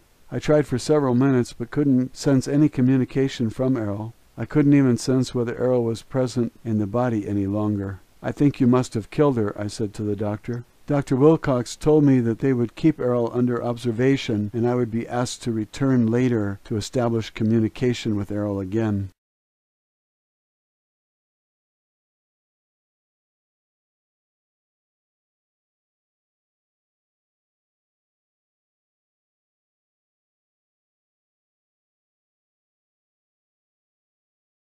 Roswell, Alien Interview, Chapter 15, My Interrogation. Matilda O'Donnell McElroy, personal note. The next morning I was escorted from my quarters under guard of 4 MPs to the interview room. Errol's overstuffed chair had been removed from the room and replaced by a small desk and several office chairs. I was asked to sit down and wait to be interviewed. After a few minutes, Dr. Wilcox came into the office together with another man wearing a plain business suit. The man introduced himself as John Reed. Dr. Wilcox explained to me that Mr. Reed had been flown in from Chicago at the request of my superior officers to conduct a lie detector test on me. My surprise at this statement was so obvious that Dr. Wilcox noticed that I was obviously taken aback and insulted at the insinuation that I had ever lied about anything. Nonetheless, Mr. Reed began to set up his polygraph device on the desk next to my chair, while Dr. Wilcox continued to explain in a calm voice that the test was being administered for my own protection. Since all the interviews with the alien had been conducted telepathically, and that Errol had decided to read and attest that the typed transcripts were accurate, that the truth and accuracy of the statements contained in the transcripts depended entirely upon my personal word alone. There was no other reliable way to test the accuracy of the transcripts without submitting me to a battery of tests and psychological examinations to determine, in the opinion of experts, meaning himself, whether the transcripts should be taken seriously or not. The tone of his voice said very clearly, or dismissed as the delusional ranting of a mere woman. Mr. Reed proceeded to strap a rubber tube around my chest, as well as an ordinary blood pressure cutoff around my upper arm. Then he placed electrodes on the fingers and surfaces of my hands. He explained that he would be very objective during the interview because he had been thoroughly trained in scientific interrogation. This training was supposed to make his interrogation free of human error. Mr. Reed explained to me that in response to the questions he and Dr. Wilcox were going to ask me, that actual physiological changes would be transmitted through a small panel unit. The readings would then be tracked on moving graph paper, which he placed beside the machine on the desk. The parallel graphs on the paper would then be correlated and interpreted by Mr. Reed with the expert assistance of Dr. Wilcox to determine whether or not I was lying. Both Mr. Reed and Dr. Wilcox asked me a series of innocuous questions to begin, which advanced into a more pointed interrogation about my interviews with Errol. Here's what I remember about the questions.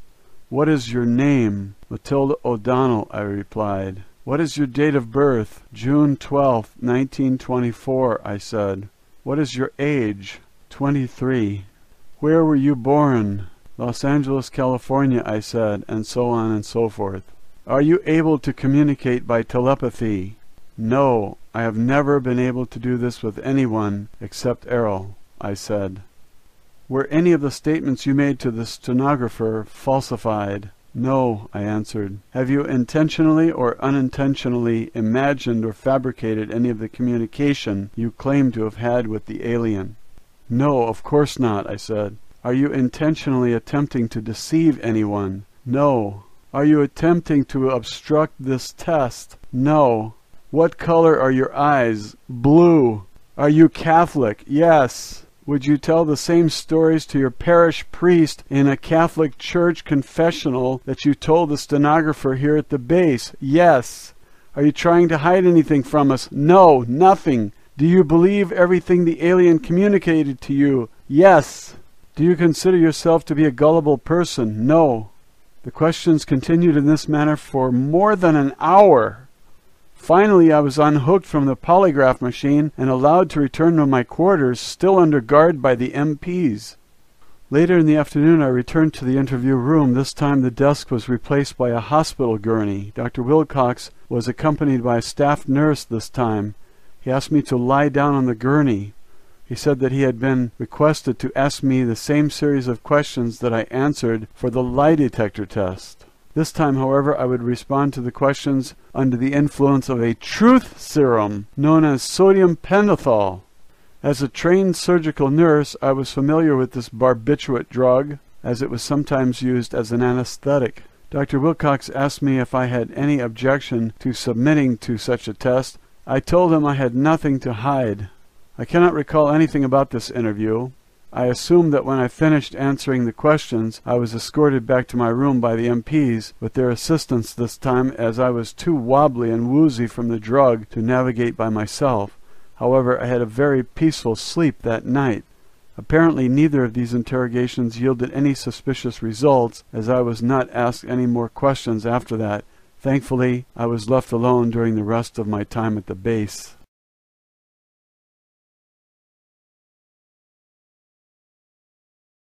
Roswell, Alien Interview, Chapter 16. Errol departs. Matilda O'Donnell McElroy, personal note. I remained at the base, mostly confined to my quarters, for another 3 weeks after Errol had been incapacitated by Dr. Wilcox. Once a day I was escorted to the room where Errol lay on the bed, under continued surveillance by Dr. Wilcox and others. Each time I went to the room I was asked to try to communicate with Errol again. Each time there was no response. This saddened me a great deal. As the days continued, I became increasingly more certain and distressed that Errol was dead, if that is the right word for it. Every day I reread the transcripts of my interviews with Errol, searching for a clue that might remind me of something or help me in some way to re-establish communication with Errol. I still had the envelope in my possession with copies of the transcripts that Errol was asked to sign. To this day I don't understand why no one ever asked me to return them. I suppose they forgot about the copy of the transcripts in all the excitement. I did not offer to return them. I kept them concealed under the mattress of my bed all the time I remained at the base, and have kept them with me ever since then. You will be the first person to see these transcripts.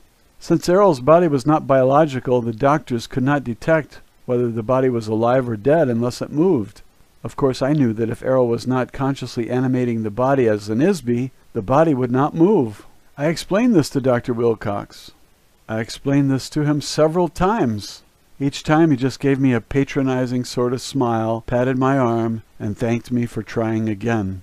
At the end of the 3rd week, I was told by Dr. Wilcox that my services would no longer be needed because it had been decided by the military to move Errol to a larger, more secure military medical facility that was better equipped to deal with the situation. He didn't say anything about where the facility was located. That was the last time I saw Errol's doll body. The following day I received written orders signed by General Twining. The orders said that I had completed my service to the U.S. military and was officially discharged from further duty, and that I would receive an honorable discharge and a generous military pension. I would be also relocated by the military and given a new identity with the appropriate documents. Along with the orders, I received a document that I was instructed to read and sign. It was an oath of secrecy.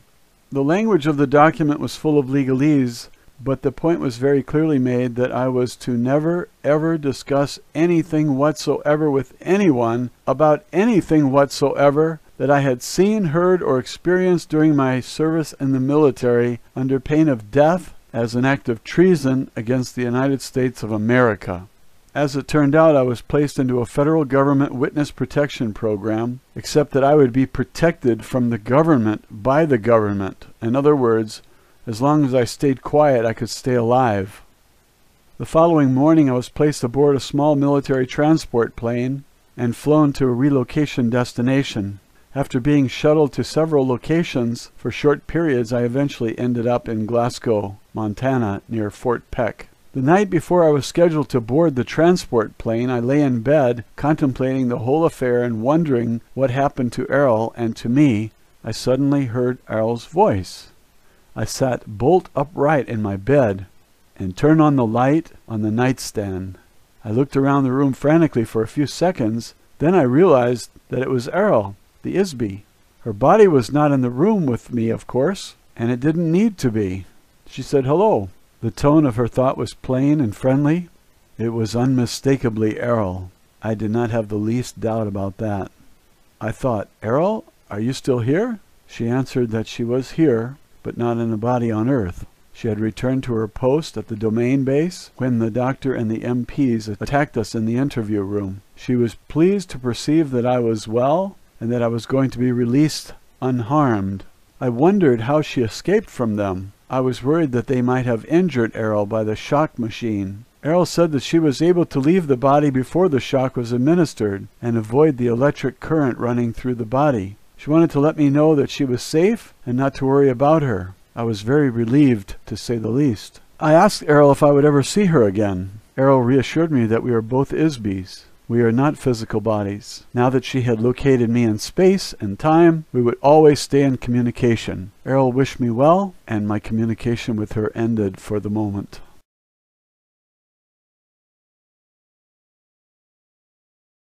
Roswell, alien interview, postscript from Mrs. McElroy. Editor's note. The following message was enclosed in a separate envelope marked Read Me Last, together with the original letter, the transcripts, and the other notes of explanation I received in the envelope from Mrs. McElroy. This is what the message said. The other documents in this envelope are the end of the story as far as what happened back in 1947. However, several months after the government got me settled at my final relocation destination, I continued my communication with Errol on a regular basis. It has been almost exactly 40 years since the crash at Roswell. Since then, it has become obvious to me that I have been able to communicate telepathically with Errol for one reason. I am one of the 3,000 members of the Lost Battalion. At this time, all the members of the Lost Battalion have been located on Earth as a result of the Domain Anunnaki mission and their use of the Tree of Life detection device. Through my communication with Errol, I have recovered some of my memory of lives I've spent on Earth over the past 8,000 years. Most of these memories are not especially important compared to the long backtrack of events, but it has been a necessary stepping stone to regaining my awareness and ability as an Isby. I can also remember some dim patches of my life in the Domain Expeditionary Force. I was a nurse there too. For the most part, I've been a nurse over and over and over again down through the ages. I stick with being a nurse because it's familiar to me, and I enjoy the work of helping people, as well as the members of the race of biological beings in the domain whose bodies look more like insects than mammals, especially their hands. Even dull bodies need some repair once in a while, too. As I remember more about my past, I realize that the rest of my life is in the future. Eternity is not just in the past, eternity is in the future. At this point, I'm still not able to fully return to the domain. I am sentenced to eternal imprisonment like all other Isbys in the living hell called Earth, until we can disable the old Empire force screens. Because I won't keep my biological body much longer now, I am intensely aware that very soon I will be recycled through the amnesia process of the old Empire and stuck back into another baby body to start all over again without any memory of what went before.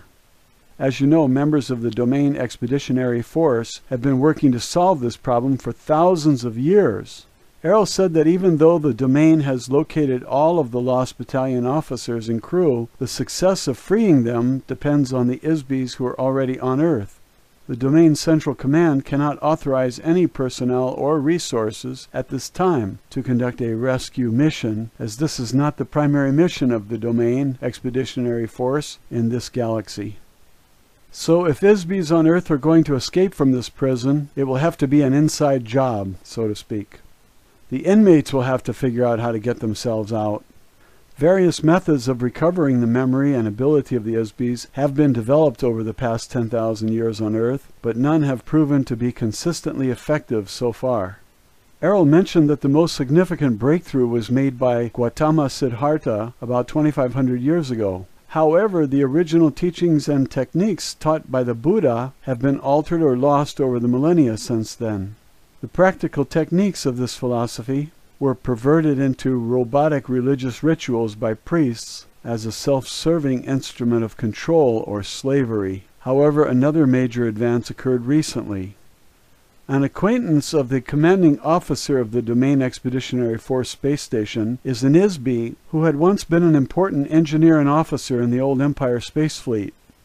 He became an untouchable himself about 10,000 years ago and was sentenced to Earth for leading a mutiny against the oppressive regime of the old empire. The engineer was trained in advanced scientific improvisation theory thousands of years ago. This man has applied his expertise to helping the Domain solve the apparently unsolvable problem of rescuing the members of the Lost Battalion as well as the ISBEs on Earth. Careful observation and experimental analysis of the mechanics of memory in ISBEs by he and his wife, who assisted him, led to the realization that ISBEs can recover from amnesia and also regain lost abilities. Together they discovered and developed effective methods that they used to rehabilitate their own memories. They eventually codified their methods so that others can safely be trained to apply them to themselves and others, without detection by the old Empire thought control operators.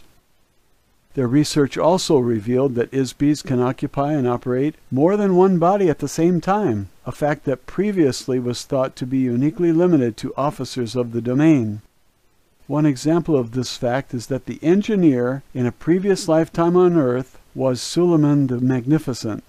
His assistant was a harem girl who rose up from slavery to become his wife and rule the Ottoman Empire with him. Simultaneously, she inhabited another body and ruled her own empire as Queen Elizabeth. As the Queen of England, she never married because she was already married to the Sultan of the Ottoman Empire. In a later life, he was incarnated as Cecil Rhodes. During his life as Rhodes, she was again a princess, this time from Poland. As such, she pursued Rhodes unsuccessfully toward the end of his life. However, in their next incarnation, they met again, were married, had a family, and again worked together successfully all of their lives. Several other notable examples of this phenomena were observed. For example, the process of refining steel was invented by the same ISBE who inhabited two bodies simultaneously. One was named Kelly, who lived in Kentucky, and the other was a man named Bessemer, who lived in England. They both conceived the same process at the same time. Another example is Alexander Graham Bell, the inventor of the telephone, which was invented by several others at the same time, including Elijah Gray. The telephone was conceived concurrently in several locations around the world all at once. This was a single ISBE of such tremendous energy and ability that he was able to operate several bodies in several different locations while conducting complex research work. Thanks to these revelations, the Domain has been able to return some of ISBEs of the Lost Battalion to active duty on a limited part-time basis. For example, two young girls who occupy biological bodies on Earth now are at the same time working as active members of the Domain Expeditionary Force on the asteroid space station as operators of a communication switchboard. These operators relay messages between the Domain Expeditionary Force and the Domain Command Headquarters. Recently, I myself have been able to resume some of my own duties for the Domain Expeditionary Force while continuing to live on Earth. This is not an easy task, however, and can only be done while my biological body is sleeping. It makes me very, very happy to know that we may not have to stay on Earth forever.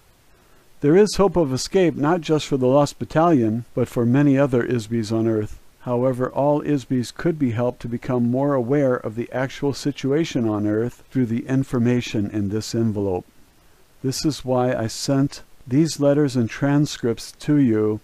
I want you to get these documents published. I want ISBs on Earth to have a chance to find out what is really happening on Earth. Most ISBs will not believe any of it, I'm sure. It seems too incredible. No reasonable person would ever believe a word of it. However, it only seems incredible to an ISB whose memory has been erased and replaced with false information inside the electronically controlled illusion of a prison planet. We must not allow the apparent incredibility of our situation to prevent us from confronting the reality of it. Frankly, reasons have nothing to do with reality. There are no reasons. Things are what they are. If we don't face the facts of our situation, we're going to stay under the thumb of the old empire forever. The biggest weapon the old empire has left now is our ignorance of what they were doing to all the ISBs on Earth. Disbelief and secrecy are the most effective weapons they have. The government agencies that classify the enclosed transcripts as top secret are run by ISBs who are nothing more than mindless automations covertly ordered through the hypnotic commands given by the old empire prison operators. They are the unknowing slaves of unseen slave masters, and all the more enslaved by their willingness to be slaves. Most of the ISBs on Earth are good, honest, able beings, artists, managers, geniuses, freethinkers, and revolutionaries who have harmed no one, really. They are no threat to anyone except the criminals who have imprisoned them. They must find out about the old empire amnesia and hypnosis operation. They must remember their own past lives. The only way this will ever happen is to communicate, coordinate, and fight back. We have to tell other people, and they have to discuss it openly with each other. Communication is the only effective weapon against secrecy and oppression. This is why I'm asking you to tell this story. Please share these transcripts with as many people as you can. If the people of Earth are told what is really going on here, perhaps they will begin to remember who they are and where they came from. For now, we can begin our own release and rescue with words. We can be free again. We can be ourselves again. Perhaps I will meet you in person, with or without a body, somewhere in our eternal future. Good luck to all of us. Matilda O'Donnell McElroy. End of Mrs. McElroy documents.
Was teaching me and have taught me about social media.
you.